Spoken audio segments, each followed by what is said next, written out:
Meet the cereal kids are crazy for, Cthulhu. Start your morning madness with a bowl of morning happiness. Cthulhu sale is ongoing now. You will take part. Save up to 33% off gem bundles. You will take part. Crazy crispity, crazy crunchity, crazy crunch. Select chests up to 50% off. You will take part. Boosters, avatars, wards, and more up to 50% off. You will take part. Party up with up to 3 times favor. Worshippers and XP. You will take part. This is your duty.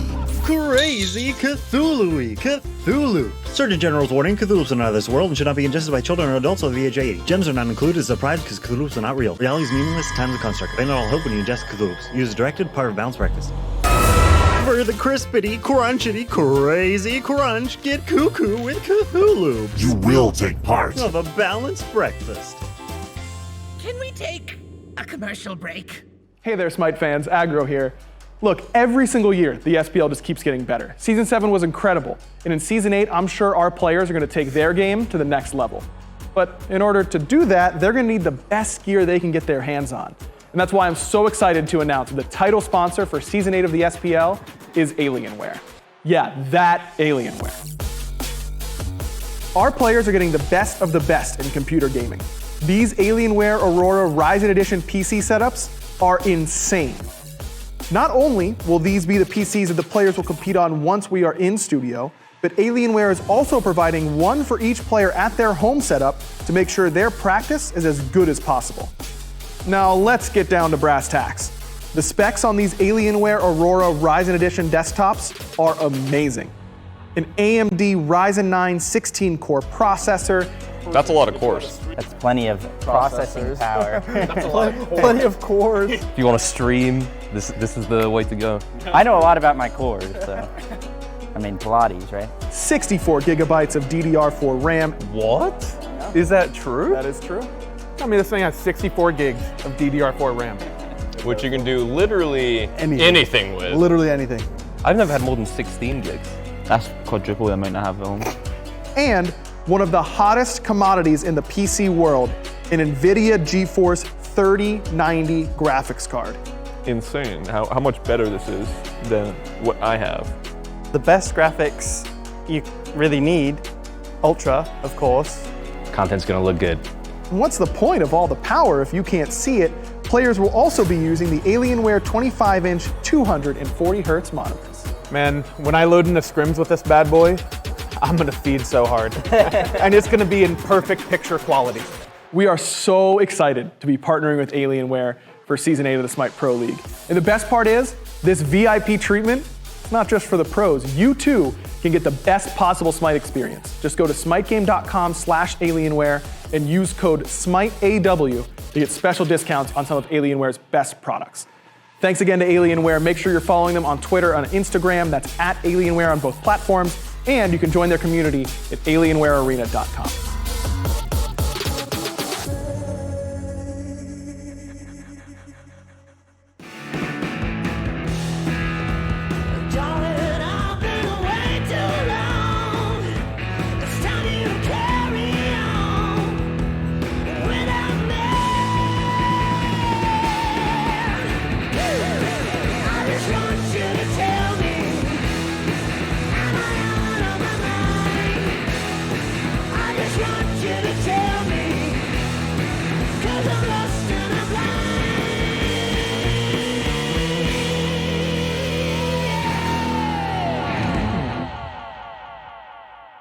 Good afternoon, SMITE fans, and welcome back to day number 2 of Phase 2 of the SMITE Pro League playoffs, powered by our title sponsor, Alienware. Thank you so much to Alienware for sponsoring Season 8 of the SPL. You can go to smitegame.com/Alienware to get all the details on the Aurora Ryzen 10 desktop, the 240Hz 25-inch gaming monitor, and anything else that Alienware may offer. Use code SMITEAW to get some discounts, and make sure to follow Alienware on their social medias on Twitter and Instagram at Alienware, and also at alienwarearena.com for all their cool giveaways and promotions that they may have available. Once again, thank you so much, Alienware, for sponsoring us and our pros here.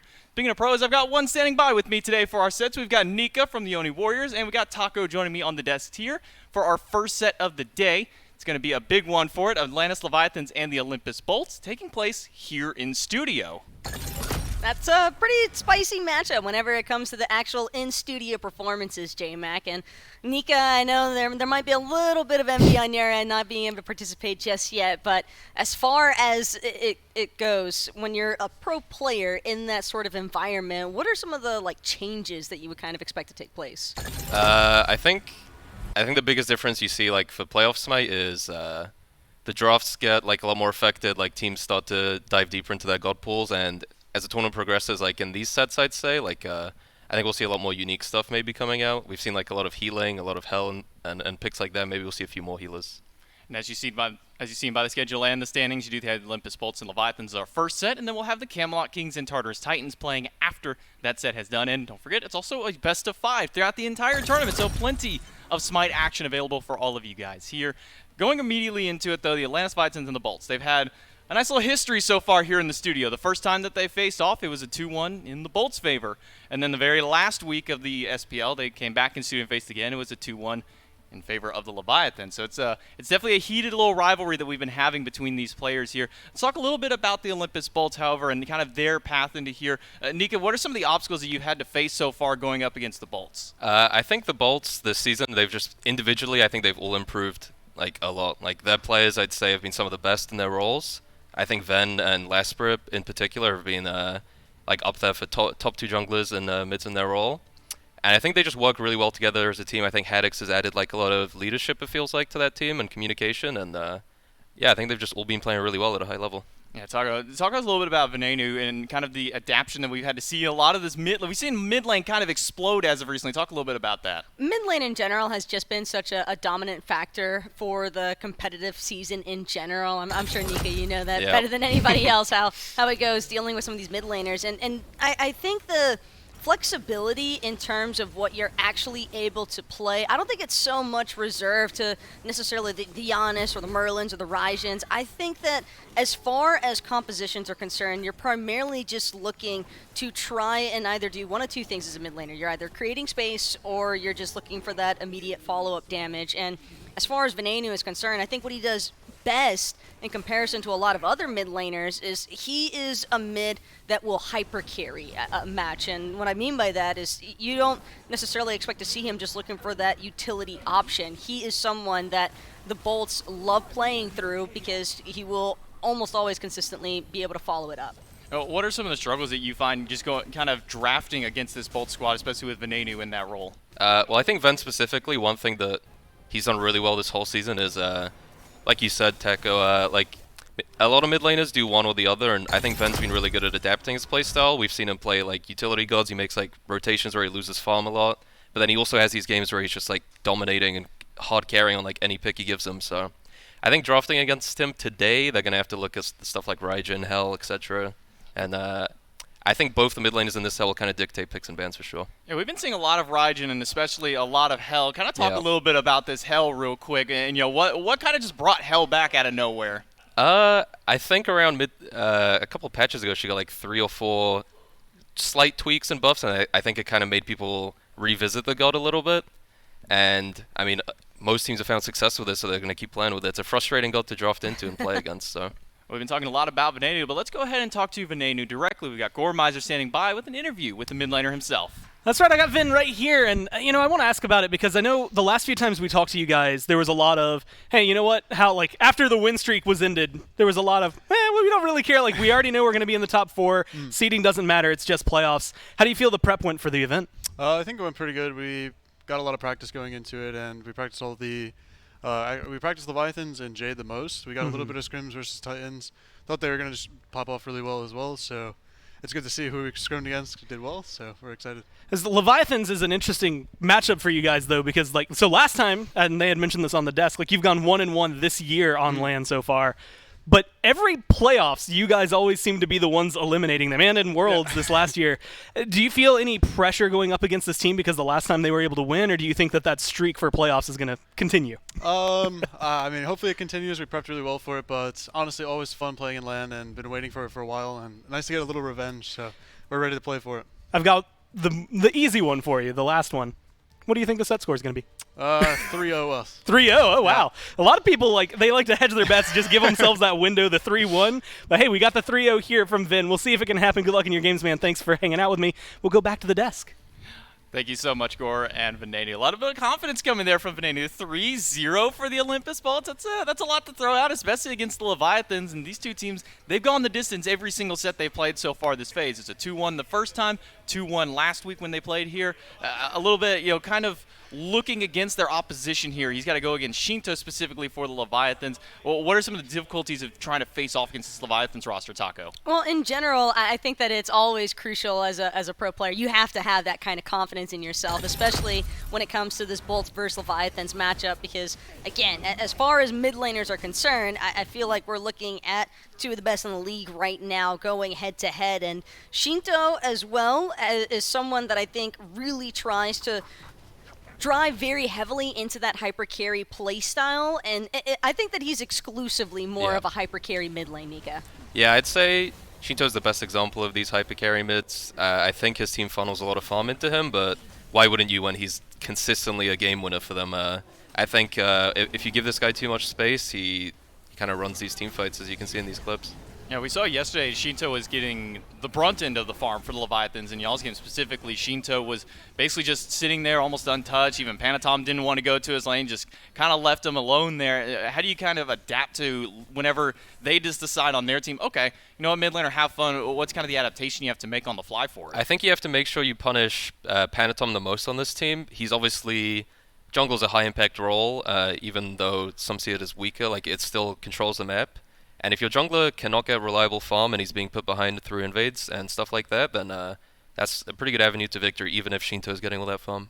I think one guy that we'll see a lot of contests for will probably be Raijin, specifically because Shinto is sitting with an undefeated record on this god, and Venenu very seasoned himself with this god. Do you think that might be one of the guys we see kind of in that top pick, or that top band there, if not banned out, probably a top pick, Taco? Would probably expect it to be the priority ban for the second pick team. I wouldn't really anticipate that whoever's in that first pick position, whether it's Bolts or Leviathans, obviously both these teams have, I think, a lot of similarities as well in their drafting styles. There are multiple gods that these teams will often prioritize, looking at the Fafnirs, the Fenrirs, even the Cirquettes, I think is something to also keep in mind, because we've been seeing a lot more priority out of the Leviathans for Cirquette support, and with that in play, you also have to remember that Awesome Jake, Vrongyu, they're two of the only players we've really been seeing whipping out some of those warrior supports like the Horus. Yeah, I'd say I'd be very surprised if Raijin is open in any of these games. Maybe one team takes a risk because it's a best of 5 first game. You can maybe leave something open, try a strategy into it, but I can definitely see Raijin being permabanned. Yamodra, another pick that's going to be super high value. Vrongyu, we all know, is probably the best Yamodra in the league, I'd say. But yeah, I'm expecting something pretty similar to the drafts we've already been seeing. I think both of these teams fit the meta well, and they usually look for those top picks. Yeah, that's kind of one thing with both of these teams is they have a lot of high value in almost every single role they go against. Between Jake and Rongyu, there's 3-4 supports you kind of have to ban away from them. The Fafnir, the Yamodra are kind of the biggest ones for these teams. Then into the mid lane, so many different options available. You're just going to brush on over that, Yeah, just Barracuda's chilling in the chair. Well, leave him alone. What do you got about him? Why does he need a full rack of bananas? It's going to be a long set. It's going to be a best of 5. This is a best of 5, Taco. Leave the man alone. He needs as much potassium as he can get for this. Full loaf of bread is what. You never know what this man's going to need to pop out for this set. Fair enough. And for it, and he's going up against Zapman. This is a heated rivalry, pretty much as old as Smite is at this point. For it, what's kind of that matchup going to be like for those dual lanes? I'm expecting a little bit more of that matchup to be less about the 1v1 dynamic and a little bit more about that 2v2. Well, let's see how everything shapes up in the picks and bans for game number 1 between the Bolts and the Leviathans. And you can see it right there. It's here in studio, so we'll see how things adjust out for it. Bolts do have first pick this time around, so we'll see where they decide to shift their bans over towards. Venenu already taking that patented Shinto strategy of the gum chewing into application here today. First time ever, I believe, that we've ever seen Venenu actually taking that strat away from Shinto. A little bit of mind games here, Nika? Maybe trying to get some of that Shinto power. Tell me a little bit about this Cerberus that we've been seeing kind of rise up recently. Was it just some adjustments, maybe just kind of because of this healer meta that he's kind of come back in? I think obviously he's a great god into the healer meta, but it's more specifically the shifts we've seen to make Guardians like stronger in solo lane compared to the Warriors, and Stub is just a pick that he's not necessarily the best god in that role or anything, but he's just a safe pick. You can pick top 3. He's good into pretty much anything he faces, and I think it's just a good god to take away from Jocko, who's had a lot of really good games on it. So we see the first bans coming through, Cerberus, Osiris, and Erlong Shen. While on the flip side, Leviathans have banned away Artemis and Umoja. Raijin still on the table. We'll see if the Leviathans are going to leave that one up between these mid laners, but there's still plenty of other big picks as well. Gilgamesh is available. We do still have some top priority supports like the Fafnir, like the Ymir as well. Taco, where do you kind of see this final ban maybe swinging?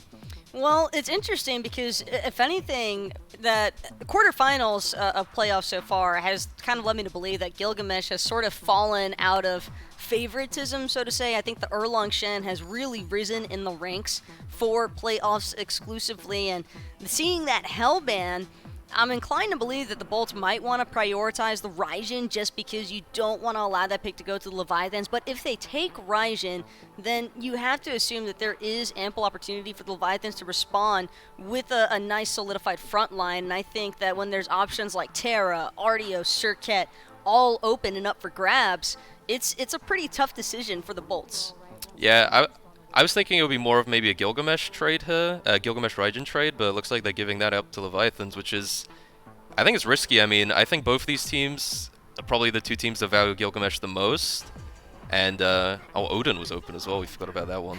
But I'm expecting Shinto to lock in Raijin here, surely, right? Maybe so. This Odin Artio matchup, we saw a little bit yesterday, and y'all said, well, what's that matchup in lane, and then as you transition out of laning phase, what's that matchup, as the team fights kind of break out? Artio definitely is way stronger in the lane itself. Odin definitely needs a little bit of help. Damn, a lot of big picks open here, huh? I think the Odin is just relying on his team to have pressure elsewhere, and just allow them to get Odin to the stage where he's super impactful, which is around that first Gold Fury and onwards.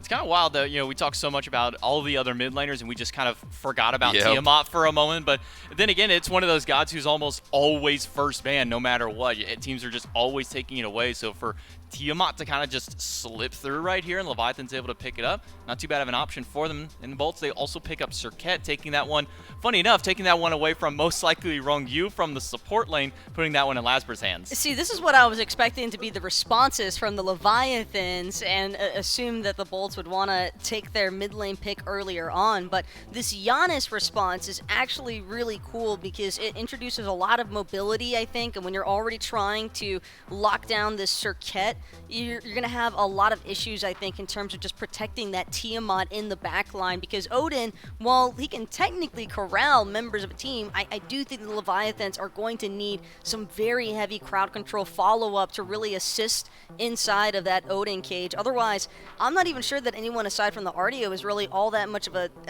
threat to this Leviathan's composition so far, and the early game favoritism definitely leaning a little bit more towards the Bolts here in comparison to the Tiamat, because she's crazy good, but only if you can actually get that farm online. Yeah, I'd have to agree with that for sure. I think the Ymir is a good pick to kind of get some dual lane control, I'd say. But yeah, I think this game is definitely going to come down to how much farm is Shinto allowed to get on this Tiamat, and whether the Bolts can force anything away from him, I'd say, to build a lead inside lanes. Nika, how are you liking this this top 3 out of both of these teams? Who are you kind of giving that favoritism towards so far? I kind of like the Bolts a little bit better. I mean, I know that Odin and Tiamat have been kind of top picks in their roles for most of this phase, but I think the Bolts have drafted a good comp to play away from mid lane and kind of ignore the whole mid pressure meta that we've seen, and I'd say a lot of pressure is going to be put onto this Odin maybe, and try and get Haddix fed and rotate him into these gold fights. Fenrir and Cupid, funnily enough, the first 2 gods banned away here. Or maybe I shouldn't say funny enough, because both these hunters have shown that they've got some prowess against Cupid, and it works really well against both of their compositions. Serket and Artio really do get hard shut down. Even Giannis can't go through those portals if you got that Fields of Love under you. So Bolts have their first 3 picks in. The last 2 bans now for Leviathans. It's Izanami has been able to slip all the way through here on a Heimdall taken away. Usually that's kind of the game 3, the last do or die moment there for Zapman is to go back to the Heimdall. So funny enough to actually see it here banned by the Bolts, but that does still leave Rom open. That's kind of been one of the more go-to hunters as of recent, Taco. Rom has been a top pick priority, but the Chernobog, I think, is a little bit more crucial here for the Leviathans because you want to have some sort of global asset to try and mitigate some of the early to mid-game pressure the Bolts might try to apply. Because right now, what this top 3 out of the Bolts is leading me to believe is that they're just looking for early buff invade control because Surcat, she's someone that can get in, secure, and confirm a buff, no problem off that Deathbane, and then immediately bail in just in case she gets caught out. Okay, well, that's fine. We have Giannis. We have through space and time. So for the Bolts, I wouldn't be surprised to see Awesome Jake maybe even looking towards the Fafnir or a Terra here possibly, because Terra, even though she can struggle against the likes of an Odin, you have to remember there's not much mobility coming out of the other portion of the front line. The Amir would be really easy to lock down. Even a Kepri could be detrimental because there is a lot of single target focus as well out of the Leviathan's follow-up. Yeah, how hard is it kind of to fight into this Odin Tiamat combination they have? Even the Ymir, you throw so many of these obstacles through.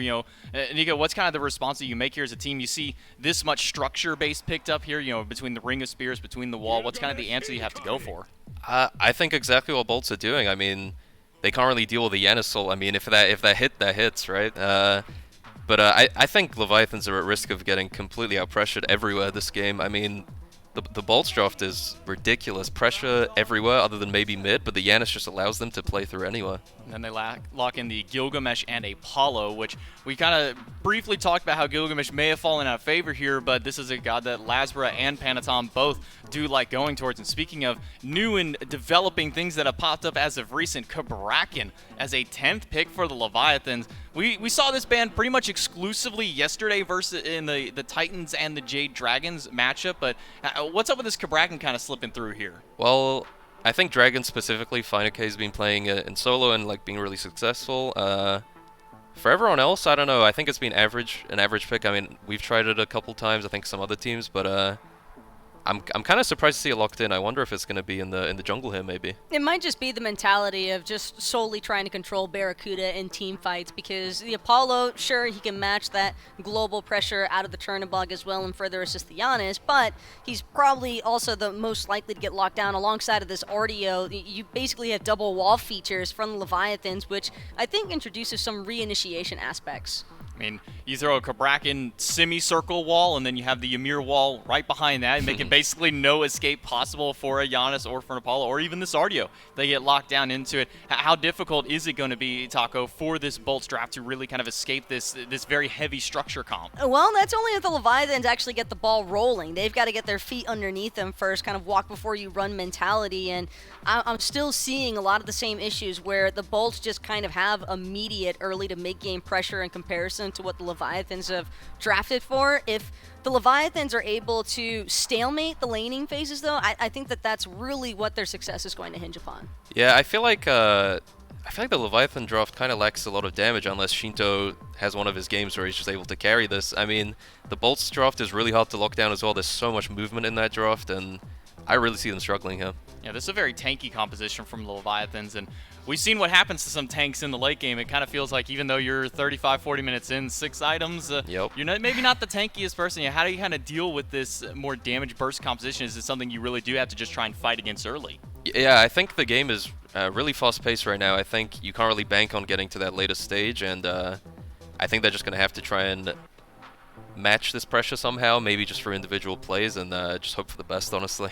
And Taco, what's kind of the win condition for the Leviathans here? Is it just getting that early pressure, maybe evening themselves out to get to those team fight late stages, or is there something else that they've got to do to kind of push against these Bolts? Most of that is going to depend on what happens to Panitham in the mid and jungle experience, because whether he's on the Kabrakan or the Odin, I'm personally leaning a little bit more towards Kabrakan jungle than Odin jungle, because Odin jungle just seems awkward and a little bit clunky. Too low damage, I'd say, as well. And you just don't, you don't have that same sort of impact as you would if you're farming him out in a lane and then having those rotations into team fights. So Kabrakan, if it is the Kabrakan jungle, he's going to have to try and really hunker down on the duo lane. That's where I think a lot of the Leviathan success stories have been built so far in Season 8 in general, and now with Zapman in that lane as well, I would definitely expect a little bit more direction from Zap to kind of guide Benitham through some of those early game woes and see if they're able to generate some form of return pressure for what the Bolts have opted for.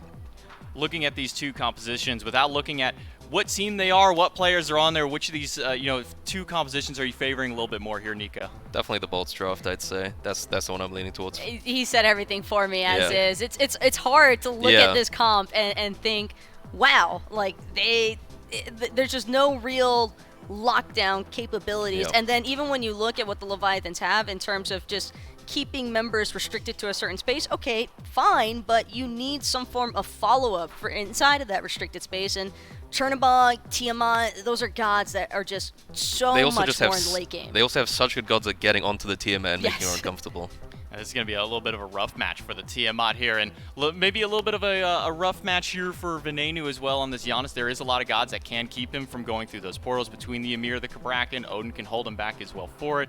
It's going to be a little bit of a difficult match for it. We're going to take it to a very brief break for the moment, and then we'll come back and right here at the desk and get you guys ready for game number 1.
messing around.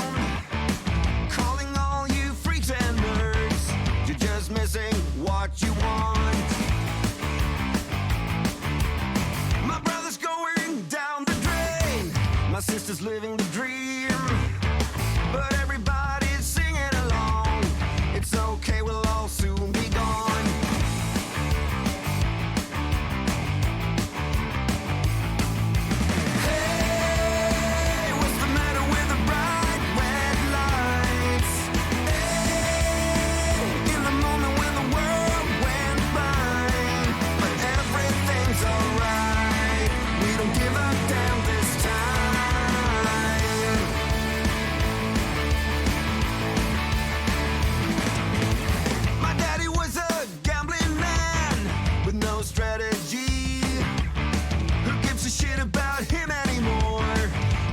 never really settle the score.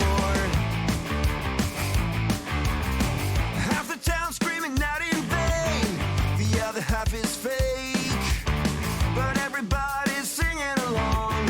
It's okay, we'll all soon be gone. Hey, what's the matter with the bright red lights?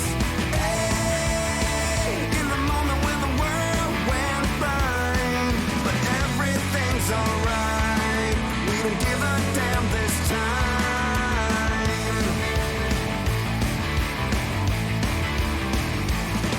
Yeah.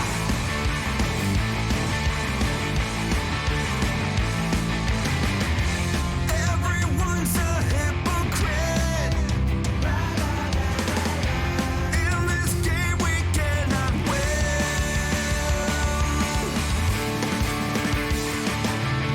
Hey, what's the matter with the bright red lights? Hey, in the moment when the world went blind, but everything's alright. We don't give a damn this time.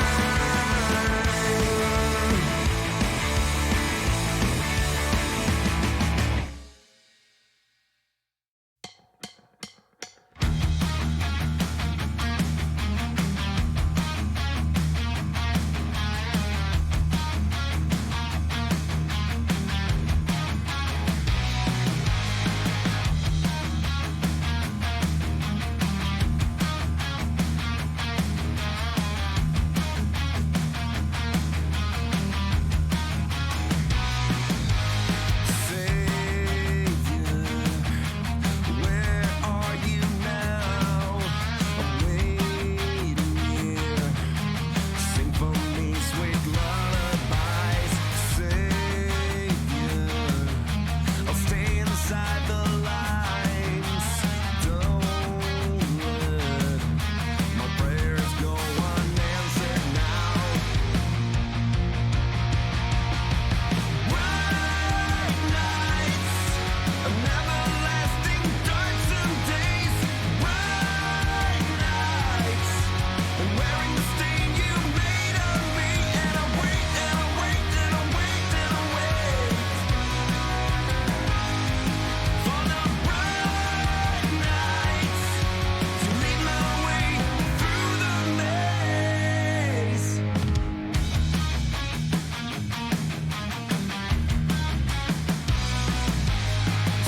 Savior, free me from myself. I'm sailing, closing in a darker place. Savior, help me to unwind. I'm waiting here. Relieve me from my worried mind. Bright nights, everlasting darksome days. Bright nights, I'm wearing the stain you made of me, and I wait and I wait and I wait and I wait for the bright nights to lead my way through the maze.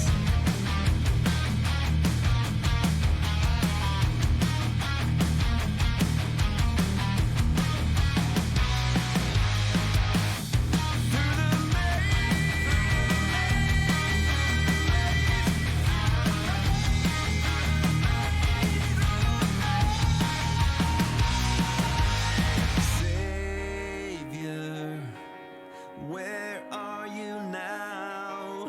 I'm waiting here. Sing for me sweet lullabies. Bright nights, everlasting darksome days. Bright nights, I'm wearing the stain you made of me, and I wait and I wait and I wait and I wait for the bright nights to lead my way through the maze.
Hey everybody, very sorry for the delay in this. We're going to try and get you guys in as quick as possible. But just as a sorry for you guys, we're going to make sure that Jithan drinks a little bit of water for you guys. But we're going to try and get you into this game as quick as possible. We'll be right back once we are able to get into that game.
Thank you so much for your patience, everyone. One more time, apologies. We're just trying to get everybody into the game as easily as possible and make sure that we can have the best first matchup possible here for the Bolts and the Leviathans. We kind of hinted at a little bit about before in the break about kind of where this Serket and this Gilgamesh might actually go. You guys were kind of teasing while we were in that break. Do you think the Serket is going to go support, or maybe we see a Gilgamesh support? Yeah, I'm pretty confident it should be in support. Jake's played a few games with it, I'm pretty sure, in Phase 2 and looked pretty good on it, so that's probably where I'll end up, in my opinion. What do you think, Taco? We think we're going to see the Serket support? Serket support would probably be better just because if this comp is designed just to dive Shinto over and over again, and Serket being one of their best utility features for that, then you're going to want to make sure that she has a solid hybrid, tanky kind of build behind her as well, and she's still going to have all the same buff invade applications if that's how the Bolts choose to threaten with her. Do you think we see a little bit of the Rongyu special where you wait for the mid lane to disappear and then you just sit right there next to the side of the wave, maybe try and go for a cheeky little kill? Surely. Well, hopefully we'll see some sparks flying between these two teams. It is the first match of the day here for the semifinals. Bolts and Leviathans. This is now their third in-studio matchup against each other, sitting 1-1 for their record. One of these teams looking to try and break that record today. If they can, but it comes down to the in-studios features. Again, there's a little bit more that comes with that. I think that Nerve's applications probably not so much between these two teams, but there is a lot more momentum shifts, I think, that can take place in a LAN environment. Yeah, for sure. I think communication as well, like, I think everyone is trying a lot harder, obviously, and is a lot more focused and plays at their best when it comes to LAN. Yeah, it's going to be a big matchup for these guys. The winner of this one moves on to the finals, and we do have another match later on today. They'll face off the winner between the Kings and the Tartarus Titans, which either of those teams is going to be a fierce competition between these, especially after the performance we saw from the Tartarus Titans yesterday, 3-1ing the Jade Dragons. Not an expectation that I think a lot of people may have had. Tartarus Titans really coming out to play, but we're going to have to see how the Olympus Bolts and Leviathans do here for game number 1 of the semifinals. We'll take it to Gore, Miser, and Aggro to bring us the action. That's right, Gore, Aggro, and Doug hanging out here for the Bolts versus Leviathans. A tumultuous history when it comes to playoffs between these two teams. Leviathans have never made it past the Bolts. They were one game, I believe, during the Phase 1 playoffs. This last time we saw them, they won the very first one, lost 3 in a row. So trying to change their fate today. And Aggro, the Dessa didn't sound too confident in this game for them. No, they, in talking to Taco and Nika in particular during the break as well, I mean, they're really high on this dive comp from the Bolts, and for good reason. I mean, they've got a lot of tools to close gap. They've got a lot of tools to get over something like a Ymir wall or an Odin cage or to get towards Shinto, but I don't know, Gore. I'm kind of on the opposite foot here. I think that you look at this Leviathans comp, and they've got so much peel, so much CC, so many walls. So a lot of walls. I mean, you've got so much to deal with in order to finally get on top of this Tiamat, who's then going to be hard to kill because Shinto usually very good with his relics and his positioning. And even if you kill Shinto and it costs you a lot, Zap is on one of the hardest ADCs to dive in a team fight in Chernobog. So I'm kind of on the opposite foot. I think I like the Leviathans comp. Now, this is a map where you need to memorize the way the mini-map works right now and looks right now because it is going to change a lot. Those walls will change the geometry when we get to those jungle team fights, the 3v3s, the 5v5s a little bit later on. The big discussion outside of all of the structures and I guess the dive comp from the Bolts was between Kabrakan, Odin, who was going jungle, who wasn't. We can see now it's Panatom on the Odin in the jungle. We haven't seen it for a while, and it wasn't really doing too hot the last time it was thrown in there. No, look, that's the one thing that I don't love about the Leviathans comp is where they've set up how this jungle is going to work.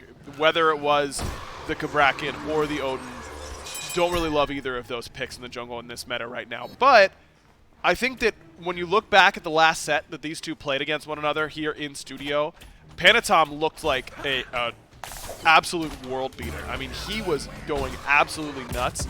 And if you can have that type of map pressure on something like an Odin and be in all the fights at the right times and be at every single fight where your cage is up and find good cages and good initiations, I'm not too worried about him. Normally, I wouldn't love this pick, but I'm going to give Panatom the benefit of the doubt with how well he's been playing. And we'll see when he decides to start getting active here. You know, Lasbar on the Gilgamesh, dropkick once it's available, usually you can start getting active, although Tiamat, maybe not the easiest gank in your life. Odin might take a little bit longer, although Bird Bomb, still pretty good damage. Jake is going to blink forward, get a little bit of poke onto Zap, and ultimately just burns his blink, but they've got tons of pressure in the dual lane. Really good timing for it as well because Purple Buff's about to come up. So this is the time that you want to start putting pressure. But Lasbar's not coming to the left side. He's staying over here on the right, trying to steal away Yarkor's blue. Panatom's lurking right around the corner in the jungle. This could be a bad spot to be in. Has to use the leap for the disengage. Lasber's still hanging out with Haddix. It doesn't seem like Hardcore wants to come over and show face at all, so he's just going to lose the blue buff there. But in the duo lane, the pressure's on Jake and Zap, looking precariously low.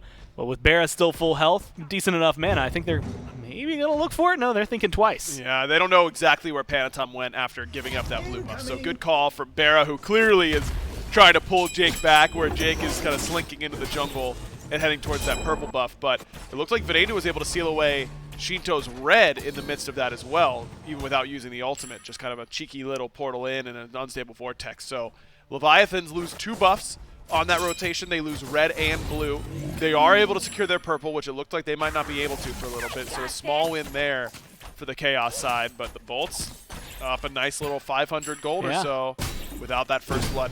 3.5 minutes. And it's a lot of what the desk was worried about. They had mentioned it, and they said this is a comp that is just not going to let you have your experience early on. It's not just can we make it to the late game, it's how well can we sustain for the first few minutes. Just our experience we know is going to be stripped away. Hasn't necessarily hurt any of them just yet. You can see everyone is still equal in terms of level, but that does stack up. I think next round, next respawn of these buffs, we'll have to watch where the Bolt's pressure is and how much that can change. I'm also going to keep my eye on Panatom, because right now he's making his way towards the duo lane, has the cage, and is slowly but surely encapsulating the Bolts. And there's going to be a good wall, a good cage to lock down Barra, and they've got the burst damage for it, but he's going to use the beads. He's walking through, hits the shield that ends up detonating, finds the kill, and Jake just has to watch as his carry dies. And that's exactly what I expect from Panatom on this pick. Walk over to duo lane, cage the Apollo, especially when he's pre-level 5, and enjoy your first blood, enjoy your free kill.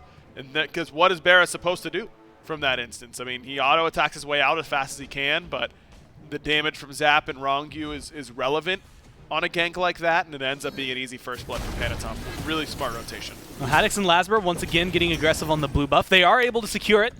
Panatom is just going to go for his back Harpies. Again, Hardcore not going to show face for this one.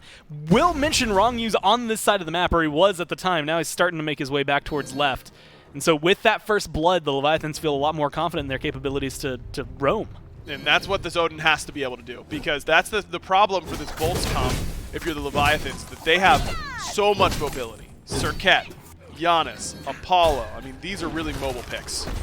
Barra's frozen, slowed down. A couple of autos fly true from Zapman, but he doesn't seem to be too worried about it. No beads for Barra. That is maybe the most important thing to note here. Has to use his ult if he wants to disengage. And the reason that gank doesn't work for the Leviathans, even with Barra's beads being down, is because Zapman hadn't back to base quite yet. But now he has the full Ichaival and can come and help Rongyu when he might need it here. Yeah, well, hey, a good wall at least forces a disengage from Barra and Vin. Jake is still there in the Scorpion pit, but it doesn't look like they're looking to collapse in on him. Panatom's made his way to this side of the map. The Greater Scorpion started up by the Bolts. Should be spotted out here by Panatom, who's just walking at them at this point, trying to steal it away. And he does. And he's able to pick that up. Gets a good stun afterwards. Some good damage onto Veneno from Shinto. The Bolts just weren't able to collapse the way they wanted to. And they're still in the lead, even after the first blood for the Leviathans, so you can tell how good of a job they're doing farming and stripping buffs away, getting neutral camps. I mean, Yarkor hasn't had a blue since the very first one of this game. So they're in a good position now, but you see who is starting to be the aggressors on this map, and it's the Leviathans. Yeah. It's been centered around this duo. Panatom's been in good positions. He rushed a Blackthorn Hammer to give himself some early tankiness from the HP and a little bit of CDR as well, so a nice cheap option for him on this warrior jungle. Means that damage output for the Leviathans in the early game, not super scary, because Shinto on Tiamat, that's not an early game damage pick, so you're going to need some extra damage coming from Zapman and Rongyu in particular. Well, speaking of Rongyu, locked down. The cage gets dropped by Panatom, though, looking to lock away. Wow! With a big ult comes ripping through to get the damage out there, but they aren't able to pick up more than just Rongyu. Haddix incredibly low, but a great heal keeps him alive for the fight. Good disengage damage coming out from Veneno. And they might even want to look further more for this fight. Woo! The Bolts jump back in. Jake just waiting for Zapman to come through the wall, and Vin's going to be able to pick up the kill. Shinto is one more box on their checklist, and then Yarkor versus the world. Only his tower to save him. It looks like it's enough. Might be. I mean, 3 people still here. Yarkor will not get dove. And a great response from the Leviathans. I mean, Ven hits a huge ult And it looks like it still wasn't going to be enough to swing that fight in the Bolt's favor, but Lasbra hit a massive drop kick at the very end of that fight to make sure that Shinto couldn't kill Haddix. Haddix is able to stick around, heal back up, and then such a greedy play from the Leviathans to try and go back and get the blue whenever everyone from the Bolts is still there. They thought the fight was over. The Bolts knew it wasn't. So a 3-for-0, and oh, by the way, Barra got to do whatever he wanted on that left side of the map. He stole away red buff. He was able to get 2 waves under tower at the very least, and now he's going to be very far ahead of Zapman after not making a rotation that took a long time to resolve. Panatom may be happy he's a warrior this time around. A lot of damage, a lot of control coming down from Haddix and Lasbra. No, that was Jake chasing him down there to try and keep him locked up. But not going to be able to find the kill just yet, and that is the exact showcase of what was worrying the desk of the Bolts. A lot of what the Leviathans have done is what you had highlighted, and what we just got to see was where the Bolts' strengths are going to be. And it's just consistency, making that happen every single time. Vin's ult's back up, so you can imagine if anything goes wrong, they're going to show up. I mean, I think that fight is so close to going well for the Leviathans, save for one really good individual play from Lasbra. That drop kick changed the course of that fight. Yarkor trying to fight, stuns out Haddix once again, locked under his tower, but there's the Winds of Shamash, a great wall in return. Zap's made the rotation to make it a 2v3. Panatom in the jungle along with Rongyu and Shinto. Everyone on the Leviathans wants to join the fight, but are they going to be able to get there fast enough? A good wall from Rongyu slows down Jake, but everyone from the Bolts gets out before the Leviathans can collapse. The problem is, Gore, is that Zap now has committed that ultimate twice to the right side of the map and has gotten 0 kills or assists for those rotations. And Barra, knowing that, yeah, I've got a global ultimate, but I can't be there as instantly. And if my team can just play smart around those rotations and back up, not die, then we're gonna be winning because I'm going to be getting farmed that Zapman isn't. Now that fight, Zap only misses a wave, so it's not the end of the world in comparison to his first rotation where he lost a lot more. But a wave here and there starts to add up pretty quickly, especially now as we've hit that 3rd tier of scaling for the minions. Remember, minions become worth more in golden XP every 3 minutes in Smite. Now we hit level 9, so the wave at level 9 is worth more than the wave at minute 8 in the game, and those waves are going to just become more and more valuable that Zap is missing. Bear's just trying to reenact what's happening in real life, right? The rest of his team's hanging out. Right, they're all and here he's in all by studio, himself. And he's all by himself at home. Yep. While he ends up waiting. And so far, like you said, working out for him. You can see a little bit of a lead over Zapman. And also a little bit more presence. Rongyu has had some good walls. The structures from the Leviathans have been great. That's actually one of the questions I was going to levy to you, especially they're 8 right now, so we've got 4 levels for both supports. But do you need a Phantom here? I mean, they've been dealing with the walls pretty well, but it just gets worse as time goes on. I agree. I think I would get Phantom because you're always going to have a use for it in these team fights. Whether you can get out of Odin Cage or through the Ymir wall or through the Kabrakan wall, I think you're going to be able to find some good value from it. It does mean that you're going to lack a Bracer of Radiance like what Rongyu has right now, or a Frenzy. I think Horrific Emblem is usually very good against pretty low damage compositions because it takes their damage that barely is enough to kill you and is able to put it down to not enough to kill you. So I think that you are skipping some pretty valuable relics if you go Phantom, but I would love to see Jake just go straight into, after this Thieves, go Relic Dagger, have Blink Phantom, upgrade them both, and be ready to use them all. Maybe be proactive, and that's what they're doing on the map. Bolts just barely able to get the Pyro, but they lose Lasbra for it. Shinto with the ult over the wall locks down the Gilgamesh.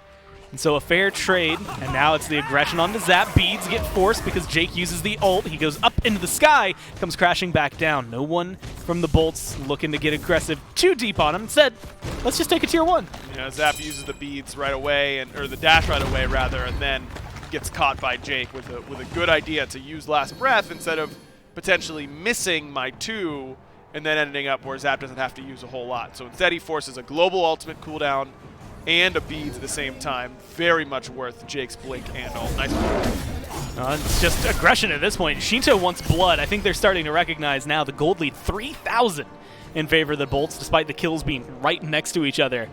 That Pyromancer helping out, but really just the farm, a lot of steals that have been going their way. A good portal from Vin forces Rongyu to rethink his engage under the tier 1 tower in mid. In fact, Jake is going to get aggressive. Lazarus here, Winds of Shamash get dropped down. Rongyu brought back into the fight, a good freeze, but it only connects on the jungler. Lazarus jumps out. They still haven't found the kill just yet. A great cage, though, from Panatom. Locks up Lazarus. They end up trading jungle for support, but they're looking for more. The bolts continue diving in. But they don't have enough to kill Panatom quite yet. Portal, a little bit mistimed there from Ven as well, and with him out of mana, that will do it for this engagement. So Lazarus dying in that fight ends up being well worth Rongyu's life. That early sovereignty paying off for Ymir very, very nicely, because that normally would just be an instant death. You know, Winds of Shamash, no ultimate there for Rongyu.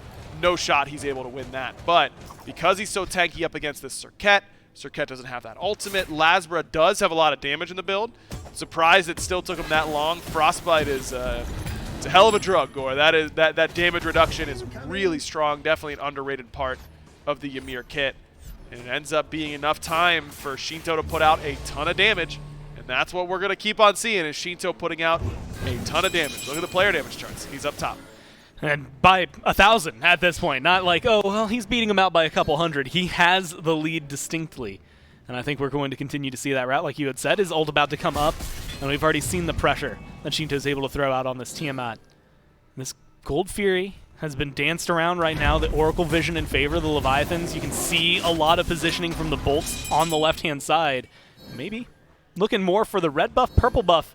Maybe even Zapman here if they can find it. And Jake is just around the corner. Bera sitting here, but I don't know if they notice that Rongyu is ready to join the fray as well. And ultimately, it's just going to be a staring contest that I don't know that anybody wins. Well, Zap wins because he didn't die, because his beads were on 10-second cooldown. Good ward coverage for the bolts to go for an aggressive play like that. You want to have as much information as possible. And that ward was able to catch Rongyu's rotation to make sure that the bolts don't end up overextending and getting caught by Rongyu on the way back. So smart play there from the bolts. I like the option, and they're in a good position. They're up 2,000 gold, 14 minutes in. I mean, they've got the control of the map. Good ward coverage as well. They're dominating vision on this left side. That's where you expect this next fight to take place, around this Gold Fury. So Bolt's in a really good position now. Yeah, not just dropping the ward vision they already had, even more wards getting thrown out there. Zap has to use his beads. Aegis is available, and the ult is available, but he gets burned down before he can get up into the sky. Nowhere to go, and that is a clean kill for the Bolts. Maybe even a clean rotation in now to the Gold Fury. They're going to start up. Zap does have ultimate when he respawns. That doesn't take the cooldown when you die on warm-up like that, but I don't think this Gold Fury is going to be around in 25 seconds. Looks like the Bolts are going to have it. Nobody right now from the Leviathans showing face around there. Bolts get the Gold Fury. Panatom is looking for a little bit more. Might actually have bitten off more than he can chew. The leap gets him to the other side of the Bolts line. And it looks like they're going to be able to disengage. And ult from Yarkor separates the two teams and ends up making the Leviathans fall backwards. Yeah, that isn't going to do it. I mean, I like the idea. Haddock's a little bit overextended, but he has the Phantom. It isn't Jake that picks it up. It's actually Haddock's, who's gotten very, very defensive-oriented, as expected, on the RDO. Her base damage will do the vast majority of the work for you. Get some nice CDR there from the Breastplate of Valor. Stone of Binding, a nice little hybrid item. And then, of course, the Bulwark of Hope, recently buffed as well to be that much better for this pick. So you're gonna be feeling pretty good with that Bulwark build. The Phantom on Haddock's is interesting, but he's going to be the one who needs it more often than not. It's going to be him or Bera as the main options to get walled in. And so if Jake isn't around and Haddock's gets walled, then that feels pretty bad. But with this type of setup, Haddock's can be his own support. He gets the relic himself. And it opened it up. You had mentioned a few relics when you were talking about what Jake could pick up. He ends up going for the Frenzy. So really stacking on top of their aggression. I think that just plays into Jake's hand. Jake had no chill this entire game. I mean, he came in earlier. We were in the green room. He walked in and said that he's feeling like a champion today. That's right. And he's been playing like someone who feels like a champion. He is non-stop aggression. Even when he's alone by his team, he's the one peeking around the corners, much like this, where admittedly, if you get caught out, you're just dead. But it doesn't seem like he's too fearful of that. In fact, he's even going to try to put pressure on this purple buff. Gets stunned by Rongyu, and he's going to take some damage, but he's Serket, so he should be A-okay. I mean, Jake has been in everywhere. He's been a part of every single kill so far for the Bolts. Been in a very good position. Oh, there's the ult from Shinto, a portal coming in from Vin, who's about half health. Lasbra is now taken down to half health. Panatom looking to get aggressive. Haddix gets stunned out and the cage is dropped, but he is the one who picked up that Phantom, as you had highlighted earlier. He walks right through the cage. Vin has to use the ult to disengage, but they're going to keep chasing under this tier 1. Lasbra, Haddix, both half health. There's a single portal on the wall, but no one's going to make it in time. Haddix finally goes down. Yeah, just a good fight from the Leviathans, using this global pressure yet again. This time Barrett did use the ultimate at some point, but didn't see him actually get super involved in that fight. I loved Panatom's decision to not just turn and go to Haddix, because when you kind of clump up around a frontliner like that, it's very easy for the Bolts to, through space and time on top of you, to drop Winds of Savash on top of you, for Barrett to come crashing on top of you. All of those things when you group up around a frontliner. Instead, Panatom zones away Lasbra, wins his 1v1 there with his more hybrid build than what Lasbra has.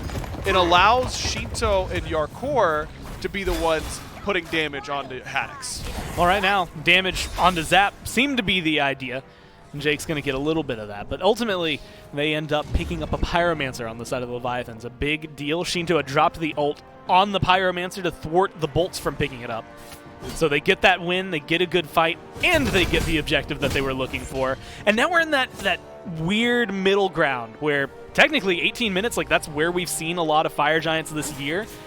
But more than likely that Oni Fury, that next respawn, is going to be what's important. Maybe Zap is what's important, at least for the Bolts. Lasbra blinks forward. Zap uses the dash. There's the jump from Lasbra. Winds of Shamash. They're trying to get the damage just off the mark, but Venenu does throw out his ult. There's a lot of damage to hit Zapman, but nothing to quite kill him. They do get both his relics. Both his relics for 2 ultimates. Not bad if the Bolts can end up escaping on the back end. Zap with some good survivability options is able to dodge out that blink slow coming from Lasbra. Lasbra a little bit too short on that drop kick. I think that stun connects and Zap probably dies because his ultimate is down at the time.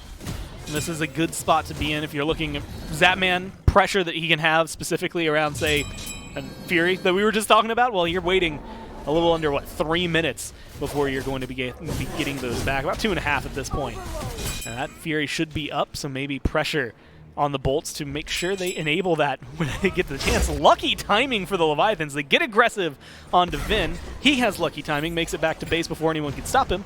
But then before they retreat, a nice little red buff spawn that they get to steal away. Yeah, not too bad. I mean, that's what happens whenever you put yourself in a position to succeed. You know, you just end up having the red buff spawn right at your feet. What did Tully always used to say? Luck is just when preparation and hard work. I don't remember, bro. I can't. I don't know why I started down that path. But he said something along those lines, and everyone knows what I'm thinking of. I definitely felt the fortune cookie reading as I heard the words. He definitely got it from a fortune cookie, no doubt.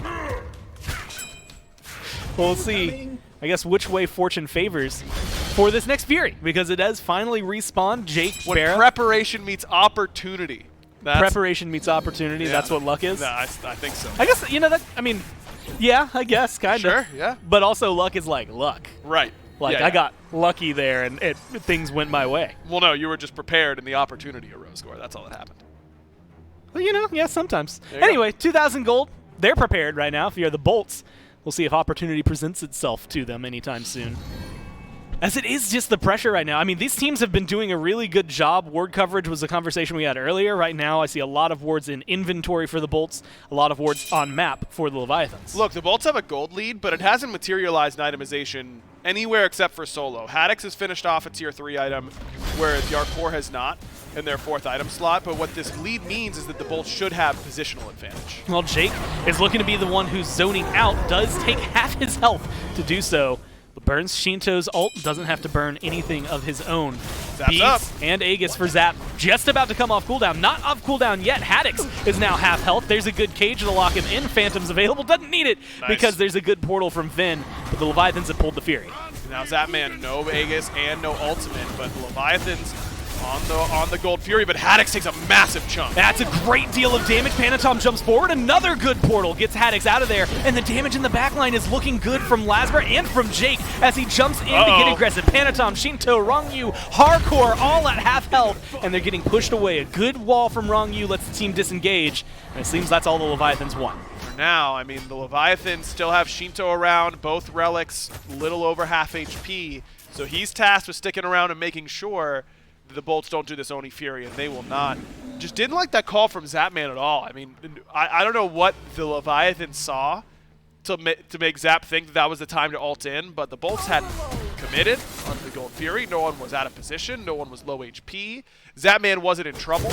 All the things that you would typically associate with time to Chernobog didn't really happen there. And I liked the Bolts' ability to reset, make sure we don't overcommit, let Zap's ultimate be wasted, and then we can try and take a fight up 5v4 in the ultimate category.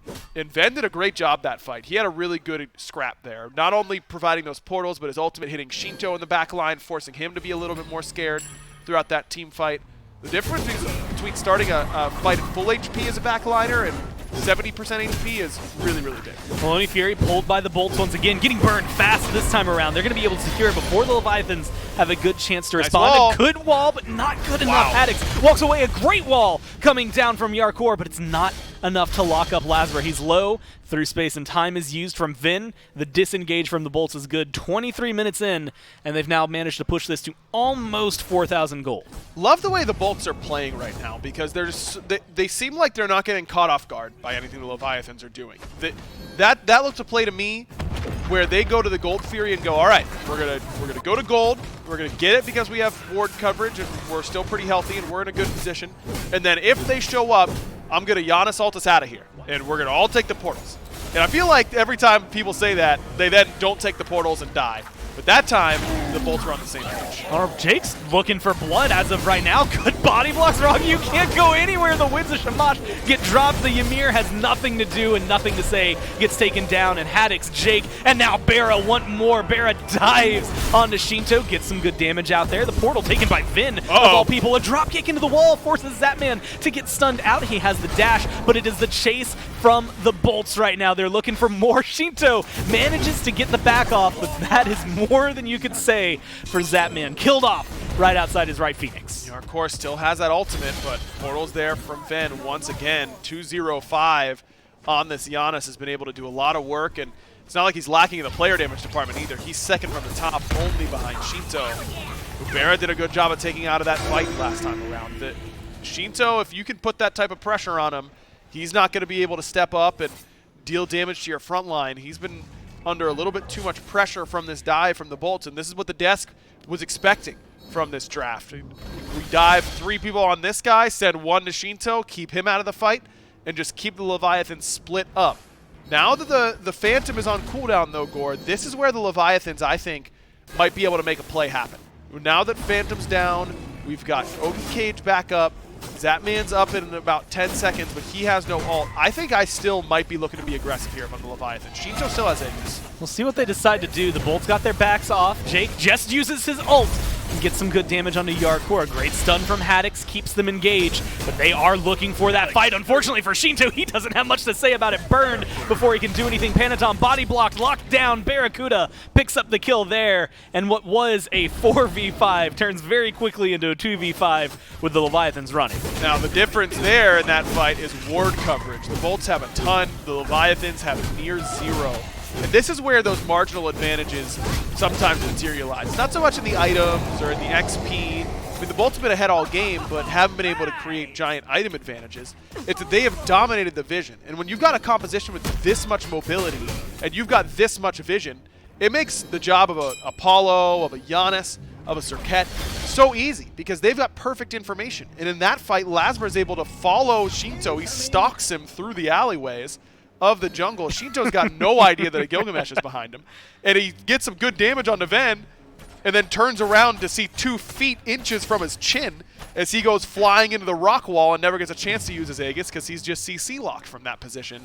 The Bolts are just playing like a well-oiled machine right now. And the Leviathans, they've got to find a way to group the Bolts up and not get split up. And that does get easier around a Phoenix. You can condense the fight a little bit underneath your own Phoenix, and that's what's got to happen here for the Leviathans. That's about 7,000 gold now in favor of the Bolts, 26.5 minutes in. Will mention Zapman rage into dominance, something we've seen a little more often from him. Only 1 stack on that rage since he picked it up. The Wind Demon on the other side for Barra has definitely been a lot more helpful. There's also just now for Rongyu a Spectral Armor picked up. So the Bolts are really looking to collapse in and surrounding this Tier 2 tower on left as of right now. but not really overcommitting to it. I'm actually surprised the Leviathans feel like they can put up a good defense here. Because this is where mobility becomes less valuable as a team. You just have less room to work with. You know, it's like when a team gets down in the red zone, a lot of their speed goes out the window because the defense is just more cooped up. I'm excited for football season, if you couldn't tell. Same thing here in SMITE. When you get down in these smaller areas, Giannis mobility, Serket mobility, Apollo Global, it matters less because they're all right in front of you. And so the Bolts might have trouble sieging in these moments. They don't have great long-range poke, where the Leviathans do, and that could become a problem. They get the tier 2 in mid, and that opens up Lasber to start roaming around. But you can see, as you mentioned, a very close cluster of Leviathans here under the tier 2 and left. Vin has through space and time. I think he's waiting for the call from his team. Lasber's looking for the 1v1 on Panaton, but that's the cue to go in for Jake on the other side. He's going to get aggressive. There's through space and time. Aegis. Beautiful Aegis from Zapman, keeps him from taking that damage, but then forced to use his bead as Jake jumps up on his head and tries to throw him back to his team. Not going to be able to find that. A good wall from Rong Yu, but Yarkor's just taking up so much damage. Phantom forced to be used, Haddix falls back, but the Bolts have the advantage in positioning. This should be the left side Phoenix. Shinto's still here. Rongyu trying to get his back off. It gets a double stun, but he won't live through it. Lasber is able to find kill number 10 for the Bolts. The damage turnaround is trying to be there. Shinto's looking for more and does find the kill onto Venenu. Now just looking for the chase down, trying to find anybody else, but he goes way too far, and Barra just finds the great crits. Haddix does go down and loses his life. They only have Jake, and they have Haddix, but that's all they need. They're going to find one more for the Dia side and take game number 1 under the left side Phoenix. Barra just under no pressure whatsoever. My man's isn't in the studio, and he isn't in the minds of the Leviathans in that team fight. No one's able to look at him. Shinto jumps in, but again, the Bolts just are able to control the pace of these team fights so well. Their front line doing a ton of work in that game, making sure that Barra and Ven were under minimal pressure. I think that the Leviathans, we really saw that lack of frontline damage come through. I mean, the Odin jungle wasn't able to put out that much damage, and that's what the desk was worried about, that they were going to lack damage in that department, and I think they really did. The most important thing, I think, if I'm a Bolts fan, Lasber looked really good in that game. He was on the right targets. He was on the right part of the map. He was being active. He was getting himself involved. And when the Bolts are able to let Lasber and Ven shine like they did in that game, that's when they won like 8 weeks in a row. So that's a good sign for the Olympus Bolts. Looks like a good game 1 for them here. But remember, best of 5, they still have to go through the long hole. We'll get into game number 2 right after this.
Of the universe inside of me, help me beat the shit out of my ego, please.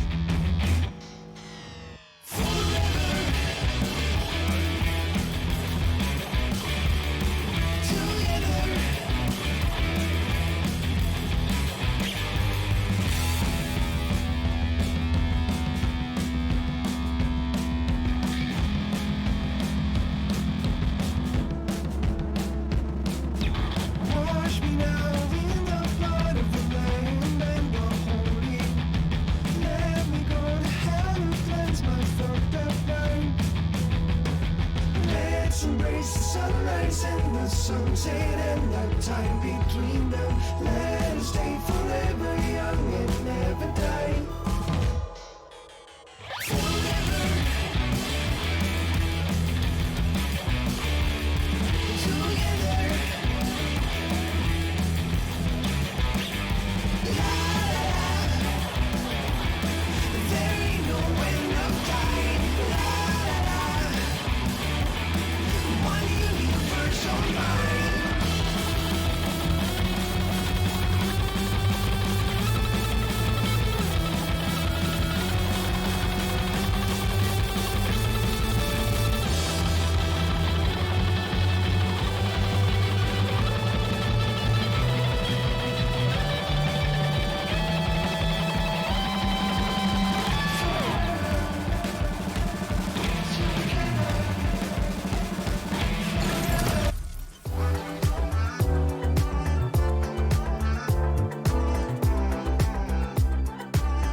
Hello and welcome back to the desk. After an explosive game number 1, the Leviathans fall short to the Olympus Bolts. And at the Bolts with a 1-0 lead, we'll give our shout out to our sponsors, Inside Apparel, providing us not just some amazing jerseys and some amazing shirts and everything, but also the SPL mouse pads that you can pick up for yourself at shop.smiteproleague.com.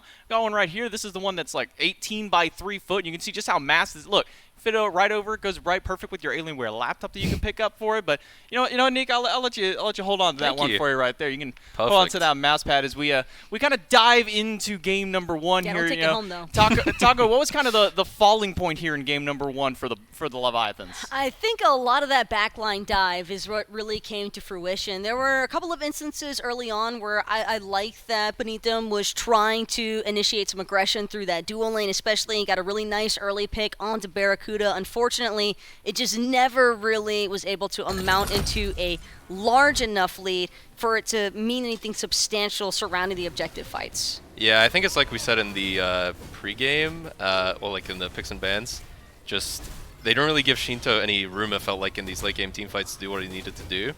And Leviathans just weren't really able to establish enough early control with the draft they had, I'd say. I mean, a lot of structures, a lot of walls built up here for Leviathans in their comp. I mean, 3 gods who can pick it, but it just seemed like there was never a sane target. Every single fight you go in, it's one structure thrown. Okay, we just got around that one, no problem. Let's throw another one and see if we can stop them. Well, no, that one didn't work. All right, well, third time's the charm. Maybe we get him with the Odin. Nope, okay, that one didn't work for him either. I mean, well, there's just too much difficulty for Leviathans to execute these walls. There was just too much escape option. I mean, Giannis is the perfect god to get your team out of these walls. I think it's also, when you pick all these walls and to lock people down, I think you also need to draft stuff that actually punishes the people who are stuck in there. And I mean, Tiamat, there's a little bit of follow-up damage, but I feel like they don't have that big AoE damage to really punish those inside. As we take a look at the post-game stats for you, can see 6-2 on Lasbra, 2-0-12 for Awesome Jake. He put in quite a performance on that Circuit support, Taco.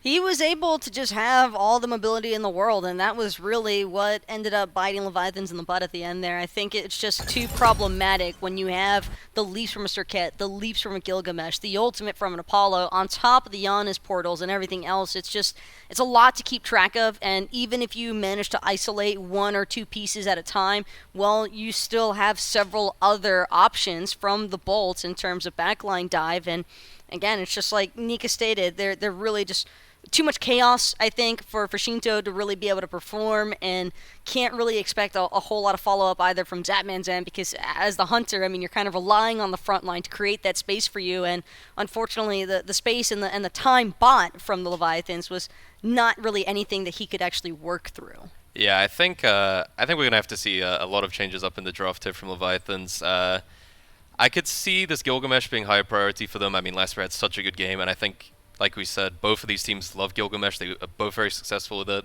And I think that's probably going to be a big point in this draft coming up. It seemed like a very experimental draft. Odin Jungle, we Yeah. haven't seen that in over a year at this point, and I can't recall the last time I've ever seen Hardcore playing a Kabrakan of all gods amongst that solo lane. Maybe just trying a few things out here, because it is a best-of-5 set. You lose game 1, not the end of the world. You can go for a quick mental reset, get yourself up for game number 2, but game 2 always kind of seems like the more pivotal point of these sets, Taco. And when it comes to best-of-5s, you can almost always consider that first game kind of a freebie giveaway. You don't necessarily need to win that one for the mental to really remain intact. I think of the Leviathans, this felt like an extremely experimental composition from them. They did a lot of unconventional picks, I would say, in comparison to what we've been seeing them run even for the duration of Season 8, even before Zatman joined this team. These picks just seemed a little bit more out there, but I can respect a team wanting to take a chance, because if you're going to take that chance, you want it to be in the first game. Yeah, for sure. I mean, I don't think it'll get to the Leviathans, especially with Zap on the team. I mean,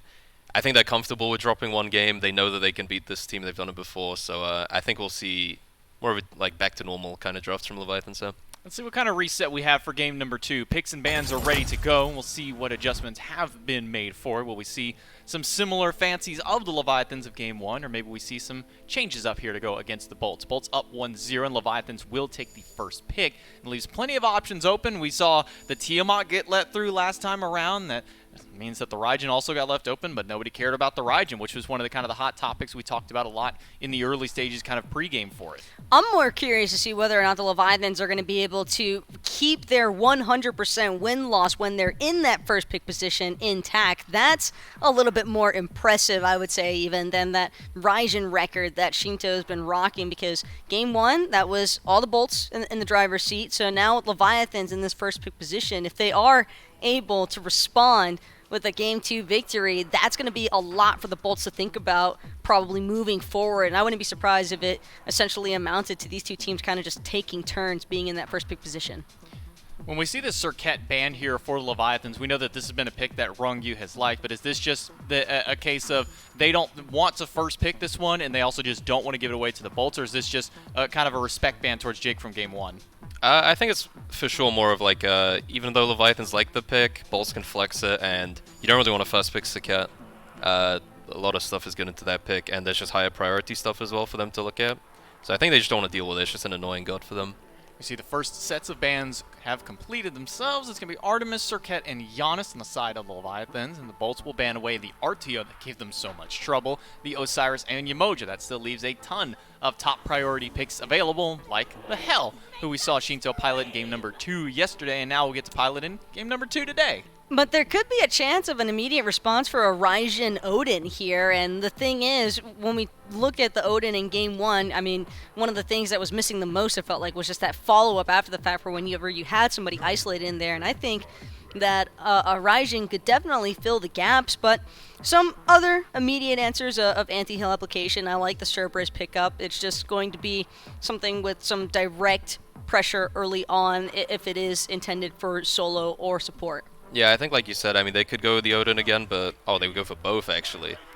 But double whammy. Yeah, I think the Cerberus, wherever it goes, I mean, it's just to give them that little bit of pressure, keep up the trend of the Bolts drafts. I'm surprised the Gilgamesh goes by again, honestly, but maybe Leviathans pick it up there. A little bit of flexibility with these two picks. Cerberus hasn't only been seen in solo. We have seen it support a couple of times. I think Genetics is one player who's run this Cerberus support. Odin, as we saw last game, can be flexed in the jungle.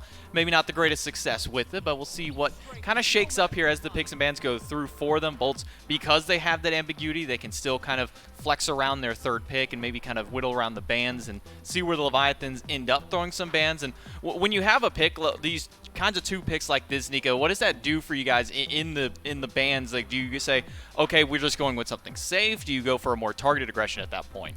I think for Bolts, I mean, I think they just need to draft a comp that is able to just control this Hell early game. I mean, we've seen when a Hell gets pressure in mid to start off the game, she can run that game, and it's so hard to punish her as a result. So I think Bolts will be just trying to match anything the Hell can do, and then just have team fight gods that can deal well into it later on. some flexibility on the side of Leviathans as well. Erlong Shen Fenrir. Well, with the Erlong Shen locked in, Fenrir looking like this may be going over to support role, Taco.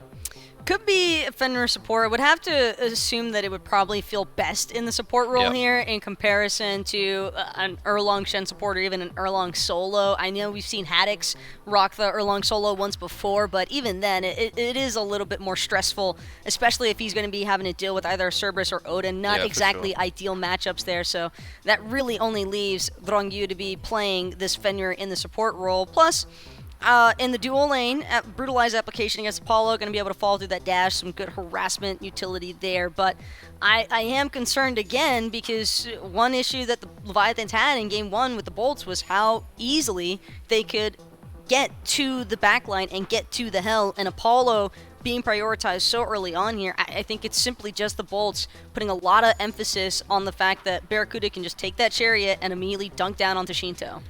Yeah, I mean, in the very end fight that we saw around that Phoenix Bear, just kind of got a free cast on this Apollo. Nobody was able to get towards that backline. It's just a lot of more so retreating from the Leviathans, just trying to push them further and further away.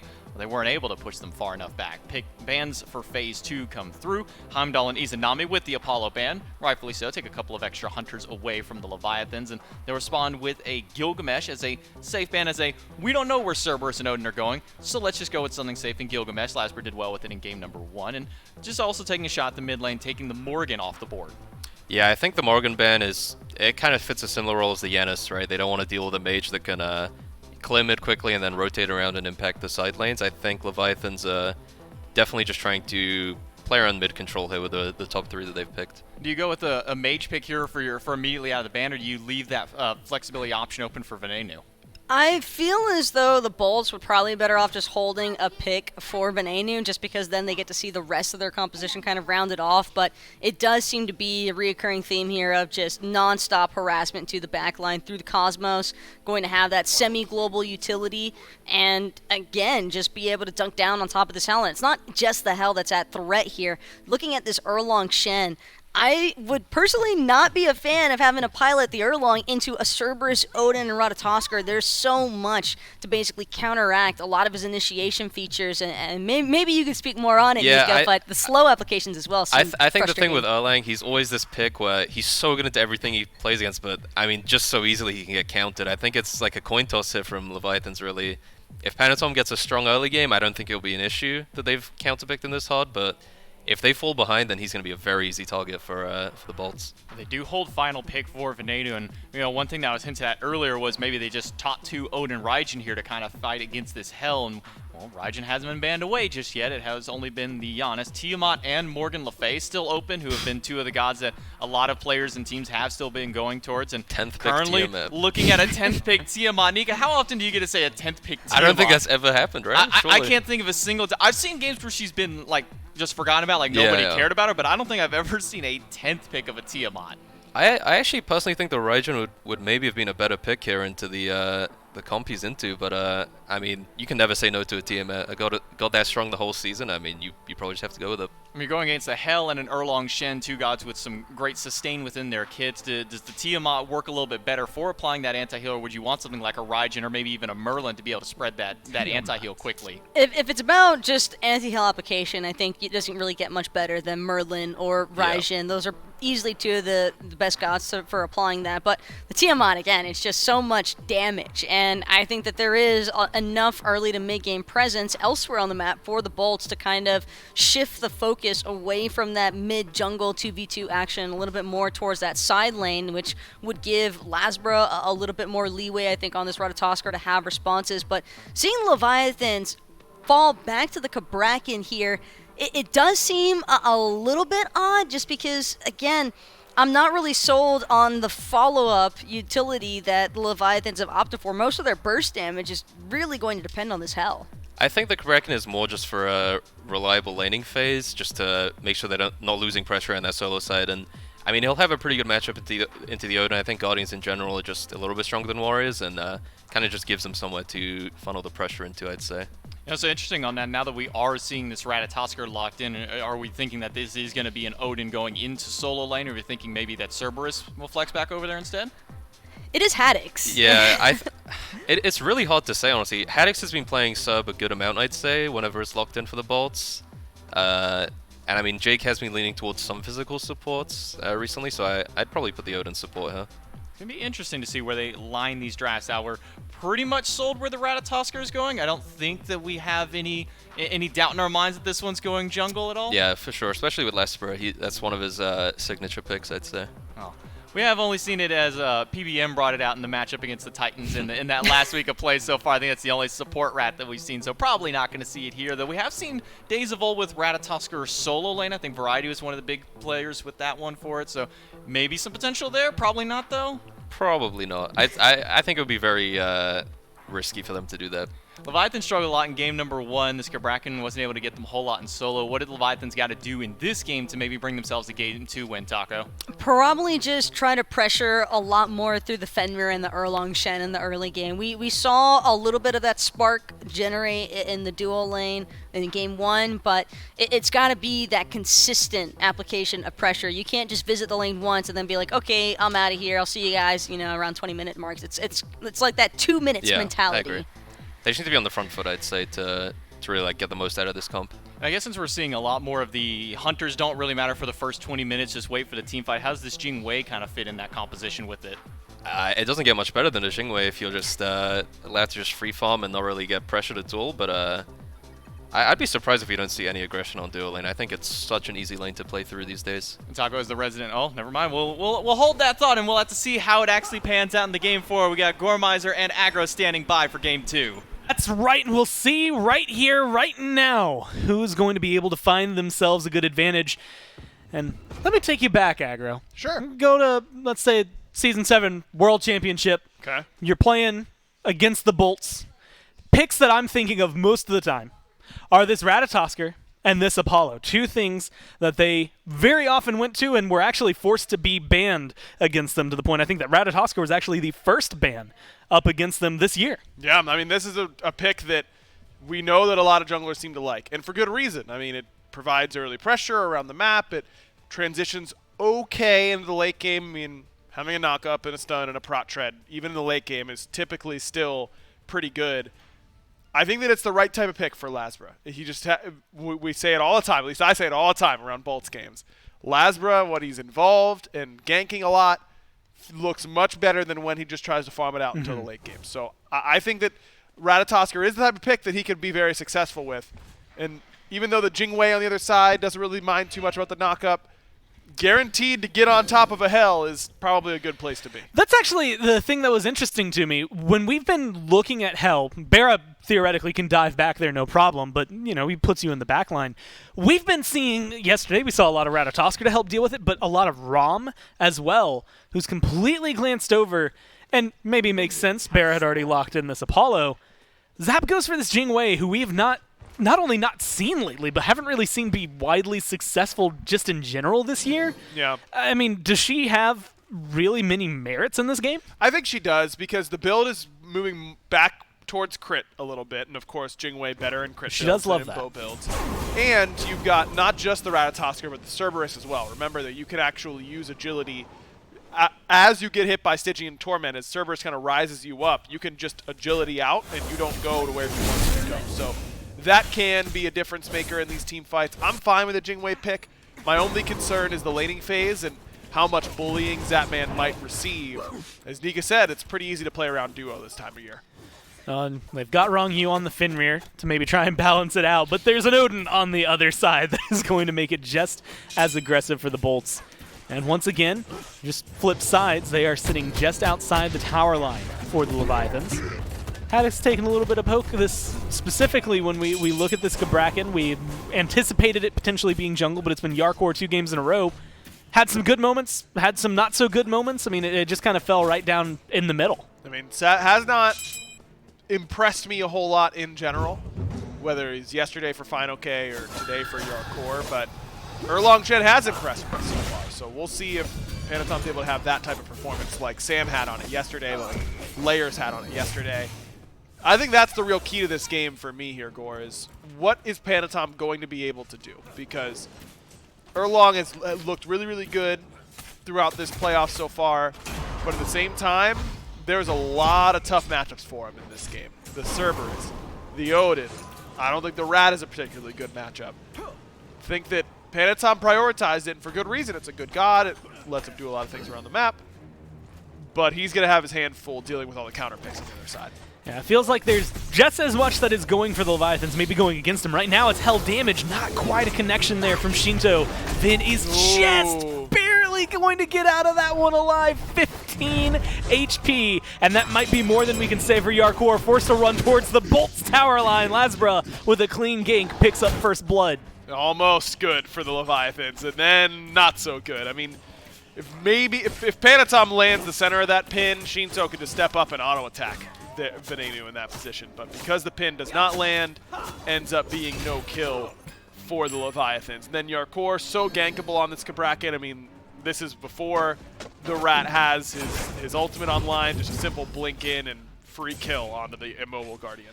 Well, the Leviathan's still looking for a win somewhere on the map, and they're going to be able to find it. They invade the purple buff successfully here. The Fenrir really attributing to that. Maybe biting off more than he can chew. No, Jake doesn't have a stun ready. It doesn't seem like they're going to be trying to lock down Wrong Yu. And this is actually a perfect pivot point, because I was going to ask about early game aggression, and Fenrir typically brings that, but we see the Phantom Veil just because you're dealing with a Nodin more specifically as opposed to something like a Blink. No Blink, no Sunder, or Horrific, or Bracer. Those are what you would expect in this situation from Rongyu. It's just making sure that Shinto is alive. And Shinto and Panatom I'm going to keep you alive if it kills me. Exactly. It's the 3v3 in mid they're very concerned about right now, and for good reason. Well, they might need to be concerned about the 2v2. So far, Vin, twice in a row, has been hit by this. Yesterday, we saw this a lot as well. Hell does a surprising amount of damage. I think everybody is continually perplexed by how much she can take your health bar down, how quickly she can do it in this early game. Shinto was just an ability and then maybe a second ability off from getting the first blood there onto Vin. Doesn't seem like they're going to be able to find it here, but Panatom's looking for an invade. Shinto's left him out to dry. Vin's going to make the rotation over. There's going to be the taunt. Lasbra is looking for this fight, just trying to keep him preoccupied. And with the rotation from Vin, there's good damage, but the heal from that 9 turns blessing keeps him going. Zapman kills off Jake over the dual lane. Panatom's one hit, but it doesn't matter. Vin is the one who gets taken down. Shinto with a great rotation. Haddix is now joining the fray, but Lasbra is not going to get saved this time around. Shinto picks up 2, Zap picks up 1, and the Leviathans find the matchup they want. It's kind of the opposite of game 1, but Barra doesn't want to give it up that easily, trying to get some revenge on Zapman, but Barra hasn't backed and bought quite yet. It looks like he did back based on the fact that he was literally full HP and full mana, but didn't end up buying anything. Maybe he wasn't coming back from base, but either way, without that item advantage, Zap's really not under any pressure. But it's a lot like the last game where the Leviathans got first blood, but then the Bolts get a nice 3 for 0 elsewhere on the map, and they start to really run away with it. And this is just simple. No beads, no CC immunity for your Guardian or your Warrior, I suppose in this case. I'm going to be taking that as a Fenrir. Yeah, that's about as simple as it gets. I was expecting something flashy where Zap did something insane. It was, nope, they just played their comp. They played the 2 gods they had, and they did it at Jake. And unfortunately for him, that does end up costing him his life. He was level 4 in that highlight as well. It's ticked over to 5. Phantom was that conversation earlier. And so that's one free get-out-of-jail card that Wrong Yu has that Jake does not, since he has no beads and, like you said, no CC immunity. You also get 2 kills for your hell, finish off the Doom Orb. I mean, Shinto's got to be very happy. He's 2 levels up on Ven right now. Is that good? Is that allowed? Is for your hell to be really Cooper, far ahead? Yeah. Do we gotta get a ruling in here or something like that? I mean, hell. I mean, not full 2 levels, of course, as Ven has hit level 7 off that wave, but at least a level and a half in Shinto's favor. Look at him in the net worth charts. He's up 500 gold on the next highest member, 600 gold over Venenu in particular. Doesn't have beads for 50 seconds, so maybe the Bolts can find a window to punish him, but they need to punish him because otherwise he's going to start getting out of hand. Well, Gold Fury started up by the Leviathans here. It's getting burned. There is not a soul from the Bolts over here. Instead, they're going to look for a kill elsewhere. They will get Yarkor, but it is a simple solo kill for the Fury. Feels like a good trade for the Leviathans. It is a good trade for the Leviathans, but you definitely don't want to keep falling this far behind in the solo lane as Ben loses the beads to that blink ult. Now, wrong you. Oh, no. Thank you very much. And hey, let's go ahead and just seal the deal to make it worthwhile for them. Jake blinks forward, drops the cage, and is going to get the Phantom out of there. Haddix joins in, and they just burst down Wrong You out of nowhere. The three of them get a return kill. Barra's on the overall. way. Barra looking to crash down. Shinto's gotten way too aggressive here. Jake's almost dead, but the Mez sets him up. Haddix, as well as Lazara, just lock him against the wall. Barra gets the last hit, and they shut down Shinto. I don't understand what happened there. I mean, did Zap not hear the Apollo ult? Because Shinto didn't show any sort of second guessing or fear in stepping forward to kill Jake. And if he would have killed Jake, sure, but you still would have died at the end of the day. And giving that kill over to Barra, losing your bounty on the Hell. Big mistake there from Shinto, and uncharacteristic for him to go that far forward and know that his trade isn't going to be worth the 1-to-1. Maybe he thought, hey, I'm fed, I'm so strong, even if the Apollo comes, I can win it. But he did that. If that was his thought process, then his math was off by a pretty considerable amount. Definitely a big misplay, and can't imagine Zap's not letting him know that Barra's on the way over. Didn't use the beads, so at least he still has that for him, but that is about it as of right now. This is a good spot for Vin. He caught back up that deficit we were highlighting earlier. Now Haddix is looking to set things up. A great double stun, and now the team gets to join in. A good wall actually helps out with Yarkor. They're going to find the turnaround kill onto Lazara. Haddix is just one hit away, and he's going to turn it around onto Panatom instead, and he gets out with his life. It ends up being 1-for-1, jungle for jungle. Man, what a turnaround there. I mean, Haddix plays that so perfectly to start off, picking them both up. Don't wait until the team is close. You can just get it started by yourself. Double stun, double pickup. Does everything perfectly, but then Panatom comes in with a 3-man ult. Yarkor's ult is there. Wrong You triple or double stuns them. And it's all going great, and then we just kind of are walking at the Cerberus, who we know is going to have his spit back up sooner rather than later. And it was sooner, it turns out. And Haddix is able to get a pretty easy kill there on the Panatom. He's playing really well, man. 2-0-3. This is a lane that is worth setting up and worth ganking for. And that's what Lazara's doing so far. And that's the play that pays off, right? That's getting paid on those early ganks. I mean, we ended the last game, what, 10 kills to 5, I think, total. Bolts had 10, Leviathans had 5. Now we're 5-5. So either one of these teams is just going to find 5 in a row and end it like that, or we're in for more of a bloodbath. And I think it's the latter, at least this time around. We're starting to see a lot of these second items get finished, specifically Brawler's Beat Stick, bought just now from Lazara. And that's always the question mark with Hell. That late game presence, late game healing. Lazara is going to be the one diving a lot.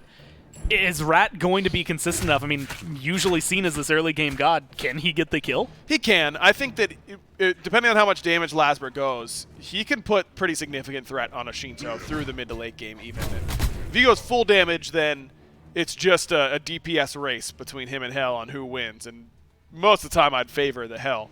But if Lazara goes into an Unchile from here, I think that would feel pretty good. Just get a little bit more CDR, doesn't have any in the build quite yet. Little bit of defense. I think that would be exactly what I'd be looking for. Interrupt the tremors from the Cerberus, kind of do it all. Well, it feels bad to be Cabrakan so far this set. Right now, lockdown, no, the stun, not going to be enough to connect. Lazara has a little bit of damage, but instead, Wrong You, Panatom rotating over and maybe just falling back onto the Totem of Ku. Haddix uses virtually everything, has no beads right now as well. It's just going to have to lay back and wait. Panatom's on the way, and as you mentioned, no beads. Here he goes. They're going to get aggressive on him. Half health already. Good pin, good trimmers. And there's no way you're going to be able to get out of this one. Goes for the up-down, gets a little bit of healing, but he's still just outside the tower range. No help from the team, and Yarkor finally gets some payback. Got to know that even if Wrong You is just the one who shows up, that if he loops on you like that you have no ward vision, you could potentially be in trouble. Definitely too far forward there from Haddix. A little bit of a misplay. Pyroman's started up now from the Leviathans. They get the kill on right, and they go immediately to the neutral objective. Jake was over the corner, or over the wall, and then ran away. Wrong You's chasing him down. Yarkor's getting aggressive against Lazara. They're fighting all across the board. Uses the ult to try and lock down the Rat, but is unsuccessful doing so. Wrong You stunned as they are trying to disengage. That man looking for a loop around. Perfect timing for the Leviathans as well. Oni Fury spawns up, and the bolts are all backed away. This is very similar to the last game, isn't it? It's just that the other team has the ever so slight lead. It's not a massive XP lead. anywhere here for the Leviathans, except for maybe in mid. Shouldn't be a major item advantage anywhere for the Leviathans. It's just that they are 3,000, 2,000 ahead at the right time, right at 12 minutes. And Bolts did a very good job of keeping the pace, not breakneck speed, but high enough that they were able to leverage their lead, to not allow the Leviathans to spread out in a farm efficiently enough in order to catch up. Now it's time for the Leviathans to do the same. Probably want to give them a minute to get these last few backs off and allow everyone to get their most recent itemization. But if I'm the Leviathans, I'm looking at my Hell at level 14 versus their Tiamat at level 12. I'm going for this Oni Fury. I'm trying to force a fight around it. And right now they have the positional advantage to do so. You can see the Bolts coalescing there in mid as of right now. It's just trying to work their way over there. No one's starting it up. The ward vision kind of bouncing back and forth. I see quite a few Chaos wards, but quite a good amount of vision for the Leviathans as well. Wards and inventory as well to make sure that they can get any kind of rotations out, spot anything the Bolts might be trying to set up. Ultimately trying to fall back and farm. We had mentioned Venenu. He was 2 levels down, which he is again. Then he was a level down. Now he's back down to 2.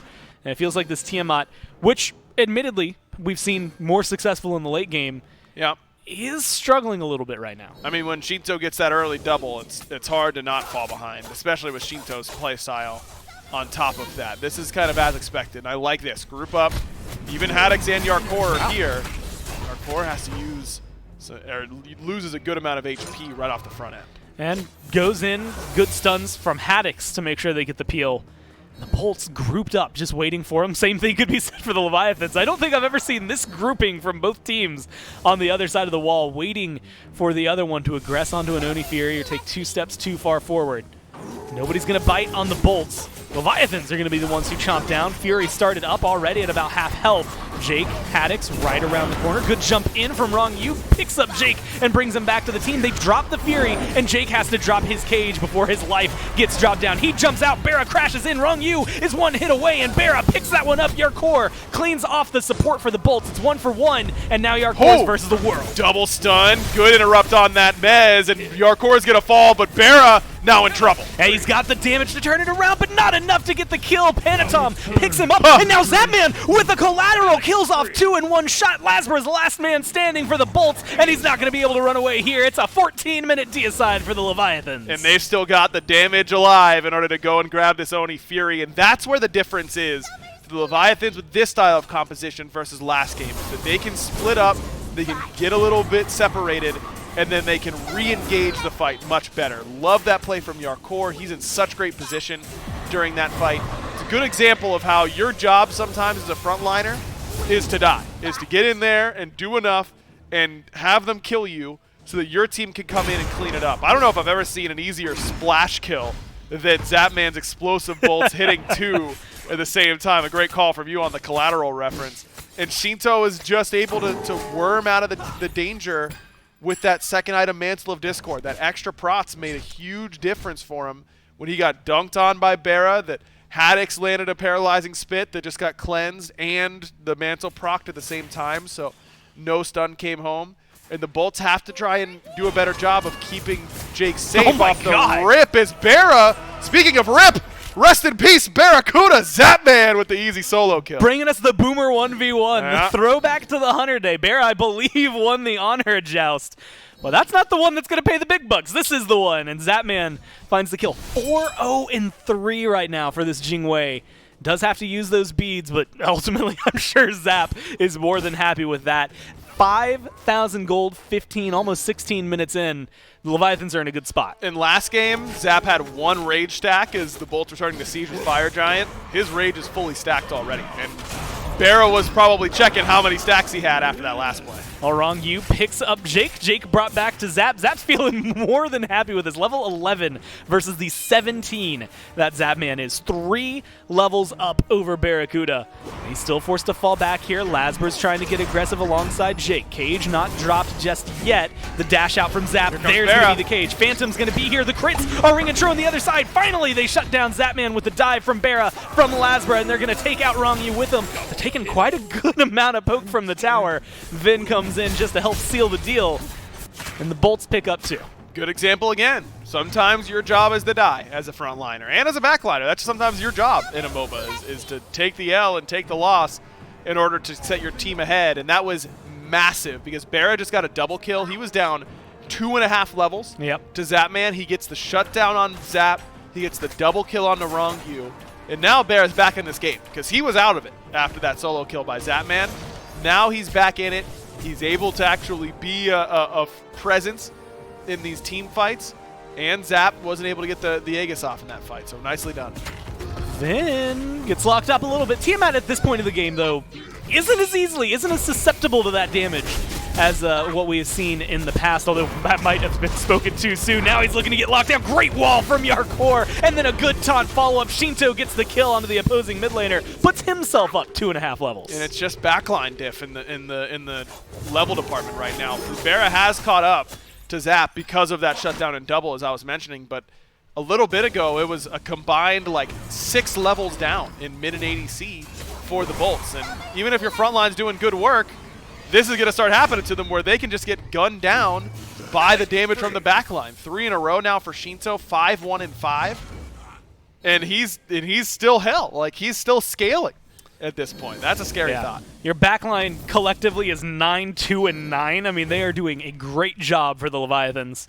And being part of 10 out of the 15 kills here is good for Shinto. Zap maybe bit off more than he can chew. Barrett gets the purple buff, and Zap gets out with his life. I think both of them can call that one a win. Well, Barrett got the beads as well from Zapman in that situation, so certainly a bigger win for the Bolts. Zap feeling it maybe a little bit too much, and that's the fear right now for the Leviathans. This game is in their hands. If they lose from here, it's because they made mistakes. Because when you've got a Hell Comp and a Jingwei, a backline that's this far ahead and this hard to dive, this should be closed out by the Order side. But the Bolts have shown great resiliency so far this year. They've made numerous late-game comebacks.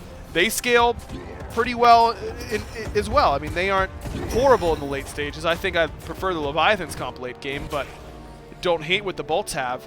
They just got to get there now. Specifically Ven, who's down 3 levels and about 2/3 of an item in the build. That is not where you want to be. The good news is that once Shinto hits 20, there's nowhere higher for him to go. So Ven will eventually catch up. It is just the devastating nature that is the 19-16, what could eventually be 20-16 if Shinto keeps having his way. That is going to end up causing some distress for the Bolts. But to harken back to your point, the longer the game goes, Bolts making late game comebacks. I actually remember last year, I think it was the longest game of the year, 65 minutes versus, at the time, Ghost Gaming, now the Jade Dragons. They won that game. They are more than happy to hold on as long as necessary. Maybe showcased right here. They're able to pick up their own red buff and at least keep it secured. But Gold Fury started up by the Leviathans. Zap's got the damage to solo this out himself. I don't think that anyone with the Bolts is going to be close enough. And that is another Fury in favor of the Leviathans. Now up 6,500 gold. Shinto's level 20, as you mentioned, so now nowhere else to go for him in terms of XP advantage. On the Leviathans, I think I'm letting Shinto upgrade his starter, maybe. But other than that, I mean, we're on full items. You know, this is something that I think teams sometimes forget or struggle to recognize. At least they used to. Teams have gotten a lot better at it these last few years. Is the difference right now for the Leviathans between waiting 4 minutes to pull this Fire Giant and pulling it now is going to be negligible because they won't be able to farm a full item in that time. Look, all of their items except for Rongyu's are recently completed tier 3s. Whereas the Bolts, they're sitting on components. You know, they're sitting on half an item or 2/3 of an item in Venenu's case or in Haddix's case or in Awesome Jake's case. And so a couple minutes to them means a lot more because they are more likely to end up being able to actually finish something valuable with that time. With that in mind, I don't think the Leviathan should wait around for a Fire Giant pull.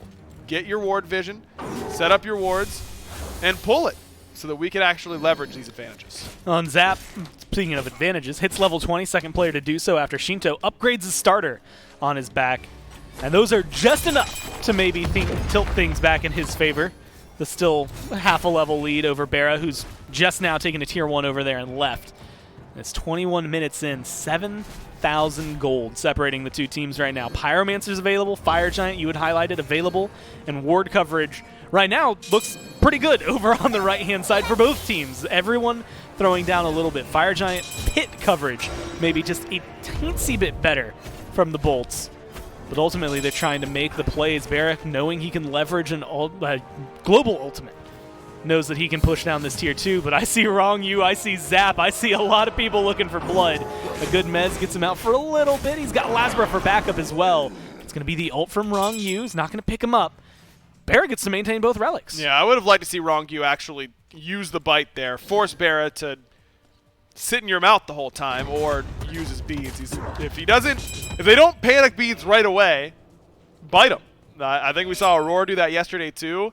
I know that you get the prots if you're full runes whenever you're up there, and of course you get the CC immunity and all that, but at least make Barra make the choice. In that situation, he didn't have much of a choice to make. Well, you had wanted to see this a little bit ago. They got the Pyromancer. Now they're going for the Fire Giant. Leviathans taking it down already at half health. Haddock spots it out. You have Barra making his way over alongside Lasbra. Lasbra still has his ult, and Jake is the one who's getting aggressive. Drops the cage, but his health bar drops faster. Zap going to pick him up on the disengage with his ult, and that is one front line stripped away for the Bolts. And Barra's already used the ultimate. He's out of mana, so he can't continue this. This is going to be a Fire Giant for Leviathans. Jake just unable to withstand the onslaught. I mean, no Spectral Armor for him. How could he? He only got 3 items. You know, how could he have had time to itemize against the level 20 Jing Wei, who's up 6 levels on him? It's a tough position right now as a front liner in this meta, and you're feeling it now for Jake, who just got 1 tapped off that blink cage. Haddox wasn't able to really get a good ultimate. He only got a Magi's in that situation from Panaton. Oh my god, Zapman almost at one shot. Okay. Then and does take care of Barra. He just shows up and kills him 7-1 and 4. Don't step to him. I was about to commend them taking the tier 2. Get out of there. Okay, sorry. Oh my god. Sorry, sir. I gotta go into the booth and apologize to Zap. How big was that crit? Just in case I angered him at some point today, because otherwise he might be doing that to everyone. He is just going off right now. 11,000 player damage. And when you've got a Hell, you know you're going to be able to free cast because they're going to be all ending the Hell. When you're going up against a Hell and the ADC isn't killing your whole team, you've got no options anymore because you need to kill both. The chances of you killing either one feel pretty slim now. Well, hey, they knocked down a couple of tier 2s here. Leviathans feeling way better about their chances. More than 10 seconds left before Barra joins up. In fact, you know what? They're going to go ahead and send Jake to the grayscale as well. 40 seconds without your Odin support. You lose your mid Phoenix, you lose your right Phoenix, and they're going to start healing up here. And what is going to turn into a 4v5. Barra respawns, Vin respawns as well. They all still have their buff, but the Leviathans are going to go ahead and pull themselves back, take the Phoenixes, stay alive. I think this makes sense. I mean, you've got no wave really coming in either lane. You've got a Primal Fury coming up that you can get. You can back and buy. You've got a lot of golden hand. Everyone over 2,000, 3 players over 3,000 can easily just go back and clean up this Fury and get back in there. So we take a look at Zapman's play. Lasbra just backed, and you know what? He probably got lucky that he backed. How many autos does it take for him to kill Ven in this instance? 1, 2, 3. 3 autos. Yeah, mages are OP, Gormizer, am I right? Mages, yeah, Tiamat's so broken. Yeah, all that damage mitigation really mattered. 2 608 crits against Barra there. It looked like it was, well, just about 1,200 damage, but he did it in 2 shots. And you know what, Aggro? That was before there was a Deathbringer online. Guess what Zap just finished? Yeah, that's right. His crit's going to be hitting even harder. Yeah, okay, yeah, he also gets a beads upgrade, whatever. Who cares about that part? He is... I want damage. ...devastating right now, and I am very, very concerned for the Bolts if he's going to continue doing this. 1 Spectral Armor is all that stands on their side. It's just Haddox. Nothing there for Jake yet. Nothing for Lasbra, Vin, or Barra in terms of protection. Granted, theoretically, their protection would be the team. I'm worried about Zap more than I'm worried about anything, and Shinto's 6-1 and 6 just behind him. Yeah, he just finished Rod of Tahuti, by the way. Like, what?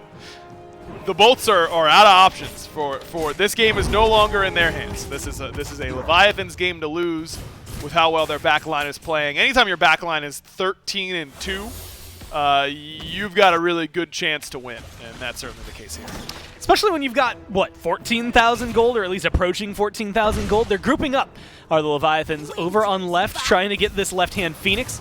Wrong You throws down the Bracer, so he's going to have not only the vision, but the buff for his team. Zapman and Shinto leading the way. They don't quite get the Phoenix, and it's going to be Haddix who steps up to the team. Zapman's half health. Zapman's getting chunked down. Jake is looking for a little bit more. The Aegis, the ult, it's all used. And Zap's going to be able to get out of there. The turnaround is looking a little bit better, but Bera picks up the kill onto Zap. They pick up the kill onto Shinto, and it's the other 3 members for the Leviathans remaining. Can they get rid of Bera? One more hit is all it takes. Panatom cleans that one up so far now. 2 versus 2. That's all that's left. Finn, low health, but good turnaround. Haddix, good stun onto Panatom, but it looks like they're just trying to get away. Yarkor doesn't have the blink, but he's just trying to keep Ven in combat and make sure that Ven can't go back to base, because look at this fire wave coming down the mid lane.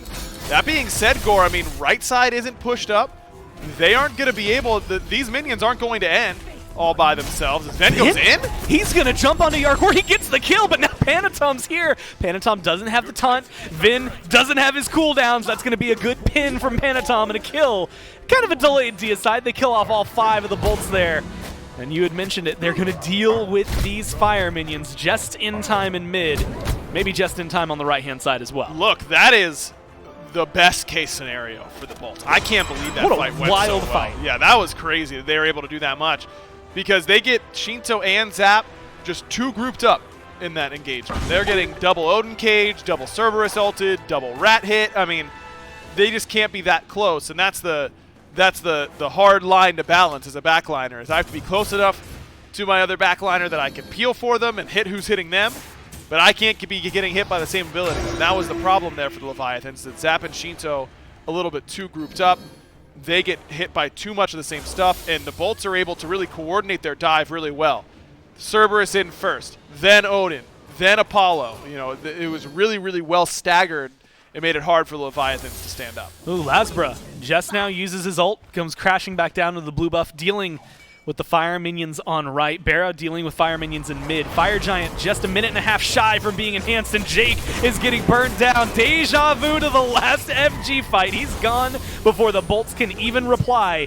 And now they're looking for Haddix. They're going a little deeper. Panatom goes forward, misses the taunt this time around. Lasbra pops forward, but Zap just does the damage that is necessary. He's almost dead though, but it doesn't matter. Triple kill for Zapman before he goes down, and that's going to be the deicide for the Leviathans. Shinto picks up the other 2, and they run down to in-game 2. Zap for 5, baby. We're back right in Zap's wheelhouse. They get Zapman, but lose the game.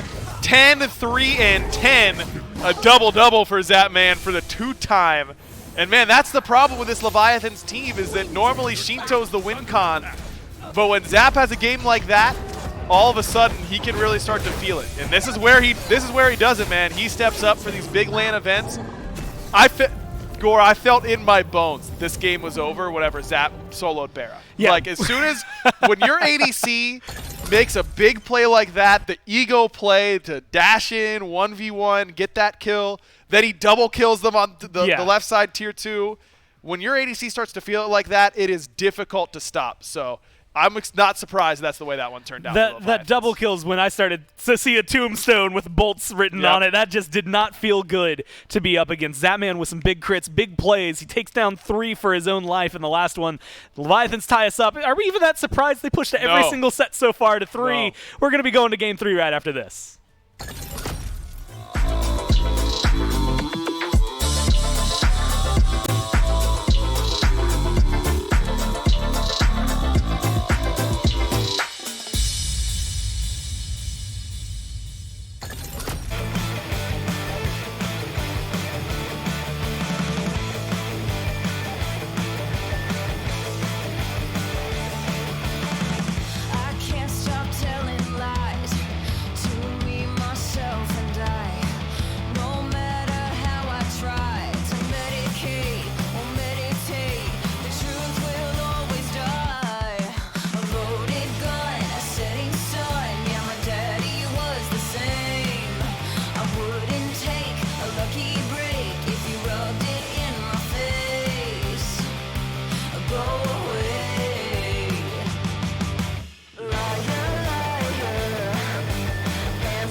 sophisticated.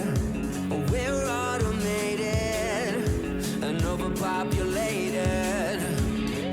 We're all fish in a stream,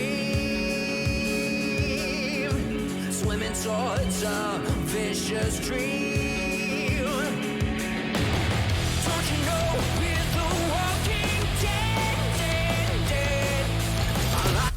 I actually really love that clip. You can see him take in his breath after he survives. Oh yeah. Yeah. that was, I'm not talking to you, Jordan. You're like, yeah, dude. Jordan. I figured it's only fitting that I really highlight Fortnite. Okay. Next up, I'll eat Mifflin. Focus, Mifflin. X-Caster and I was looking over there. I skipped the last line. Okay, right here. Jordan, this is the one.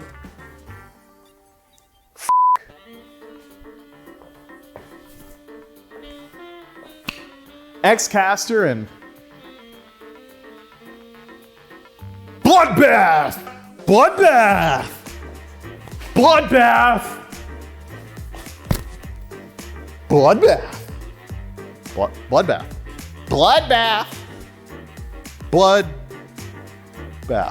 Bogo Brain, Galaxy 5-head Poggers, Keck W, Omega Pog, Pepe D plays here, all right? We're talking Poggers, Galaxy Brain moments, and that's when Smite players have hard reads, big plays, and just kind of display the, I don't know, like high IQ. You'll see it. It makes sense once you watch it.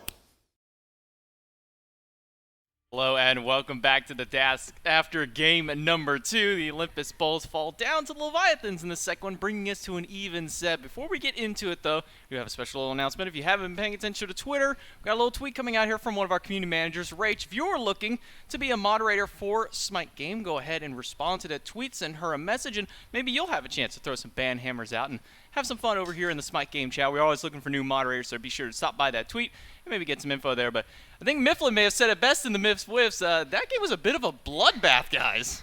Yeah, there was a lot of back and forth action taking place there, but I think a lot of that really just stemmed from the Hell. She wasn't suppressed in the early game, and you kind of just have to sit on Hell. Otherwise, she becomes as potent as ever. Damage and healing being at about the same amount, especially in the hands of Shinto, so problematic. Yeah, I think a big thing to note is Panatom had a very impactful game. Everywhere he went, he seemed to get a kill or an assist, and he kind of just set up Zap and Shinto to have a crazy backline performance. I mean, so many great individual plays from Zap. This is a classic Zapman game. And Shinto was just given way too much room, I think, on this Hell. He was like 3 levels up at some point, and you cannot be doing that with a Hell. I know back over in, kind of in the green room, in the waiting room, where we're all sitting by watching this game, this play right here in particular kind of got everybody going, oh man, what was that? Getting that Odibo kill, as well as the crits beforehand. I mean, just Zapman getting a free cast in the backline. That's all you could ever ask for a hunter as seasoned as Zapman, even Barracuda for the flip side forward, is when you just have that opportunity to sit back and throw autos to your heart's content. I mean, this is a perfect setup here for the Leviathans. Yeah, for sure. I mean, carries right now just have a crazy amount of damage. I mean, you're just seeing some of the numbers here, thousands from Hell, crits from Jingwei everywhere. Like, you just cannot give these backlines any room to have like this much freedom. Otherwise, you're just gonna end up losing like the Bolts did.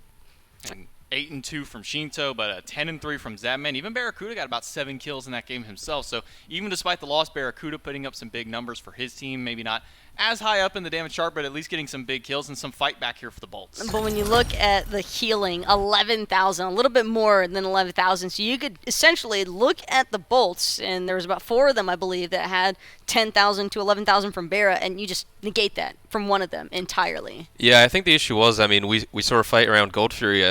They were able to kill everyone but Shinto and Zap, but when the Hell is alive, like, that just gives you infinite fight potential. You can always re-engage whenever you feel comfortable, and if the Hell is open again, I'm not really sure what direction the Bolts have to go into, because I don't think you can get much better of a draft with Odin sub.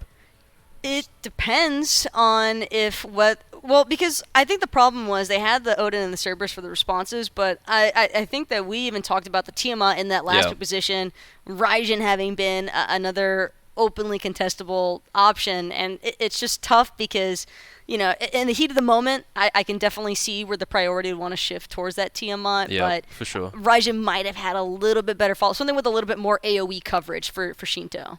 Well, with that, game number 3's picks and bans are here. We saw Hell taken away in game number 1. Game 2, she got let through and was first picked for it. Do you think that we see the Hell banned away game number 3? For sure. I think especially with Bolts going back on first pick side with that choice, I think Leviathans won't risk playing into a Hell. Yeah, it's not a mistake that many teams want to make twice, or really a mistake that any teams want to make a first time through. As the first bans do come in, it's going to be Osiris and taking away Erlong Shen, making sure to keep Panatom off that god after his performance with it as well. Giannis and Yamoja on the flip side for Leviathans banned away. So much being left open here yet again, though, because of the Bolts just looking to really take away some of the more aggressive jungler options. Erlong, Osiris, which means we really have seen, you know, tidbits of the Gilgamesh prioritization, but if the Bolts were to go for another frontline or just utility-based jungle asset, then, well, it's going to be frontline that they're trying to take away with that Cerberus. It could possibly be the Bolts if the Leviathans don't ban Hell, just looking to snag Hell for themselves. Yeah, for sure. If Hell's open here, I think either of these teams on first pick side will look for it. They did leave it open, so I guess they're not too scared of it. Well, Circuit is also open. Yeah, true. A lot open, so maybe not a surprise there, actually. Circuit, Odin, RTO, Hell, Raijin, Tiamat. There's so many gods that are available at this point. I mean, we're at the point now where Tiamat's not just getting let through, but being 10th picked by a team at this point in time. It's so wild to see this development that we had where all phase long, she is, if it is open, you first pick it. I don't care what else is on the table, you got to get it. And now we're starting to see a little bit of the struggles of this god after a lot of the nerfs we've seen from her. And Nika, rank streets are not safe for you today. All of this Hell for today and yesterday, there's no way you're going to have a blast, man. And Artios and Odin's still rising around as well. Yeah, rank's not going to be too fun for you over there in solo, is it? With a Hell first pick, that leaves Leviathans with 2 options for themselves. They'll go ahead and grab the RTO, make sure to get Hardcore back onto one of the more signature recent picks that he's got. He's one of the first players to have brought the RTO back in solo this phase. Yeah, RTO just gives you so much control on that side of the map, and I think it is very important right now to have, like, not necessarily a winning lane, but you just want to make sure you are strong all across the map. You don't want to have any weaknesses in your comp right now. You have Circuit picked alongside the RTO, so there's a little bit of the anti-heal that you were hinting at earlier, Taco, with that god being open to go up against the Hell. What do the Bolts kind of have to adjust to go against these 2 gods specifically now? Well, now there's a ton of mobility because RTO, especially with that recent buff, getting the 100% movement speed in that bear chase form, it could be tough for a Hell to actually create some separation, but this Ares pickup could be very problematic for the Leviathans because the chains cripples, realistically, you only need to apply at least one of them to shut them down for enough time to essentially burst them out. And Cabrakan, seeing him being added on top of this Ares, it's evident that the Bolts, they're just trying to prevent the Leviathans from having free mobility to actually aggress into this Hell. And there's the Raijin that everyone's been waiting for. I think this Ares is... It's confusing that it's picked this early. I'm not sure if the Leviathans would have even thought about banning that out. I think it's a very risky pick. Usually we see an Ares either have a dominant game or they kind of are the reason that the team loses, and I think Jake might struggle here, I'd say. Yeah, Ares is one of those gods you don't typically see in a top 3 for very many supports anymore, and a lot of teams, because of that, and because he's not like the forefront god for a lot of the support roles, you know, you're thinking more like the Fafnirs, the Ymirs, people kind of just forget that Ares exists, even in these more high mobility compositions. If anything, I would almost expect for the Leviathans to be even more aggressive with this Raijin in the early game, because if they're able to just, you only need to kill Ares once, maybe twice max, and then his credibility for the rest of the game is pretty much shot. He's not going to really be tanky, he's not going to really deal that much damage either, because he'll likely be behind an itemization that would be able to funnel into his passive. This Heimdall as well can go either way, but I think Heimdall especially just home runs Ares anytime he tries to initiate on him. Yeah, I think the Ares is just a really easy target here for Leviathans to look through if they ever want to play around red buff invades especially.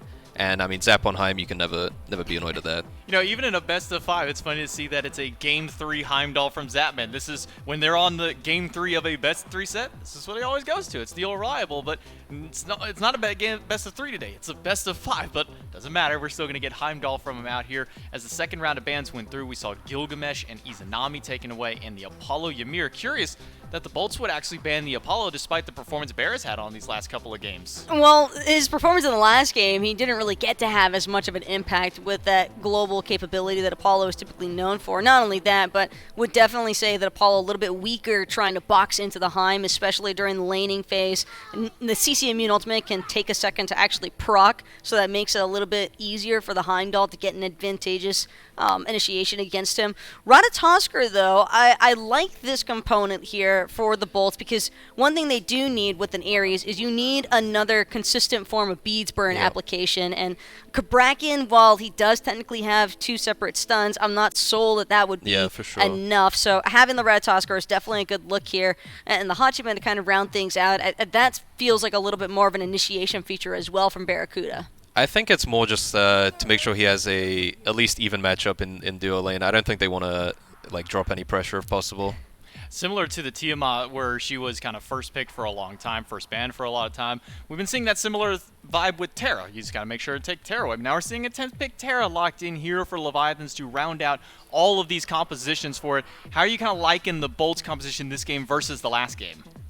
Well, I definitely like this Bolts composition a little bit more than the last game. I think there's a lot more fluidity and a much easier instance of just getting these kits to kind of sync up. But when I look at what the Leviathans have opted for, again, it just all screams ways to really control an Ares in the early to mid game. And again, if they're able to suppress this Ares early on, he's not going to really be able to have that much of an impact or threat like he normally would with that cripple feature. Yeah, I think this game just comes down to which mage is going to be more impactful and who's allowed to be just play the god how they want to. I mean, if Shinto is able to get as much farm as he had last game, then the hell probably will be a non-factor, and the Ares as well.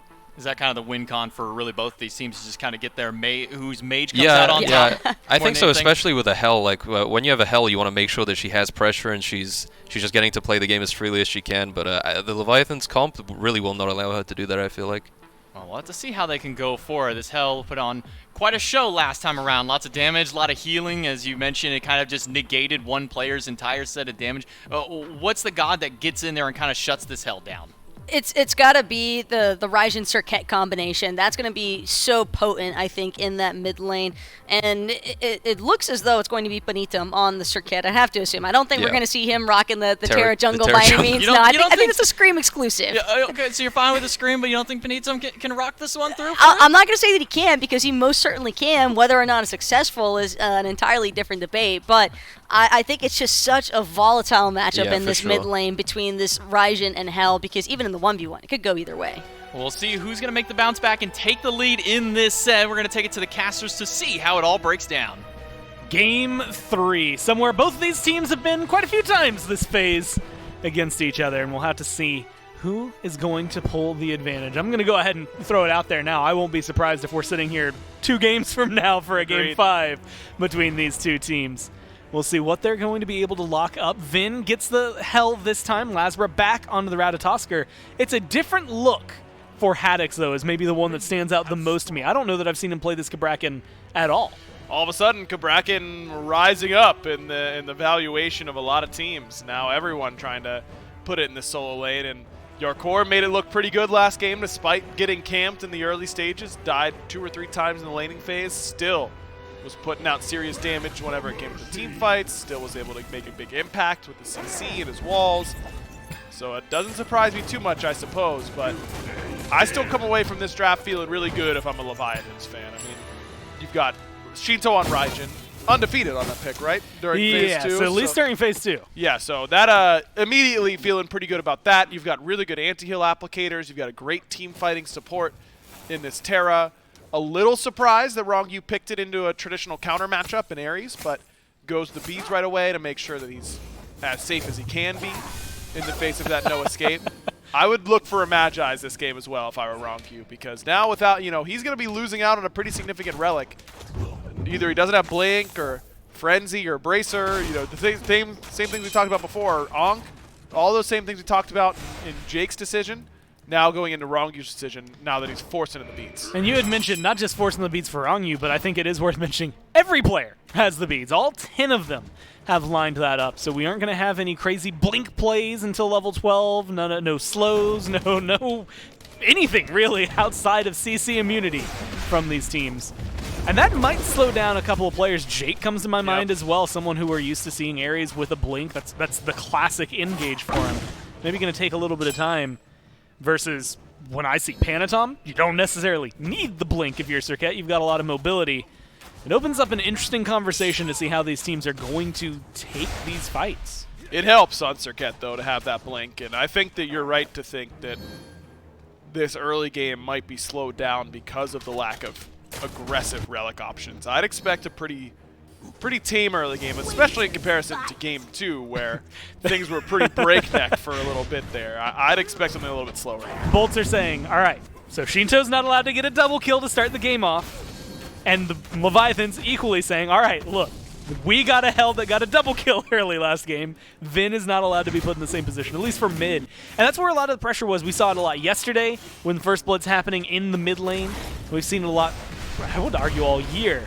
So maybe the junglers dictating some of that pace, maybe some of it being brought on by these purple buffs and whether or not you can find invades. Jake has been very, very, very adept at this area to the point where I believe if it's not undefeated, I'd have to double check myself on that, then he's only lost with it maybe once or twice this phase. Used it a lot for the Ares, but this has been a very, very great pick for the Bolts historically. And when the top two is what, Artio, Serket, yeah, Ares looks really good whenever that's your top two that you're going up against. Your chains are going to be great to shut down that Serket mobility. Your ultimate's going to be great to force beads onto both Panatom and Yarkor, especially Yarkor without any sort of CC immunity for him.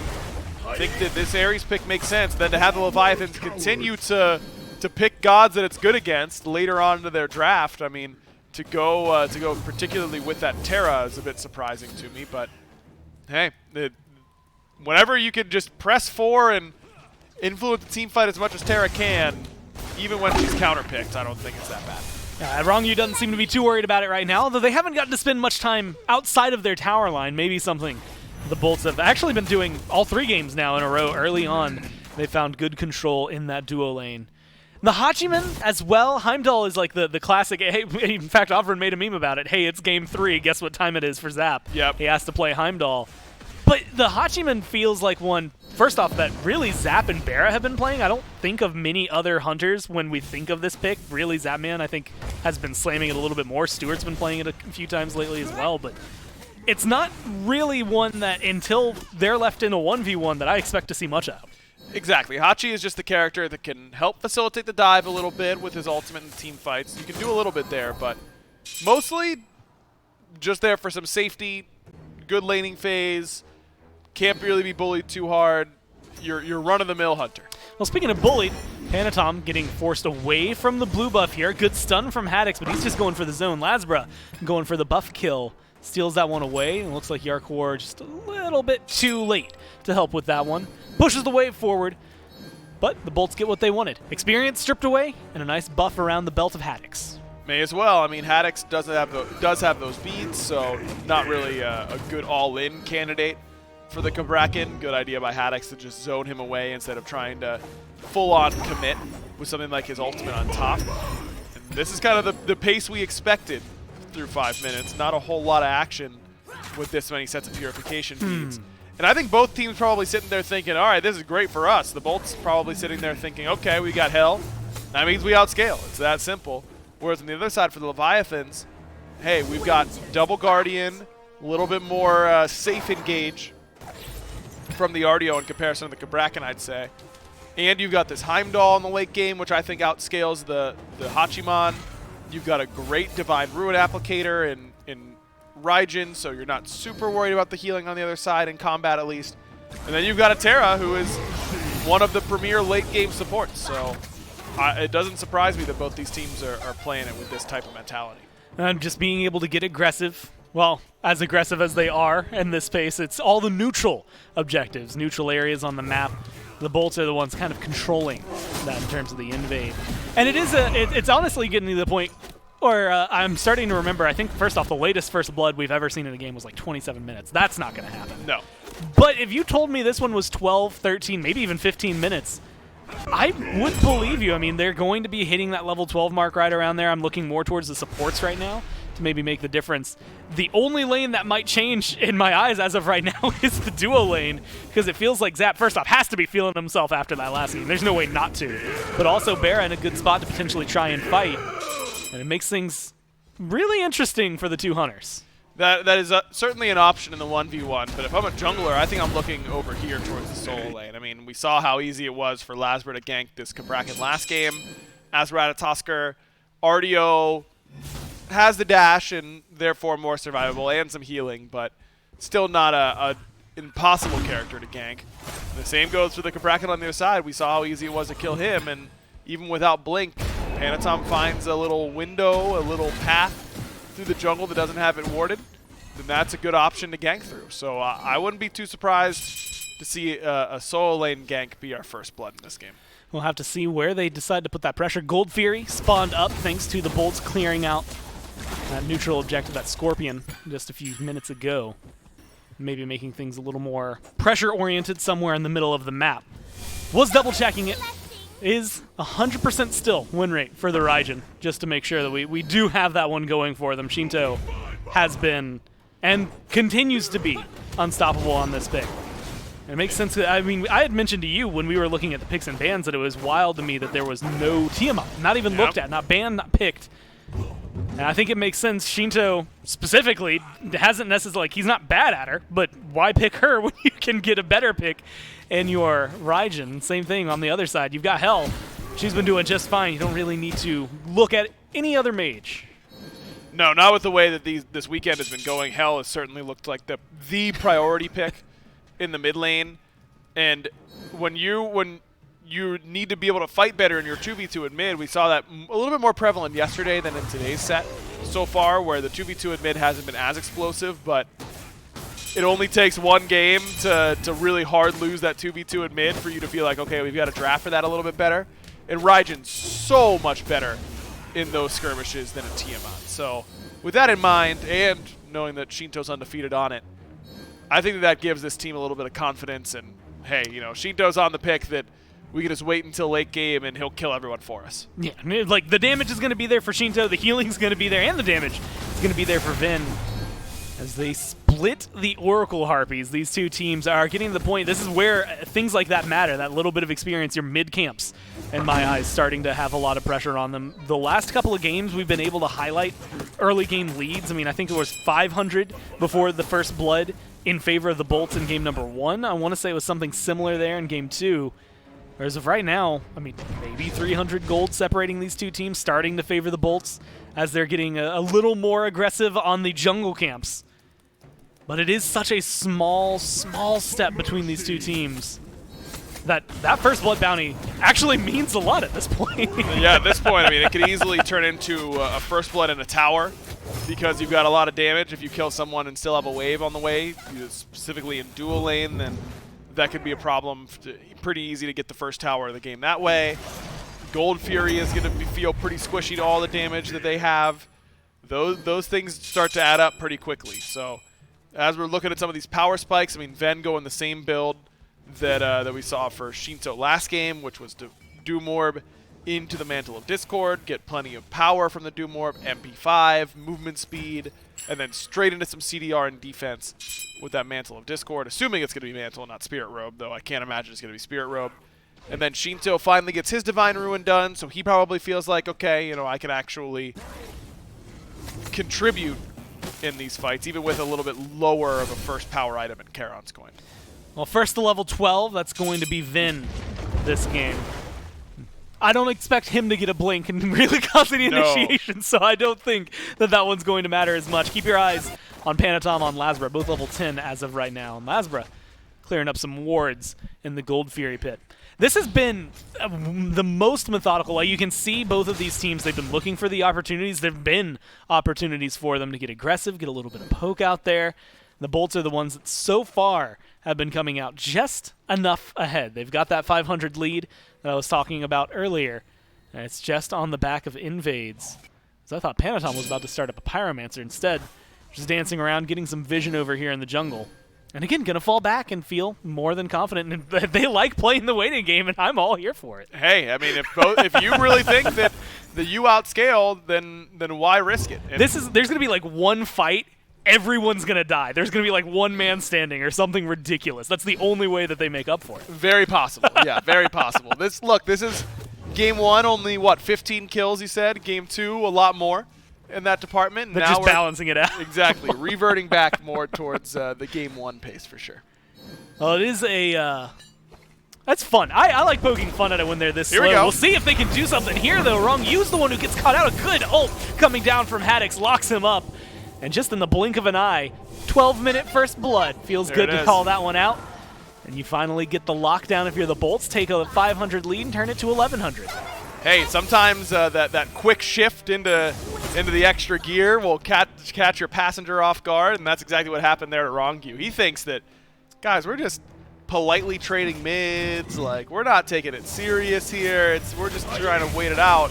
And then it's Haddix blink in as soon as he hits level 12, picks it up, and is able to use it aggressively. Now this Oracle Vision on the side of the Leviathans, they see that this Gold Fury not only is being taken, but now is at 1/4 HP. Panatom's in the neighborhood, not going to be able to get there in time. Bolts get themselves the Gold Fury and the First Blood. And the left side mid camps, I'll call that out as well, because they were able to pick that up thanks to Lasbra. Everything that they would have wanted, all the neutral objectives at least, going their way. In a great position now because your health continues to get a little bit stronger. It actually was a Spirit Robe and not a Mantle of Discord for Ven. I wonder if they just wanted to fight on Haddix's level 12, and he didn't have the gold for Mantle, but did have the gold for Spirit Robe. That's why I decided to go that way. But Spirit Robe, very good up against Serket in particular. Even true damage gets mitigated by that damage mitigation from Spirit Robe passive, so it'll get procced by the Serket ult. If you just blink ults you, those first few ticks won't do quite as much damage, and it feels pretty good. I'm a Spirit Robe advocate. I think that item is way under-purchased, and so I'm not upset that's the direction that Zen decides to go. And getting that protection online right after the Doom Orb, similar to what we saw Shinto do last time. He has the 1 kill. Maybe not the 2-level lead that Shinto had on the Hell in Game 2, but still, it's something to hang your hat on and feel confident in.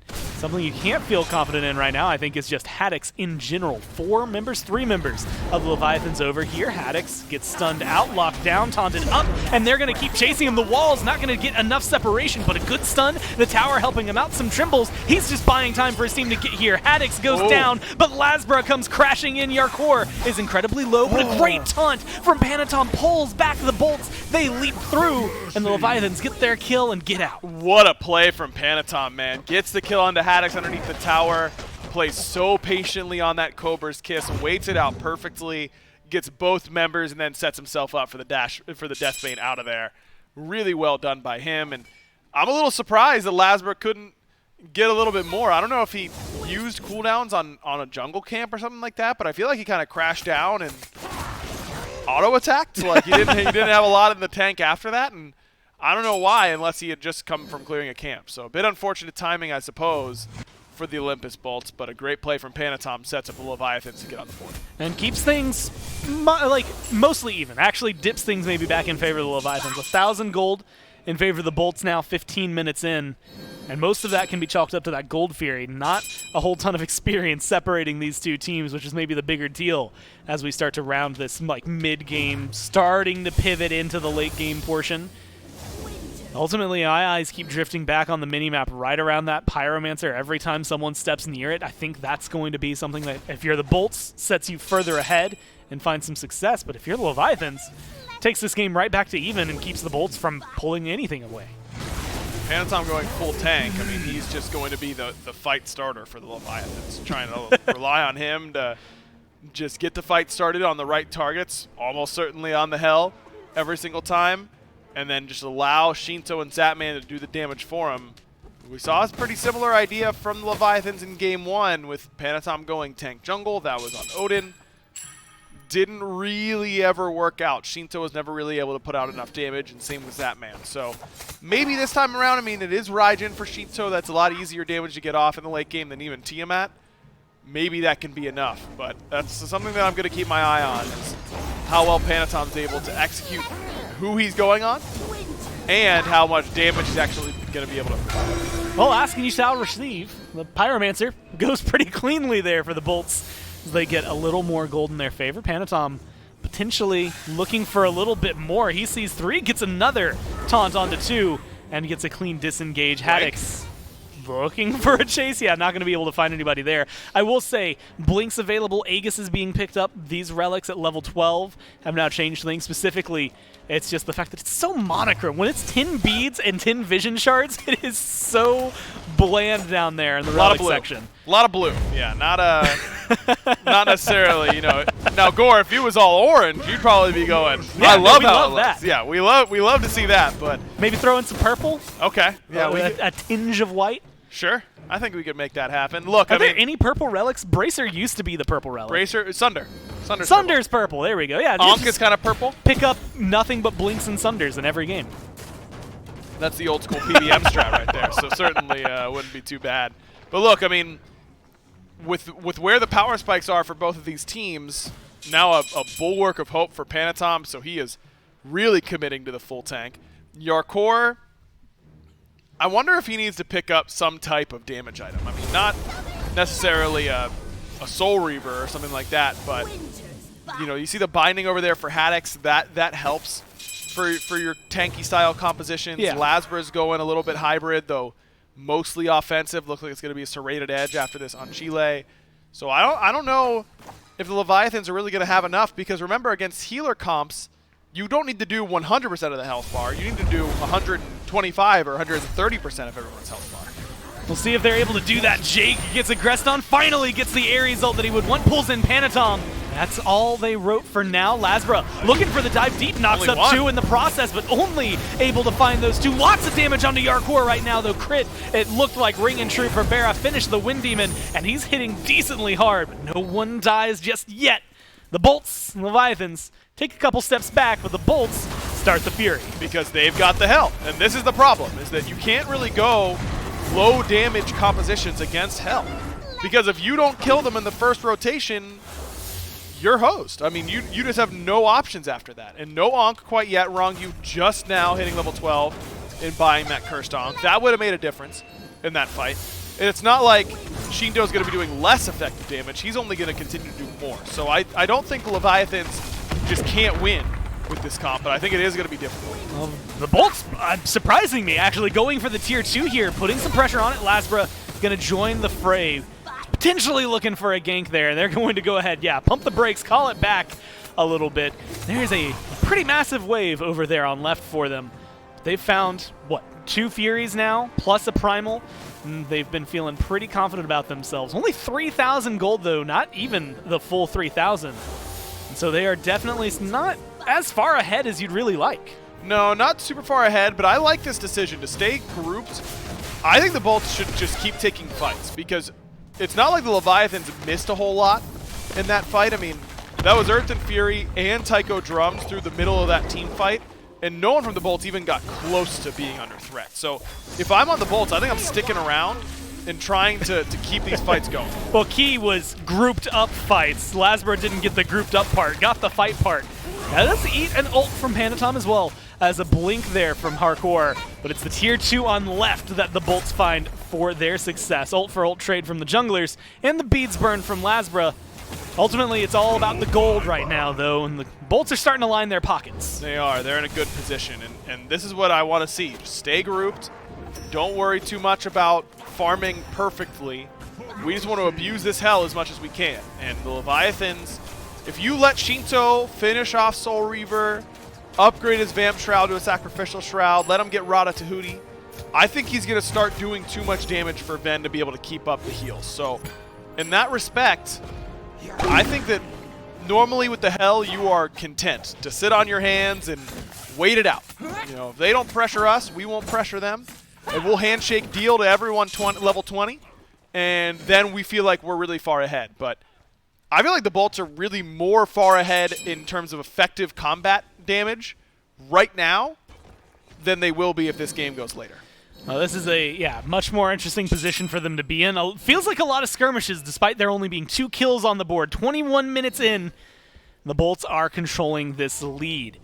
The Leviathans have to play things a little more cautiously. Normally, and we've highlighted this, the desk has said it too, Game 2, a very important one. Game 3, maybe more important. Yarkor running at the bolts right now, has backup. Shinto, Zapman, and crew about to join the solo lane skirmish.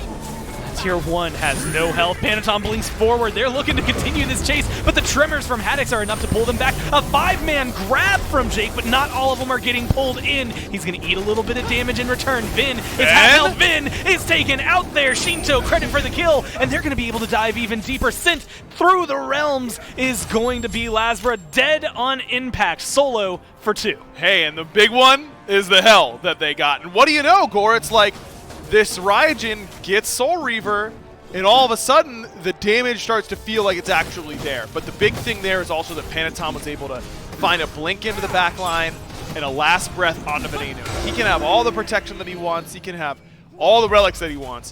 The reality is that he isn't healing for a long time once he gets hit by that. Well, Jake taunted in, forced to use his own beads here. As Panatom is going to take and break that support if given the opportunity. Forced to fall back. All of the bolts are retreating right now. Not enough healthy members on the side of the Leviathans that Fire Giant's in the conversation. In fact, if Barra keeps hitting crits like that, there's not going to be enough healthy members on the Leviathans to do much. Panatom disengages. They walk away. You have to look at these neutral objectives. Pyromancer just stripped by the Leviathans, but there's a Fury coming up, primal in its nature. And then, of course, the Fire Giant still lurking ever so quietly right now. At 23 minutes in. I think this is super smart from the bolts. I'd pull this Fire Giant in this position because you highlighted it. The last fight, Jake grabbed 5 people and got 5 beats throughout that team fight. We should be trying to fight here. Just pulling Wrongview, I don't think is good enough. Well, he gets only Wrongview. They get the kill, and that's going to be beneficial. But is it going to win them the fight? Barra forced to ult to get away from Yarkor. Yarkor continuing the chase down onto Haddix, who's at 2/3 or 1/3 HP as he keeps getting taken down. Barra killed off by Zapman in the back. Lasbra too low to engage. Haddix has to retreat. Jake left on his lonesome under a tier 1. That doesn't matter. We're 23 minutes in. Leviathans keep chasing him down, and they're looking for more kills. Right now, they've only killed off the Hunter. They're going to take the solo laner for good measure. And that should be Fire Giant here for the Leviathans. I mean, Lasbra no ultimate for a long period of time, and Ven no relic, so he's not going to be super interested in stepping up to help. And I really feel like the Bolts had the right idea. Let's group, let's fight. We know we've got the relic advantage, but they settle for too little of a fight. They don't get enough people with that no escape. I think that if I'm the Bolts, because the Leviathans are aware of the situation, they're going to run from you. Make them choose. Make them choose between, hey, we're going to let you get fire low and we'll coin flip it and then come in and take a bad fight anyways.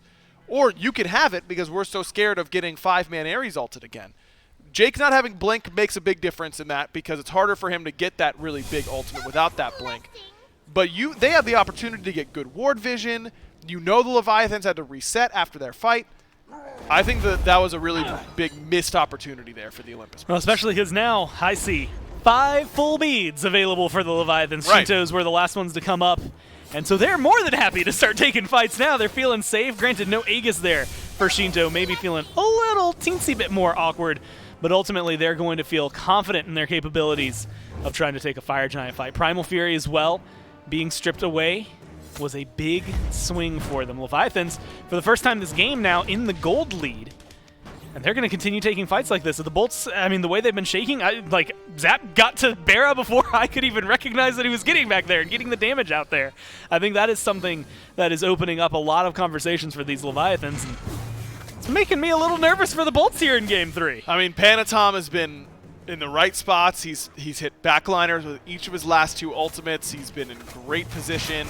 He's been mobile. I mean, I think you're seeing the mobility difference in the compositions right now between this Kabrakan, who gets movement speed, sure, but can't compete with the mobility of a Serket and an RDO and a Raijin and a Heimdall. I mean, the Leviathans are just hard to dive, and the Bolts aren't. You're not really too scared of running away from them. Well, Lasbra caught out here. In fact, the entire kit being dropped from Panatom onto Lasbra does force the ult out of there. That tick damage from the Serket ult going to get him low, but not dead. He's out of the fight effectively for a little bit. That blink is the only thing left for Lazra that is maybe going to have a big impact, and the Leviathans move immediately into the Fire Giant. They're going to start it up. Lazra not able to get close without use of that ultimate, so this should be a pretty good idea here for the Leviathans, but the Bolts aren't going to give this up without a fight. They're going to have to try and do it. And remember, no real secure on either side. Yeah, Jake, Haddix are the ones standing at the forefront here. Fire Giant at about 1/4, still dropping. Zapman doing the DPS. They're going to go ahead and let that one stay back. Immediately, Yarkor to the back line. Jake up into the front line, trying to pull in as many Leviathans as possible. Doesn't pull in anybody. In fact, eats his health bar. Almost dead. One more hit will do it. And Zapman's going to be able to secure the kill onto that one. Yarkor leading the way for his team. Lazra forced to dash away. One hit away from Bera left alone next to Haddix, but he's trying to turn around and fight. He's way going to find a kill. Yes, he at least gets rid of Shinto, but he loses himself. He loses Haddix. Zapman finds 3, and they're going to turn right back to that FG. Man, such a long fight there for the Leviathans, and you'd think that the long fights should favor the Hell composition, and Ven did a good job of not getting hit by a whole lot that fight. I mean, he escapes that engagement with both relics still intact. But the Leviathans have just decided that they'll hit other people if they have to. They'll just hit who they can. And if Jake is far enough forward that we can hit him and Ven can heal him, then we'll kill the Hell.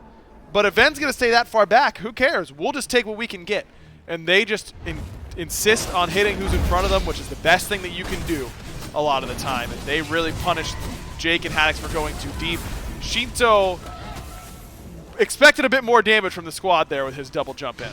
Lazra's up on the, the Branch of Yggdrasil. I don't know if he has much steal potential. That thing's going to time out before he's able to crash down in there. Fire Giant, once again, 1/3 HP, dropped by the Leviathans for a second time. And the aggression. Hey, guess what, Venenu? You're left alone this time. And Panatom's chasing you down. No healing available just yet, but a great pull from Jake. Peels for the mid laner and keeps him alive. Unfortunately, he's now half health, and the Leviathans are going to keep going. Too deep for the Leviathans. Panatom gets walled off, and the rest of the Bolts, the cavalry has arrived, and now you've got the Hell and Ares sustain in order to stay here and get there. Leviathans just don't stick to the objective, and I think that in that situation, it's so scary to be coin flipping a Fire Giant like that, but you can't take the dive onto the Hell, especially understanding that everyone should have said, yeah, she's got both of her relics. That's too deep in that situation.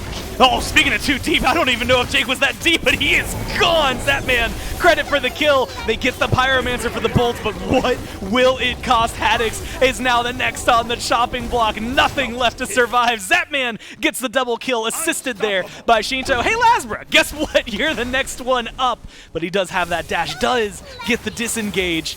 The Leviathans are not letting them get away with anything this game. Man, just way too far forward there from Jake, not respecting the Terra CC whatsoever. Range CC, the bane of Ares' existence. Oh, Yarkor, maybe the bane of the Bolt's existence right now because he's turning it around, setting up his team. They drop the FG, Vin goes down, Bera gets sent through the realms, comes crashing to his demise, and Lazra waiting on the branch, jumps down, deicide here for the Leviathans. They're going to get an FG and find themselves in a really comfy spot. They should hold this for EFG as well. I mean, they should DPS this low and then hold it there, but they are a little bit weak in order to do that. They've got a little bit of Terra sustain, but the Bolts just kind of doing the same mistake that the Leviathans just did, all-inning onto the wrong character in that position. I mean, the RDO is not the one to try and kill in that moment. Yarkor just baits a little bit too well. Shinto has hit the late game stage, and all of a sudden, he's doing too much damage for the healing to really contest. 4,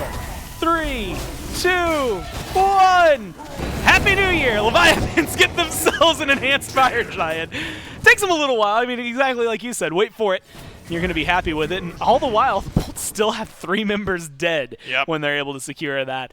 Not enough to be able to start knocking down towers immediately. They spend the gold. I don't know, the last time I saw them back 3 Spectral Armors now online for the Leviathans. Good luck, Bera. Have fun with this one. Upgraded Ankh as well. I mean, they're just going to go back, spin. There's a Primal Fury. The world is their oyster, and they just get to do whatever they want. And this Leviathan's composition is just so good at melee range. And that's the thing that Hell needs to be at basically melee range in order to be at her maximum effectiveness when it comes to damage output. But if she's in melee range, then you've got to worry about Terra ult, about RDO healing, about Heimdall ult, about getting barrel stuffed by a Tycho drums.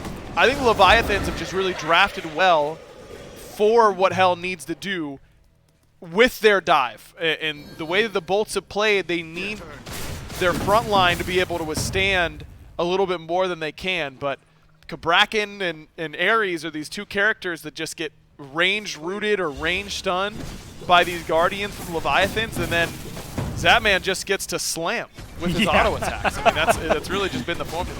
At 3-1 and 9, I'll throw out for Shinto. Affected all but one kill. Somebody else has done that this game. It's Zapman, 8-0 and 4.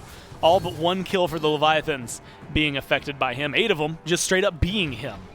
But this is where things get a little different, aggro. We're seeing, yeah, Enhanced Fire Giant Tier 2s, they're gone.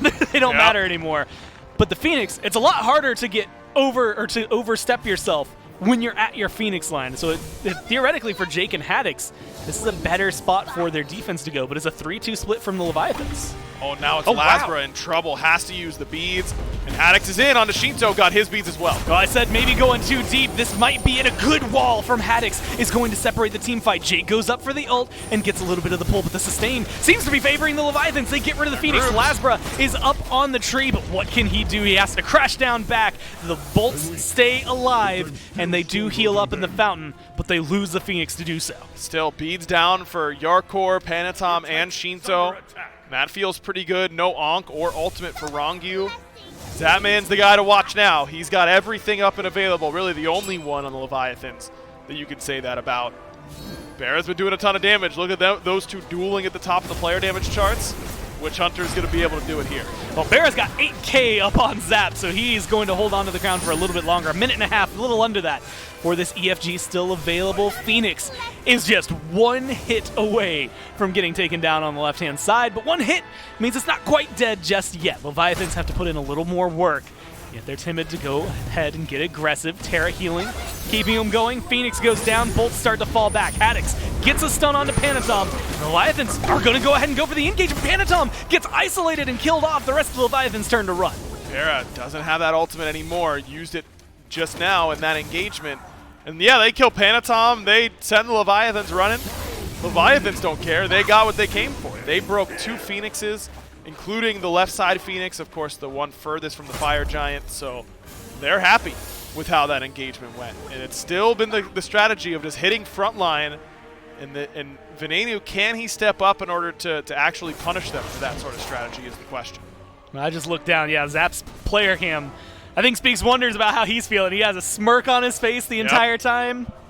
Not stressed. 2 great games in a row. What was it, 10-3 and something ridiculous in the assist column in game number 2. Now 8-0 and 4, as he's been able to get 18 collective kills across the 2 of the games.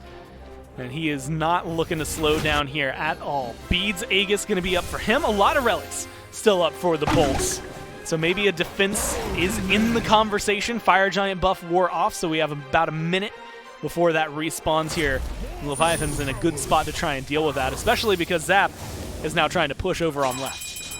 No, there isn't any global presence, which we have had in these last 2 games. You know, it's been Apollo and Chernobog and things of that nature. So without those, these fire waves are going to be harder for the Bolts to deal with, but not impossible. They've got Ratatosker who can rejoin these fights pretty quickly. They don't have to worry too much about getting one-tapped by something like a Mercury that could just be lurking on that side of the map. The build that Panatom's gone for does not lend itself to that. So I'd just be sending Lasbra over to this left-hand side, let him clear out these fire waves, let him shove as pretty much as far into the enemy side as he wants, and then just start to rotate over after a couple waves. Fire Giant about to come crashing down any second now. The Leviathans have the group up. They have the ward vision. They might have the Jake. Jake is seemingly caught out here, rooted out. Yarkor is going to continue chasing him, but there is a good stun to return. It gets the beads, and you had already highlighted it. No blink on the Ares. Makes it more difficult to try and find the engage he wants. Leviathans, instead of grouping up for FG, look like they might group up to take a tier 2. This is just waiting for their fire waves to push up. So biding time, not going towards the Fire Giant that's going to do a bunch of damage to them. Panatom lurking to try and catch Lasbra on his rotation over. Yeah, just waiting in the jungle. He's either going to get Lasbury or he's going to get Vin, one of the two, because they are the ones that are falling deep in the backline of the bolts.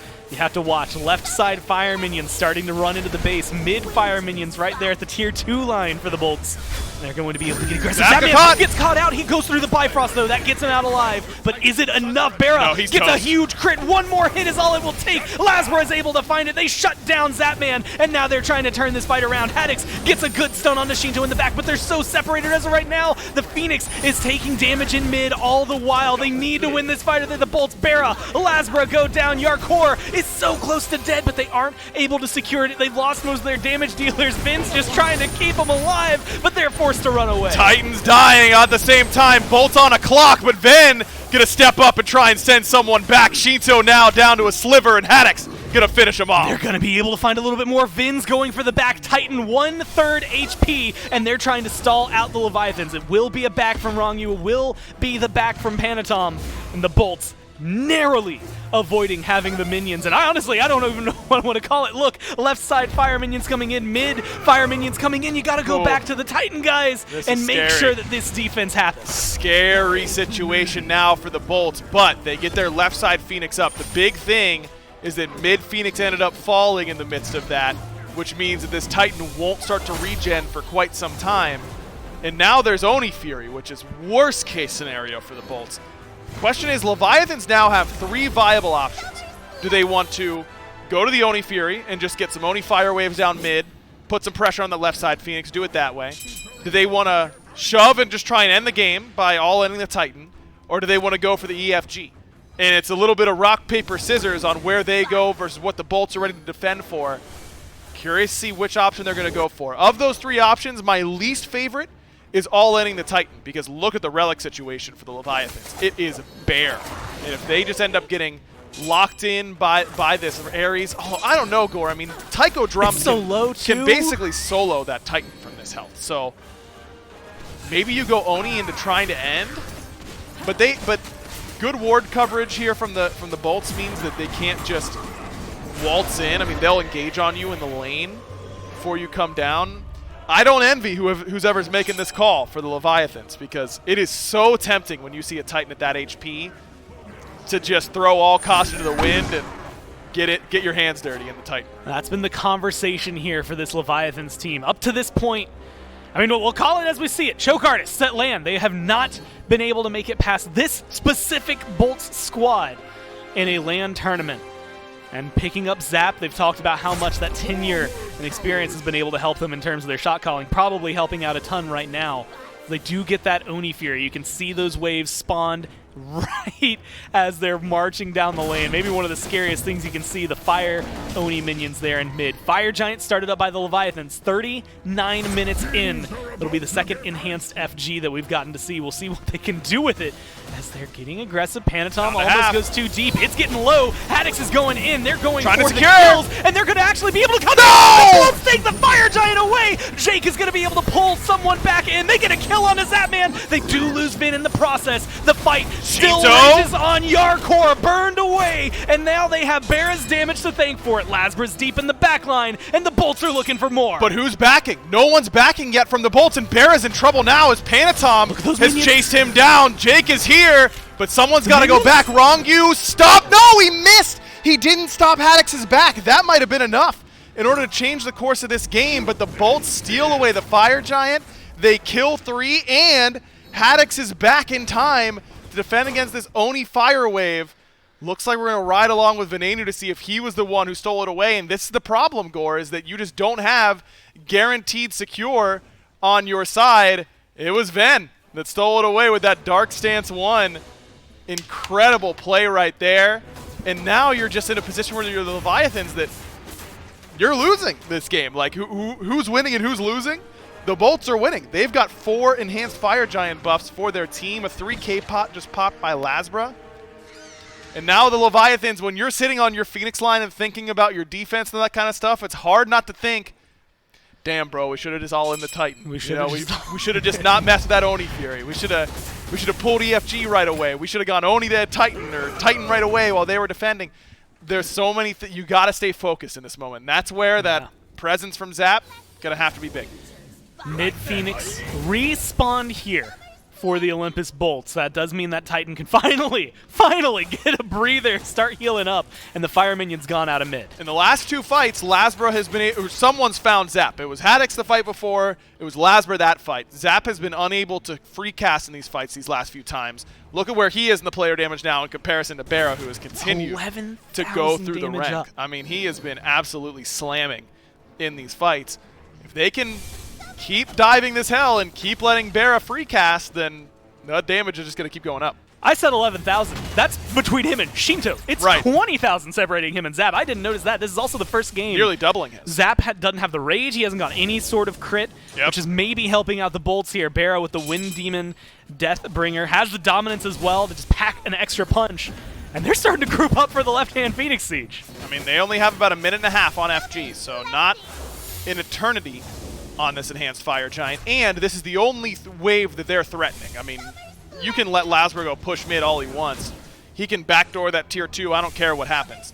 He's not getting a Phoenix, and that's all that matters. So this is a much easier siege to defend against if you're the Leviathans. They have better wave clear than the Bolts had, and they only have one wave. Well, there's Haddix, blinks in, gets his ult, but doesn't necessarily do anything. Lasbra jumps into the back line, and he's going to be looking for a little bit more. Jake does not get any pulls. Haddix ends up going too far, and it's the turnaround. The Leviathans get the kill, save the Phoenix, and they're not pursuing anymore. And that's the hard part. Whenever you only have one option, when your offense is one-dimensional, it's very easy to set up a defense around it, and that's exactly what the Leviathans did. Good spacing around Haddix's blink in. Still a lot of relics down for the Leviathans, but now they're all upgraded, so it's not as long before those come back up. And it seems like we are back to neutral in this game. I don't think the Bolts are going to do anything with this last 30 seconds of FG. And that means that it's going to be another Enhanced Fire Giant fight where, again, neither team has secure, and now neither team is on a clock. Before, the Bolts were on a clock. Now, not so much. Minute 15 for the Fire Giant. That's where I'm going to keep my eyes. Primal Fury coming up as well, something that the Leviathans had stripped just before that FG. And there's a Pyromancer available if you're looking for neutral objectives. Pyromancer is one I love to highlight. I think Primal Fury is great conversation before these big other neutral objectives, but Pyromancer, that ability to get back in the fight, is so helpful. And it looks like Primal Fury spotted out, started up, and burned down fast here by the Leviathans. They'll be able to pick that up. Panatom fishing for Lasbra, not able to find him. So with the Primal Fury in their pocket, Leviathans take maybe an advantage going into the next fight. Like you said, they had a lot of advantages in the last fight, and we saw what the Bolts were able to do this time. We'll see how they change their secure, change their prospects around the FG. Now with 2 Primal Furies, I do believe, for the Leviathans. That's 14% extra damage and taking 14% less, and that matters quite a bit. Those are good numbers. Yeah, that's a lot. That's a big swing in your favor. You got a little bit of healing there with the Terra as well. It's a Spear of Desolation last item for Rongyu to add in a bit of damage himself. He's gotten some really good ultimates these last few fights, and that is going to have to continue if the Leviathans want to take it.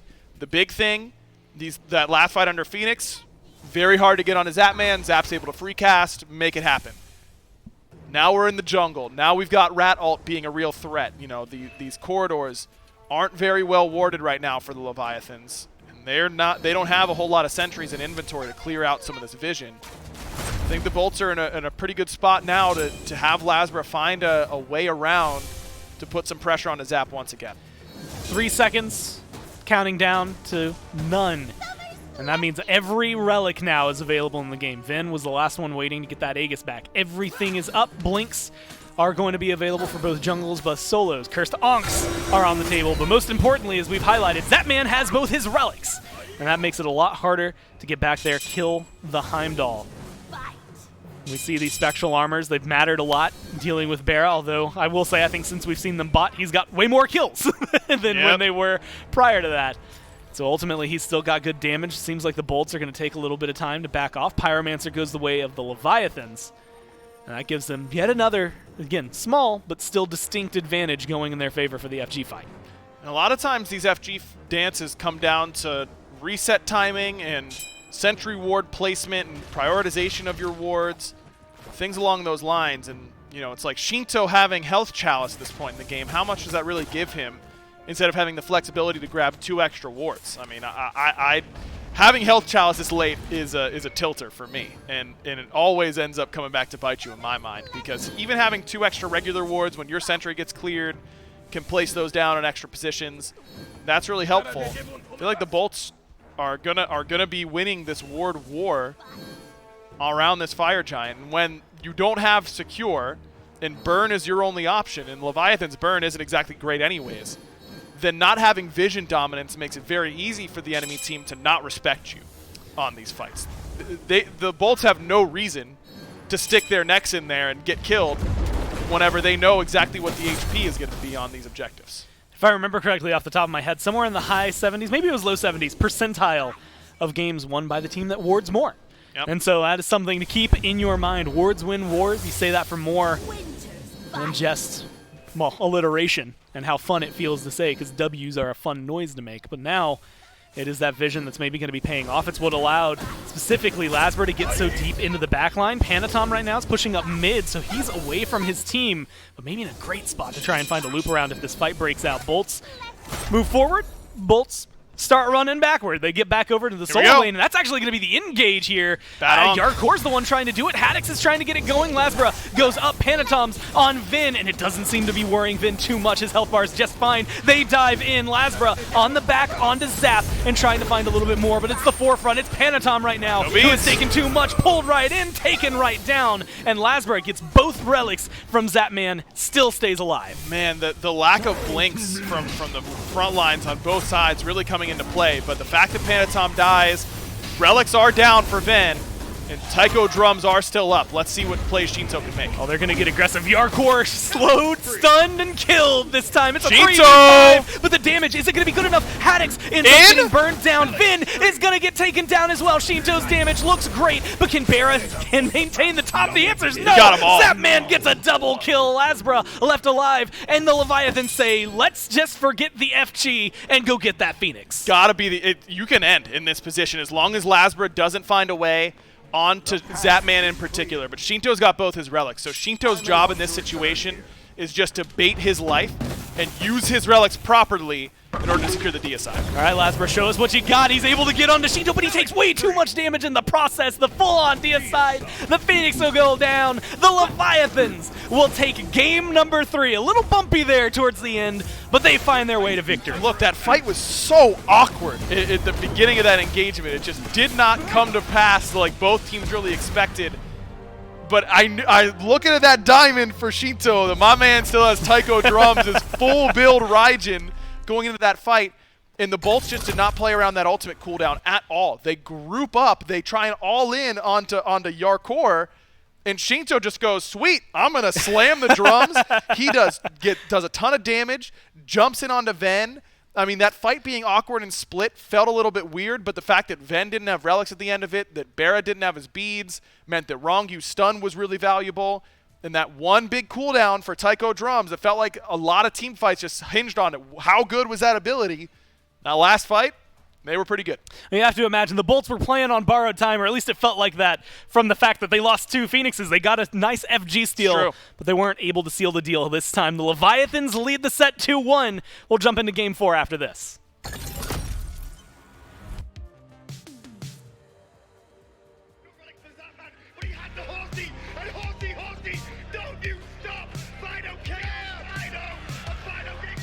I gave up dabbing for Lynn. Cool. No more dabbing for Final. He looked at me and said, I'm going to be on that stage next year. I'm going to become a world champion.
friends are now my enemies.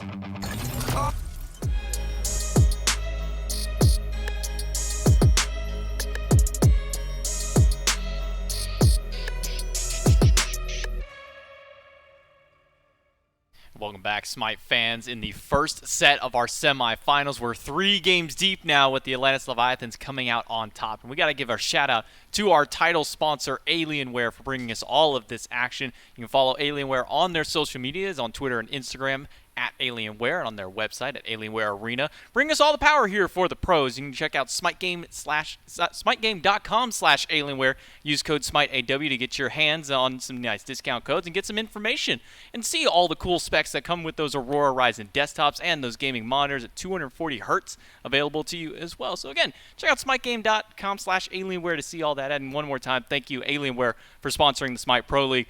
A long, drawn-out battle here in game number 3, and ultimately the Leviathans come out on top. Nika, where did it all go wrong? I mean, there's multiple points where like both teams could have definitely won the game. It's hard to break down specifically, but I think overall it just comes down to Leviathans playing better individually, I think, and better target prioritization in those fights, and making sure the targets they need to kill are the ones that they're focusing down. And I noticed that Panitum, his exclusive duty throughout that entire mid to late game was just focusing out Venenu, making him as uncomfortable as possible. It didn't matter how far back Venenu tried to sit with that hell. There was always this Circuit riding along on top of him, and it was just impossible for him to really get away. And that was something that we kind of touched on as well looking at these drafts in the pregame, is that there was very low control in favor of the Bolts here. This was definitely more of that wrecking ball style of play where you need to get one pick and then you need to further collapse immediately after. And one thing that we didn't really get to see a whole lot of was big ultimates coming from this Ares. One thing that, you know, you draft an Ares into this. One of the things you have the benefit of is that cripple against these super high mobility targets. But outside of that cripple he was providing, he wasn't able to get very many ultimates. I mean, really in this composition for what more could this Ares have done for them maybe? I think it's just the character like reached its limit for the Bolts. I feel like they controlled the early half of the game, I'd say, the first 25 minutes. But eventually it gets to a point where Jake was ulting 5 people, but they would just ignore it. They would press beads, they'd pop onk and run forward and ignore him. He just became a non-factor, I feel like. Yeah, it was a constant. Every time I saw Jake go in and get 4 or 5 people with ultimate, there's 4 or 5 sets of beads that got popped immediately in response for the Volts. They were able to hold out in the early stages. In fact, Barracuda putting in a ton of damage. I believe he topped the charts amongst all of it. 52,000 player damage. A lot of it, though, against the tanks. It didn't feel like he was getting those big, impactful hits like Zapman was with his Heimdall. And that's kind of the difference as well, just in some of these individual matchups like Nico was kind of touching on, is that Zapman and Shinto, I think, in that final team fight as well, no one went on either of them, really. They were both just kind of open, left the free cast. I think the Bolts got a little distracted by the fact that they got 2 clean picks. They're like, okay, let's keep further pushing into the front line, see if we can remove all of them for worrying about these carries. But a late game Ryzen, a late game Heim, they are just going to decimate your front and back line, and that's exactly what happened. Alone Taiko Drums, I think, was enough to put everybody down to about 30-40% HP. Yeah, Shinto was just way too comfortable in these fights. I think they got baited into focusing front line a little bit, whereas, I mean, Leviathans were just spreading the damage across everyone, like, perfectly, I'd say, in these team fights. I mean, there was even a moment in that last team fight that looked hopeful for the Bolts. They signaled out Panatom, left him all alone, and Lasbro was able to distract both of the carries away and allow for them to get that one pick, but then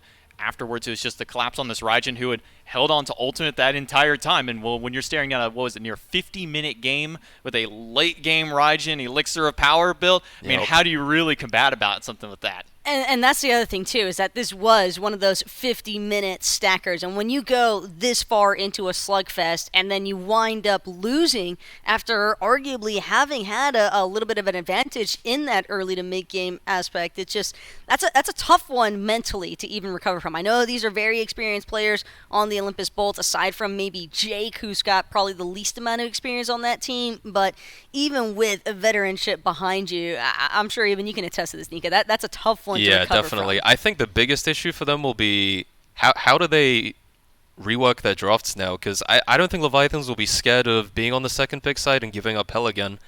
They've shown that they can deal with it. They didn't really struggle too much against it, I'd say, even though Bolts had like a little bit of control in the game. They never really felt overwhelmed by the pick, so I don't know. I think Bolts might struggle to recover from like losing with this whole game. And I think that's one thing that always kind of piques the interest of everybody. Is, game one of these best of fives, as you highlighted much earlier, Taco, it's kind of a free one. You can kind of just do whatever you want, kind of test the waters a little bit, and then game 2 and 3, you start tightening it up. And now when you're down 2-1, is this the time where you start digging into that pocketbook of strats and maybe trying to find something new to throw them off and try and fight back here? We'll have to find out as picks and bans for game number 4 of the best of 5 kickoff. And I think immediately Bolts sitting in this first pick position, I wouldn't be too surprised to see them maybe even try to stray away from the Hell entirely, possibly even just looking to ban the Hell outright. That way they don't leave it open for the Leviathans. They could possibly even look to just try and solidify themselves a nice frontline addition, because where we did see success for the Bolts in that first game was from them getting that frontline online early. I guess we could see Artio maybe in the first pick, but again, it's like, if you give up the Hell to Leviathans, they are more than comfortable like playing into this Artio. Like, they want the Hell. So it's definitely a tough one for the Bolts. So it's one of those things where you kind of just have to take it almost. It feels like you're forced to take the Hell if you don't ban it here, and that's the big question that the Bolts have to ask themselves is, do we want to play it? Well, the answer to that is no, we don't want to play it, and we definitely don't want that in Shinto's hands, so they'll ban that one away alongside the Osiris and the Erlong Shen. Those have been the 2 primary bans that the Bolts have had out here against them, trying to get some target against Panitum.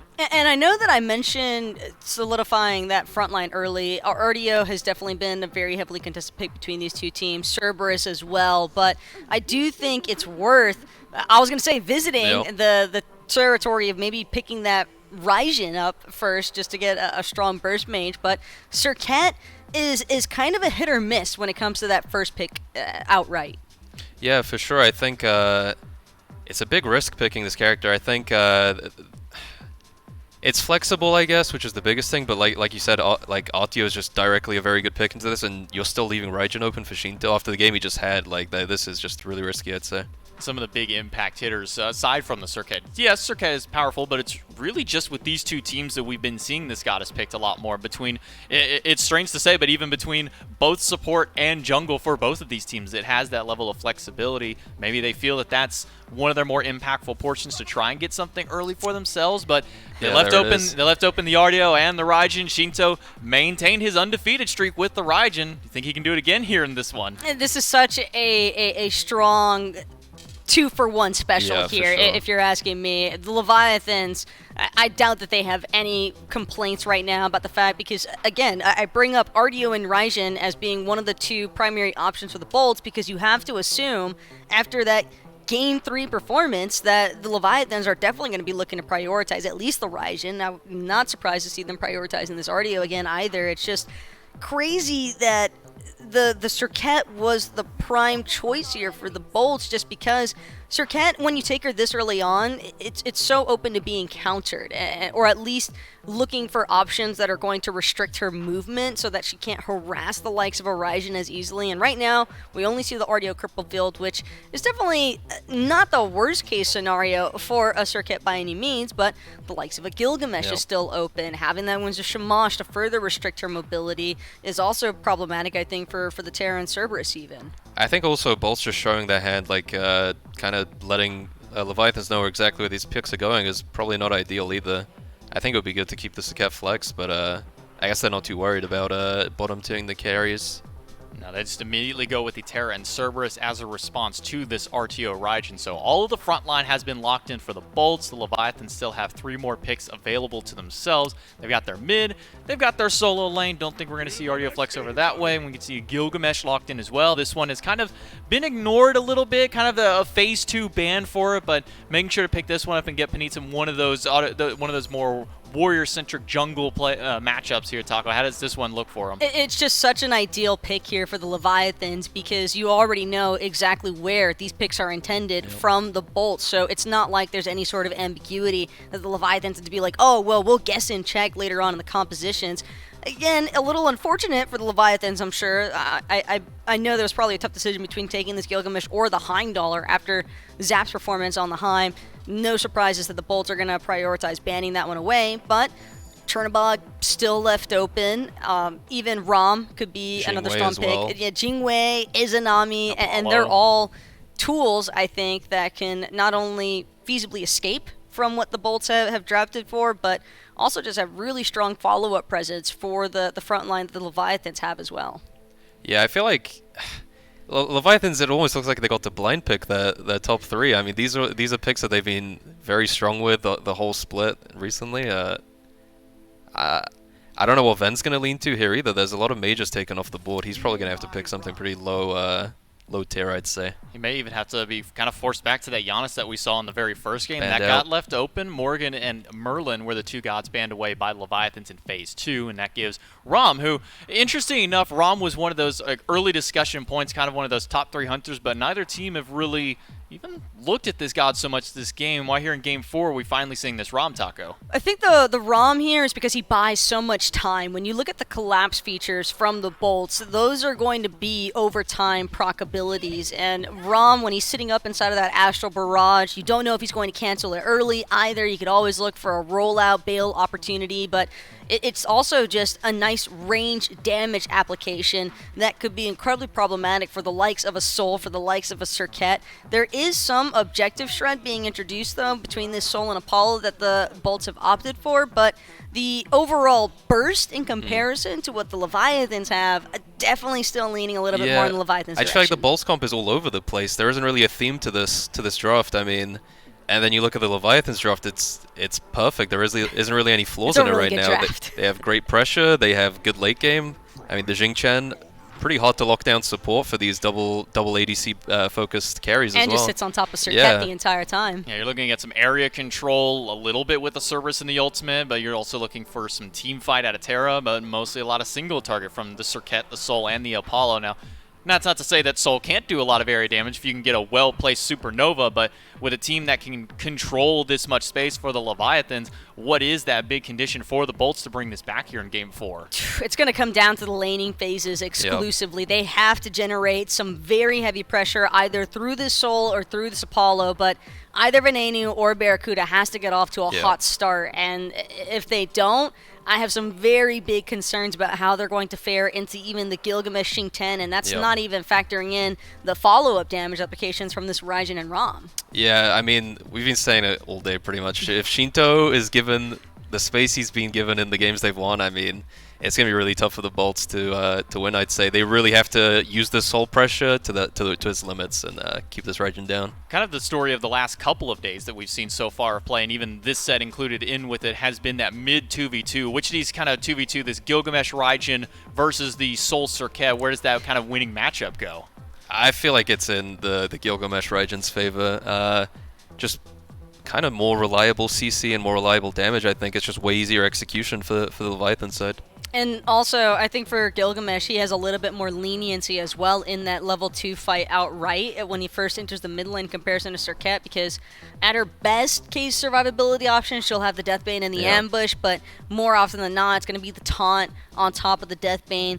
And if you don't find a first blood opportunity off of that initial level 2 fight, well, then you leave yourself wide open to just getting completely bursted out by this Raijin Gilgamesh. It's just, it's a very favorable drafting situation right now for the Leviathans, but the Bolts, if they are able to have close to flawless execution here, and Leviathans aren't careful surrounding those early objectives, then there is a chance for some snowball to come into play. Do you think we see game number 5, looking at the drafts and how they've played out here, is game 5 on the horizon for Bolts, or do you think the Leviathans may clean this one out 3-1? It's hard to go against this Leviathans draft, I'd say. It's really hard to argue. Like, it's. I know that I say it all the time, especially where like you when you look at what's good on paper, it doesn't necessarily always translate into the gameplay itself. And again, I think that this Leviathans, though, this is like you're acing the exam right here, looking at this draft. Meanwhile, the Bolts, it's seeming like that last minute project that you're trying to throw together just to get it turned in on time. And again, it's largely just the fact that there isn't a whole lot of synchronization between the Soul, Apollo, and Circuit. Like, when you have Circuit, Terra, and Cerberus, you want immediate burst. And aside from the Supernova, I think it's going to be really difficult for the Bolts to channel off a lot of their aggression against this Leviathans composition. The Bolts do have a very tall hill to climb here for game number 4, and they've got a lot on the line to try and bring it to a game number 5. Can they do it? The casters are going to be the ones who bring us the action to see if that's possible. 4 events in a row, this Leviathans team has been stopped by the Bolts. Usually around this semifinal time is where things come to an end for them. They now lead 2-1 here in what could be the last game of this set. It's Gore, it's Aggro, and Doug one more time, at least one more time. And the desk seems pretty sold on the Leviathans, Aggro. And it's hard not to be. I'm in total agreement with their estimation of this draft. I think the Leviathans came away with a really, really good one. But that being said, I think that the Bolts have a lot of good tools in this draft. I really like Terra and Cerberus together. It's really good magic damage with solid front line. CC kind of does it all for you. I'm not upset at that. I think that this set in general has had a lack of threat on objectives in even states. We saw it in the last game that Enhanced Fire Giant got stolen away. By a Hell 1, by the way. By a Hell 1. Now you've got a composition that actually threatens you on an objective in a comp with Hell with Soul and Apollo. So I like that aspect of the composition for the Bolts, but man, I don't know. This Leviathan comp has everything. CC, damage, mobility. More it's damage. Going to be hard to stop. Yeah, more damage. Shinto Raijin, by the way, still undefeated, by the way. Yeah, it's hard to bet against him. Either he gets ended here, or the Bolts do. One or the other. Your core so low, turning around some damage onto Haddix.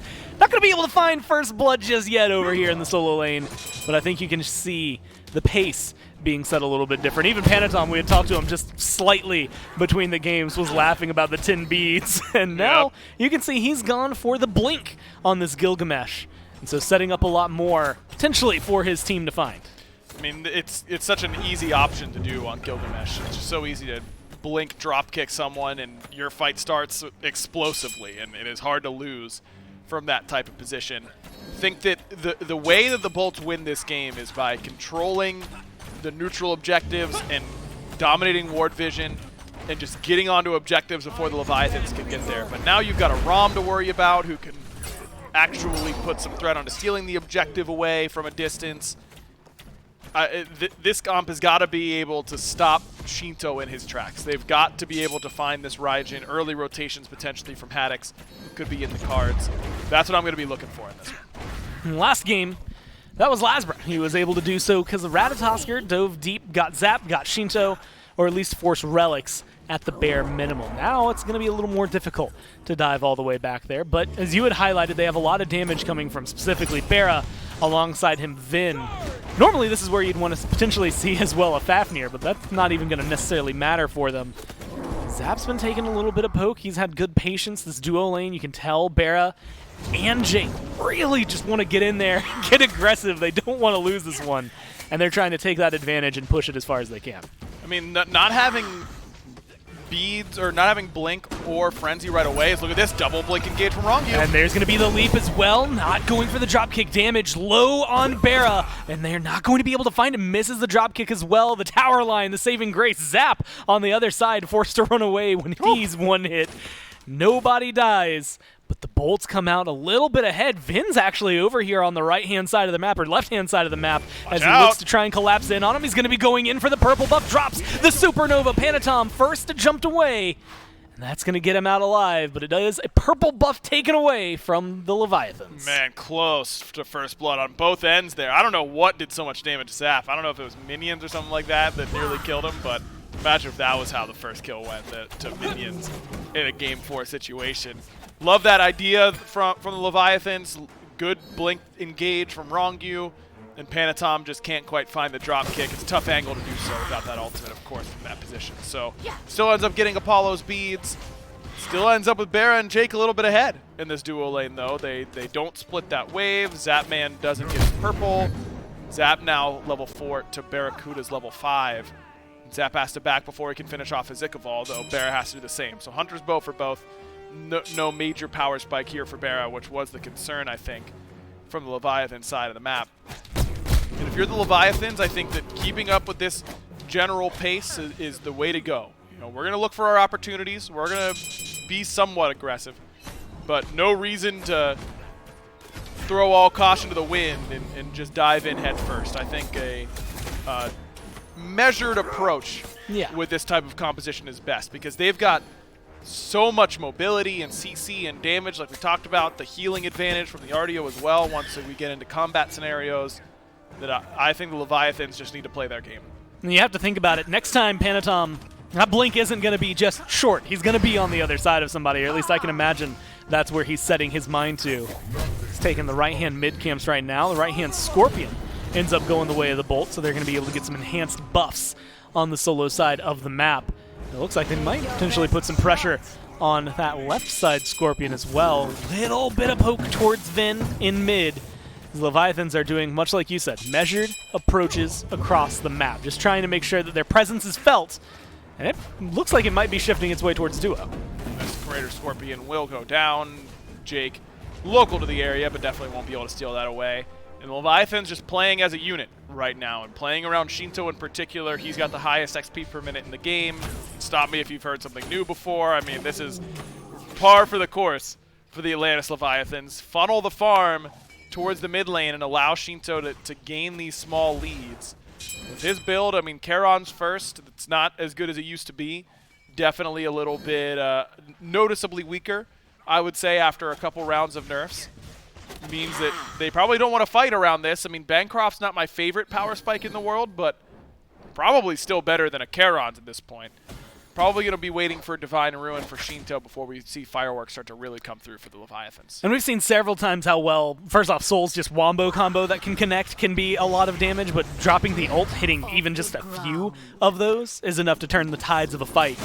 And so while Shinto, granted undefeated, the last game it still was a little bit before we started saying his name, and I expect that they're going to follow that pace. And so far, pace of Game 4, similar to Game 3. Took us 12 minutes to get the first blood then, although not for lack of trying here on the part of the Leviathans. The Bolts hinting at least going for the Oracles over here around the Gold Fury. Get some vision and get some control. And this has been the biggest pressure point. I feel like we've seen a lot of ganks on solo early on this set, but they've slowly pivoted that to the other side of the map. It's been pressure onto Bara, pressure onto Zap that has really been taking away. And that's key whenever you've got a global ultimate on that side of the map, that you don't want to let the pressure kind of come to you. You want to be able to do the pressure elsewhere on the map. The same thing can be said for the ROM. I mean, this is a late game oriented pick. So it doesn't surprise me that pressure away from the duo lane a little bit right now from both sides. Seemed like an interesting comms moment there from the Bolts. Some people wanted the Fury, then they didn't want the Fury, then they wanted the Fury, and then it just bounced back and forth between about 3 of them. And you had mentioned it earlier, but you've got Apollo, you've got Soul. Neutral objectives, they just scream for you. Please, please. Well, I guess don't please kill me, but that's kind of what's going to happen here. Yeah, they don't have a whether or not choice. they want it. And so that is something that is a big deal throughout not just this early game, although right now it's probably the slowest that they'll have to burn those objectives down. A couple more items under the belt of Vin and Bara, and forget about it. It's going to be easy pyros, easy FGs. It comes down to that secure conversation you had mentioned again. It's that burn. We always talk about it with Merlin. Those Taiko drums were just so heavy-handed in that last fight that I'm sure it's weighing on the Bolt's memory just as much as it is on mine. The Bolts are looking to get aggressive. It's going to be the Leviathans instead that jump in. Bara as well. I'm sorry, Vin and Jake trying to get away this time around. It's Jake at half health, but it's Panatom who gets burned down for first blood. Lasber is able to find that one, and the rest of the Leviathans just turn and run. The Bolts knew what they have. They're going to even go for a Scorpion. Man, what is Panatom waiting for to drop the Winds of Shamash? An invitation from the Bolts? He's just got to press 4 at some point in that team fight. But he got CC chained, really locked up. And because that ultimate isn't down, you're losing a lot of your effective area control. The damage is close. It's just good target selection by the Bolts. They had a much better idea of who they're hitting with what instead of just generally hitting everything.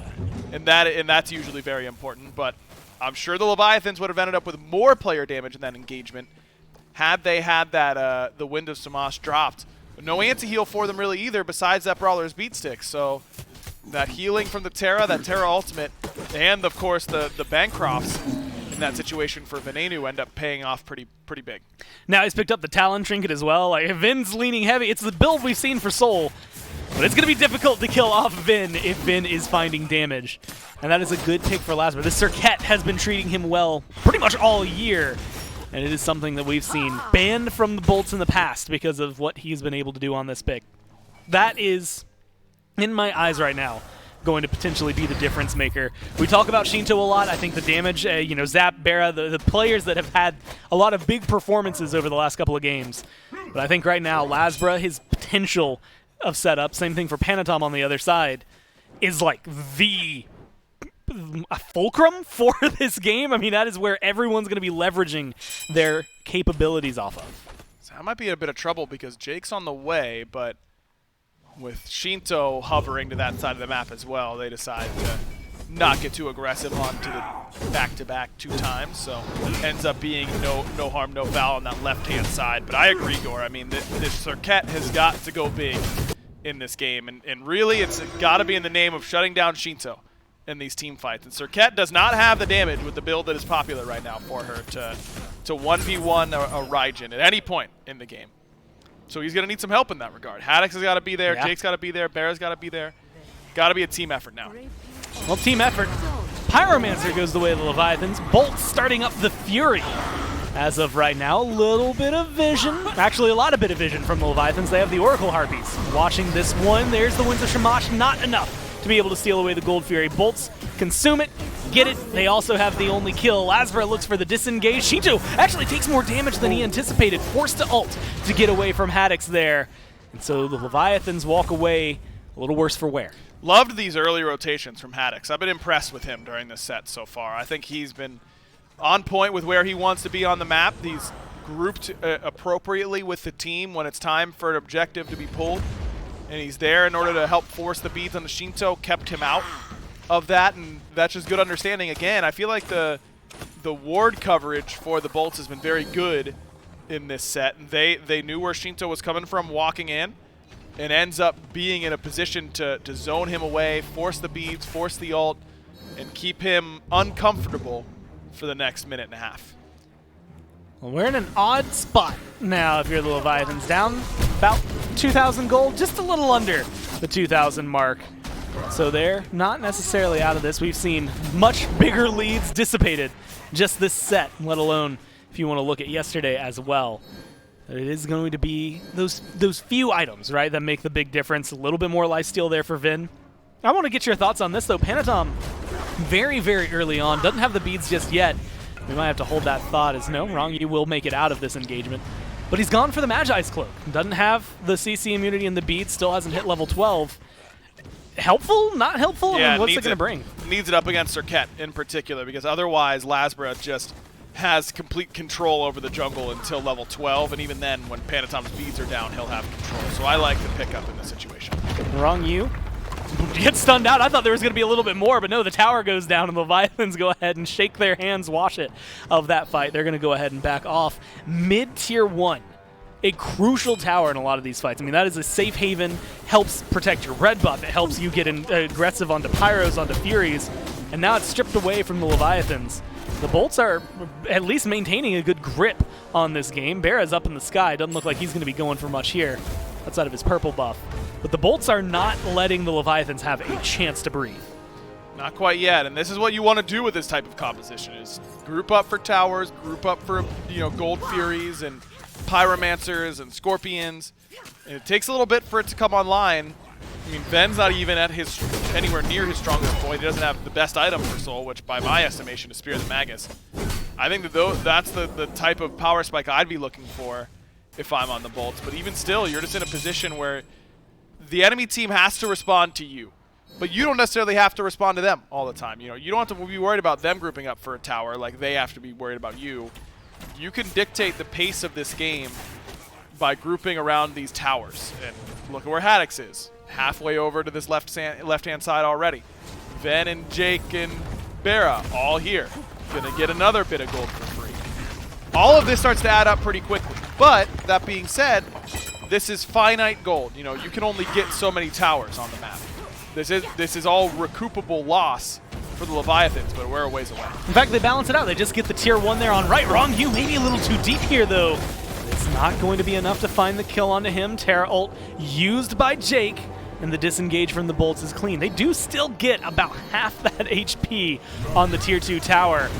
Leviathans might be looking for a little bit more. They'll go ahead again, pump the brakes, slow things down, and back away from the fight. And I've got no problem with that play from the Bolts. It's check in to see how ready the Leviathans are against our type of composition. Because if they aren't rotating as 5 to that fight, great, we'll take it. We'll take the tier 2 tower for free, and we'll keep on snowballing until the Leviathans decide to step up and start to play defense. The Leviathans, though, ready to go. And I think that is part of the growth of this team, as they've learned how to play in these bigger moments. It seems very small in a moment like this, but do Phase 1 playoffs Leviathans show up and force to defend that Tier 2? Do Season 7 Leviathans show up and force to defend that Tier 2? I don't know, but I know that they're in a good position. They're in a better position than they could have been now, because the Bolts aren't just taking whatever they please. Now, I want to know, though, because as we mentioned, like the Bolts composition with time, Apollo obviously gets stronger, same thing for the Soul. Those are the two we keep highlighting. Everybody else is just set up. Those two will do the cleanup afterward. Maybe a little bit of damage there from Lasbra.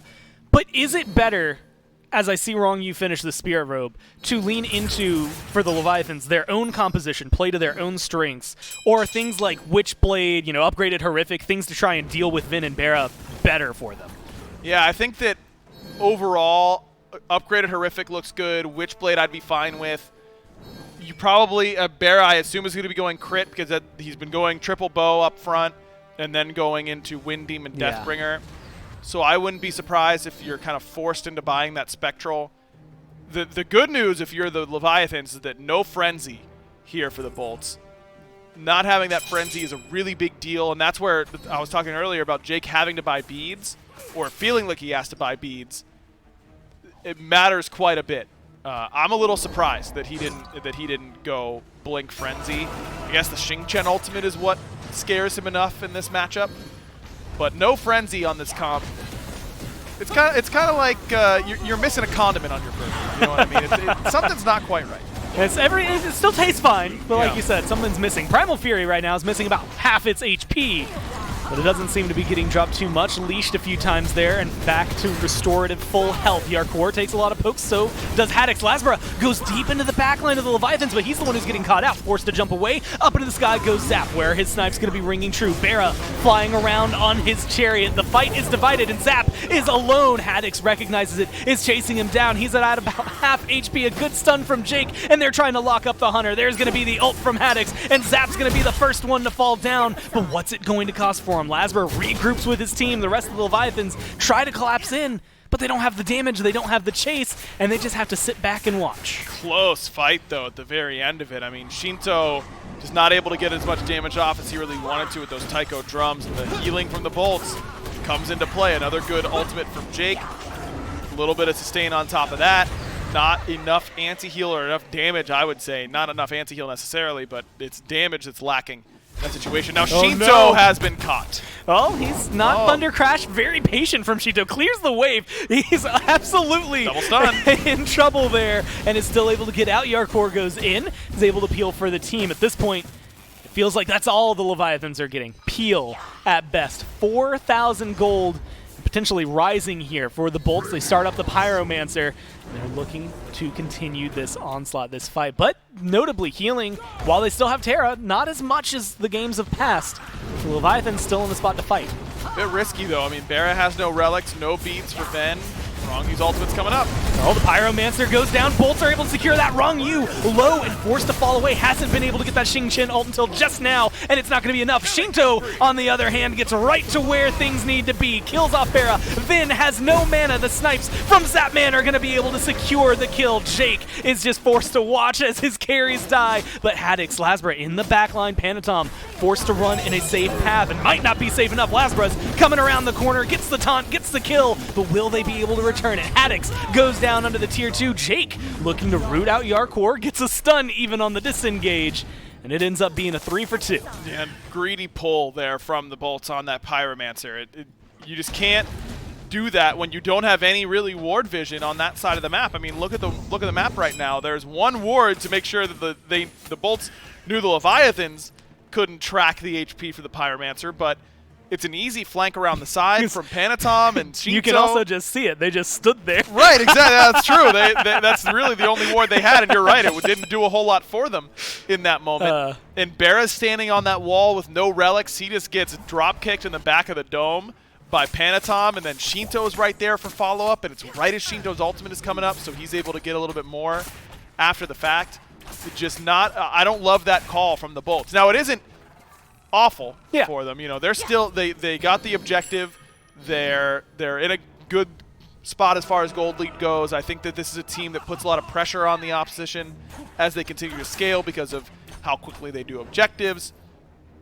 But I don't think that's an objective they just needed to fight over. And with that, Shinto's now up 2 levels. He's finished his Soul Reaver.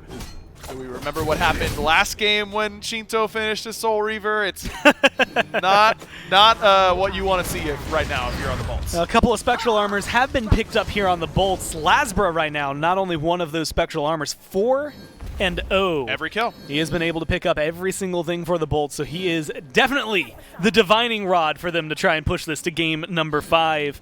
Bera and Vin, both in that engagement. You had mentioned how it wasn't necessarily a good call already for the Bolts to start it, but they're the ones who end up getting burned down first and foremost. They get this tier 2 on left. Wrong Yu goes in for the ult, does get some beads, but doesn't get too much pulled back towards him. There is the damage. Snipes from Zapman, looking to find any damage and potentially a kill on to Haddix, but it's Lasbra left alone. Goodbye 4-0, goodbye perfect record. He gets killed off. And not enough help for him on that backline dive. I mean, the Bolts just can't close that gap.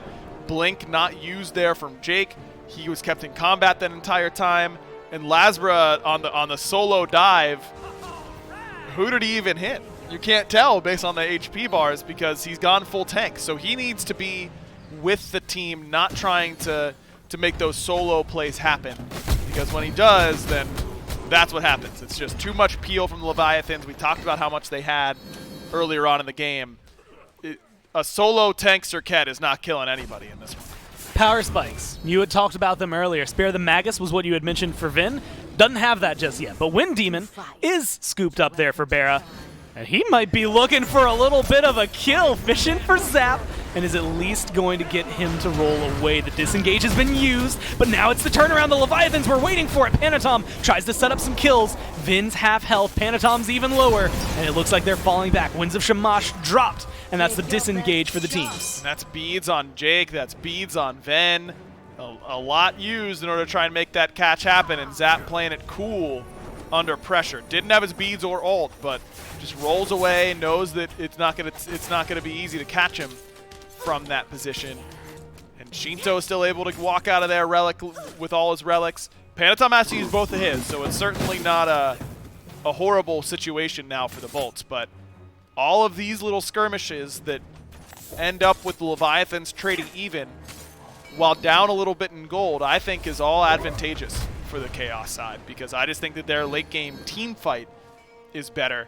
And if the Bolts don't have dominant vision and dominant positioning around objectives and haven't pushed you down because of their tower pressure and all that kind of stuff, then the Bolts can just come in, or the Leviathans rather, can just come in and try and take the fight and not worry about the objective so much. We'll see how that goes and how that might fare for them. Pyromancer about to respawn. Gold Fury is up as of right now, and that has been a huge point of contention. We talked about it earlier, and we're probably going to get to see it in full effect here. How fast the combination Bera-Vin can do up against an objective. They also have to be very cautious. Wrong use, just looking for blood. You had highlighted what beads were down already. Panatom's looking for the loop around right now on this Gold Fury. Not started up, not committed to. Lasbra as well, maybe caught out. Catches Zap, goes for the ult and is able to lock him down, but that is everything, and Zap just gets to walk away happy. And that can't, when your guy has all 4 kills and uses his ultimate like that, and Zap is just going to be able to lifesteal it up as soon as that debuff falls off, that can't be happening. And Lasbra is again on these solo missions, and that's what you have to be on Circuit. You know, you're not making plays with everyone right in front of you the vast majority of the time. But that's where great communication between him and Haddix and him and Jake on these blink-ins and who they can get on top of and that kind of stuff, that all matters. Well, isolated so far. Venenu chased down by Yarkor. That's going to create some separation. Lasbra is in the back line waiting for the Leviathans. They've started the Gold Fury. It's half health as of right now. Aggressive is Jake. Blinks forward, throws the ult out. Vin goes in. Vin gets taken down. Shinto, credit for the kill, and he's going to be ringing true for his damage, but he's at half health right now. The Taiko drums have been used, and Barracuda is isolated. 3 members of the Leviathans trying to get him. Unfortunately, that means they don't have enough to save their own mid laner. They lose Shinto in the process, and now it's the turnaround. What can they pick up? Lasbra ult back up, thrown onto Panatom. He's going to leap away. It's a 3v4, and Zapman tries to ring true. Oh! Stunned out. He has to roll away. He's still alive as of right now, but how much longer can he last? The damage is good. It's a kill on the Lasbra, finally taken down by Haddix, but Jake is isolated. They're still going for the Leviathans, and they're still looking for more. Turn it into a 3v1. What can Haddix pick up? What can he find? And right now it feels like the answer is nothing. The cripple field, the root, the lockdown is too good. The full-on deicide for the Leviathans. Is Artio good, by the way? How much healing did Yarkor do camera in that fight? What in the world is that? Because there's no anti-heal for the bolts. There's none whatsoever in their whole builds. And Yarkor just gets to scrap, man. I mean, there is no better character for just having elongated melee range fights like that than Artio. And Yark just makes a huge difference. And Shinto gets isolated. I loved the dive combo between Lasbra and Barra. That worked really well. They force Zap out of that fight early, and then they're able to turn their attention to Shinto. All that, it's like, yeah, this is good. This is what you're looking for. And then it's like, all right, we did all the things. We killed all their damage. Let's win the fight. We've got Cerberus, passive for our anti-heal. That'll do it. And Yarkor is just like healing and healing and healing and healing, and he cannot be stopped in those engagements. If you look very closely at all the pupils of the Leviathans players, it's turned into straight up money signs. But oh yeah, the bolts have started up the Fire Giant. Gold Fury taken for the Leviathans. But Yarkor shows up. He was popping off in his camera. He popped off in the last fight, and he's ready to pop off right here if necessary. Seems like that's going to be enough to make the bolts fall back. But you can see where their mind is at. They're ready to scrap. Now this is where not having Frenzy matters a lot, right? I mean, if that was a frenzied Shogun Kasari sort of Terra with that much time, that fire's probably dead. They still had an opportunity, they just didn't want to take it. Now they're back on it. Barra, no relics. He's the one to watch. I think Barra and Vin both ended up aggroing the Fire Giant, so they've got that little bit of a debuff. It's at half health.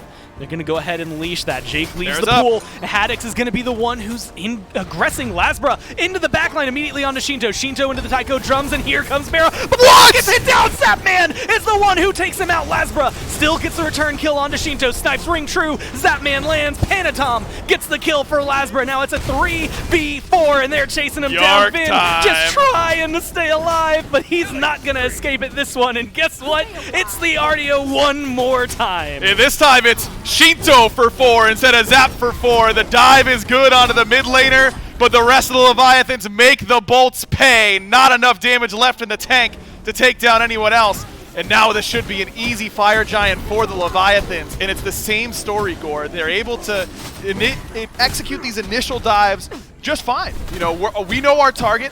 They get on top of them. We're suicide bombing for Barra and Lasbra in order to kill Shinto. And then what's the plan to deal with the Artio? What's the plan to deal with the ROM?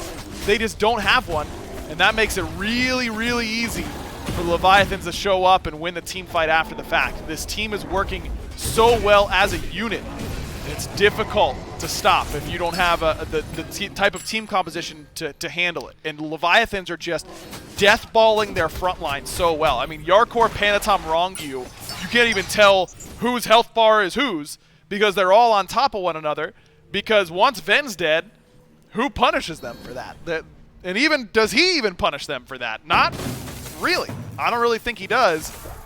I think Ven's building Divine right now, because they need something to be able to actually handle this Artio on the front line. 3-0-9 for Yark. Yeah, he is not upset with the way this game has been going. Zapman 6-2-5, just finished his Deathbringer. Shinto was the one who got traded out this time, has both his relics, a little more lifesteal sprinkled in. The Leviathans are feeling pretty good about this one. 29 minutes in, they have taken the gold lead away from the Bolts. They pick up the Fire Giant and get it on all 5 members, and there's 4 full towers standing for, well, 3 full towers and that scrappy tier 1 that's still hanging around in mid, waiting for them to just line their pockets one more time, and here's the group up. And that's when we're talking about finite gold and how that's recoupable later on.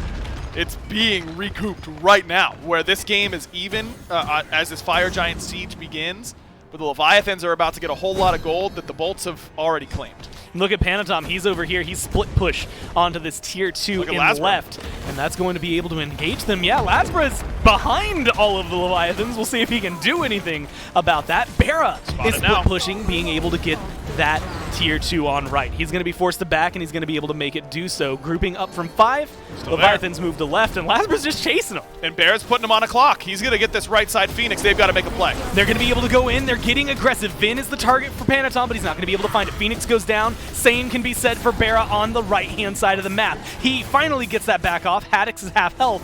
The Leviathans are going to be looking for a little bit more, but watch Lasbra. He's still in the backline, maybe actually isolated. Panatom sees him, doesn't get a stun, doesn't have enough lockdown.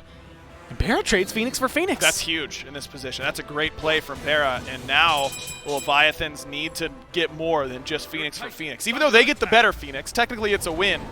But they're the ones, Fire Giant, they're the ones that need to be making plays in this position, not necessarily the Bolts. You're going to need a little bit more, and more they want. They're jumping in. Haddix is isolated. Haddix is getting burned down, but Jake throws out the ult, gets the spread. Lasbra jumps into the middle of the fight, but there's the spin to win. The control looks good. Shinto's half health, still alive. Taiko Drums going to be throwing out not a lot of damage, but Vin is just getting melted. Does make it into the Zaparate, stays alive. Bera comes crashing down into the backline, and maybe too deep, eats most of his health bar to do so. Zap up, needs to hit him, hits 1, and he takes down Bera, but Ven's still alive. Got to be able to make it back to the fountain, get the healing, but look at the rest of the Bolts. They're starting to crumble. This Leviathans team has never beat them in a playoffs, but they've taken out 2 of them. They take out a Phoenix, and they're looking towards the Titan. Have to do it now. You got 45 seconds, wave coming on the left-hand side, so you actually have some time, but Fire Giant buff probably not up for much longer. Haddix right now trying to defend. Lasbra still in the backline. Haddix getting shredded as they speak. The Leviathans looking to do it. They're taking down the Titan, and they're able to get it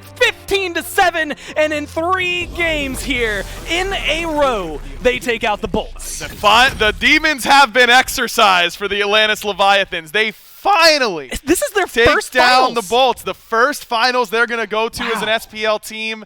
And it's been a long time coming. Those guys have been hungry. You know that they've been trying to beat this team in particular. And I'll bet you there's no team they would have rather beat in order to get to the finals than the Olympus Bolts. And now they are poised victorious today. And Hacker, that's just set number 1. Before we can even think about another set, we're going to break that one down. We're going to take a quick break. We'll be right back.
Welcome back, Smite fans, to the conclusion of set number 1. The Atlantis Leviathans pull it out in Game 4 to take a 3-1 victory. Before we get into the game, a shout out to Insight Apparel, who are providing us some more of those SPL mouse pads. So if you missed your chance to get them the first time around, you can go to shop.smiteproleague.com for your chance to pick it up one more time. It's only available for the remainder of this weekend. So you got today, and you got tomorrow, and that's your last chance to get them. So go to shop.smiteproleague.com to get your chance at getting one of those sweet SPL mouse pads. One more time, join me for this segment. We got Nika and Taco to break down set number 1 for us, game number 4. Leviathans, they're able to pull it out and get that 3-1 and finally break their history of falling down to the Bolts. It was an incredible performance, I think, out of them in both games 3 and 4, but I think the main narrative to follow along with here, Artio and Raijin can't be giving up both of them to the Leviathans. Yeah, I think especially that game, I think Bolts did a better job of shutting down the Raijin a little bit. I mean, they targeted him in fights, but I mean, this Artio just no anti-heal really to deal with her. She's looking like prime King Arthur out here. Like, they literally could never get her lowered off. I think you described down in the break room as this is essentially just magical King Arthur for it here. I mean, if I've learned anything from this set, probably even just this weekend, it's that you cannot be letting this Artio through. She just seems to be a menace out of that solo lane. I think if you are leaving it through, you just need to be more prepared to counter the god specifically. If you're allowing her to free cast and dive backline without any anti-heal or any real burst damage, I mean, she's going to be unstoppable and really run these team fights. Not only that, but Zap, I mean, we're getting to see a lot of these highlight clips after the fact also, but he was really just kind of left untouched as well in the backline. I think that the Bolts had to put so much investment into trying to focus out Shinto on this Raijin that they completely forgot about this ROM, and it was just crit after crit after crit. Zapman just free casting to his heart's content in the backline. Yeah, I mean, I think Zap had a great set. I mean, everyone did. Honestly, you can't really fault anyone on the Leviathans. It was just a great team performance the whole day. 8-2 as a finishing slash line there for Zapman, top of the damage charts for it. And Shinto, I mean, he got hyper-focused around that one Fire Giant fight. They sent, 2 people to go after him, and then they turn around and get 4 kills of their own. Shinto for 4. I mean, they committed so many efforts to try and take him down. We've got Shinto standing by with Gormizer for our post-game interview. That's right, Shinto. I just got to ask you, to begin with, you guys, every single playoffs, Worlds as well, have met this team and have been taken out by this team. How does it feel to finally win? It feels amazing to break the course finally. Yeah, we're so happy to play in the finals. I mean, this is an interesting set, too, because you guys end up losing game number 1. Things look like they could be a little rough. Of course, most of us are like, all right, buckle up. This is going to be 5 games. How did you turn it around for game 2? I don't know. We talk a lot of things, a lot of picks, a lot of bans. And, yeah, we do another plan than the first game in the second, and yeah, it worked out. I want to know, game 3, things got a little murky there for you guys. They steal a Fire Giant, an enhanced Fire Giant at that. Were you guys starting to get worried? Were you thinking that they were going to win that, or did you know that you had it on lock? No, we were just chilling. We know in Team 5 we're going to win 100%. Just don't get picked and be patient. That's pretty much it. Patience won out. You guys win. You're moving to the finals tomorrow. But for now, congratulations on your win. Thanks for hanging out with me. We're going to go back to the desk to break down the rest of the day. And there you have it. Patience, the name of the game, the winning factor here for Leviathans as they topple the Olympus Bolts in the semifinals with a 3-1 finish for it. We have another game coming up after this one. However, it's going to be the Camelot Kings and the Tartarus Titans facing off. Titans getting a bit of an upset on the Dragons yesterday.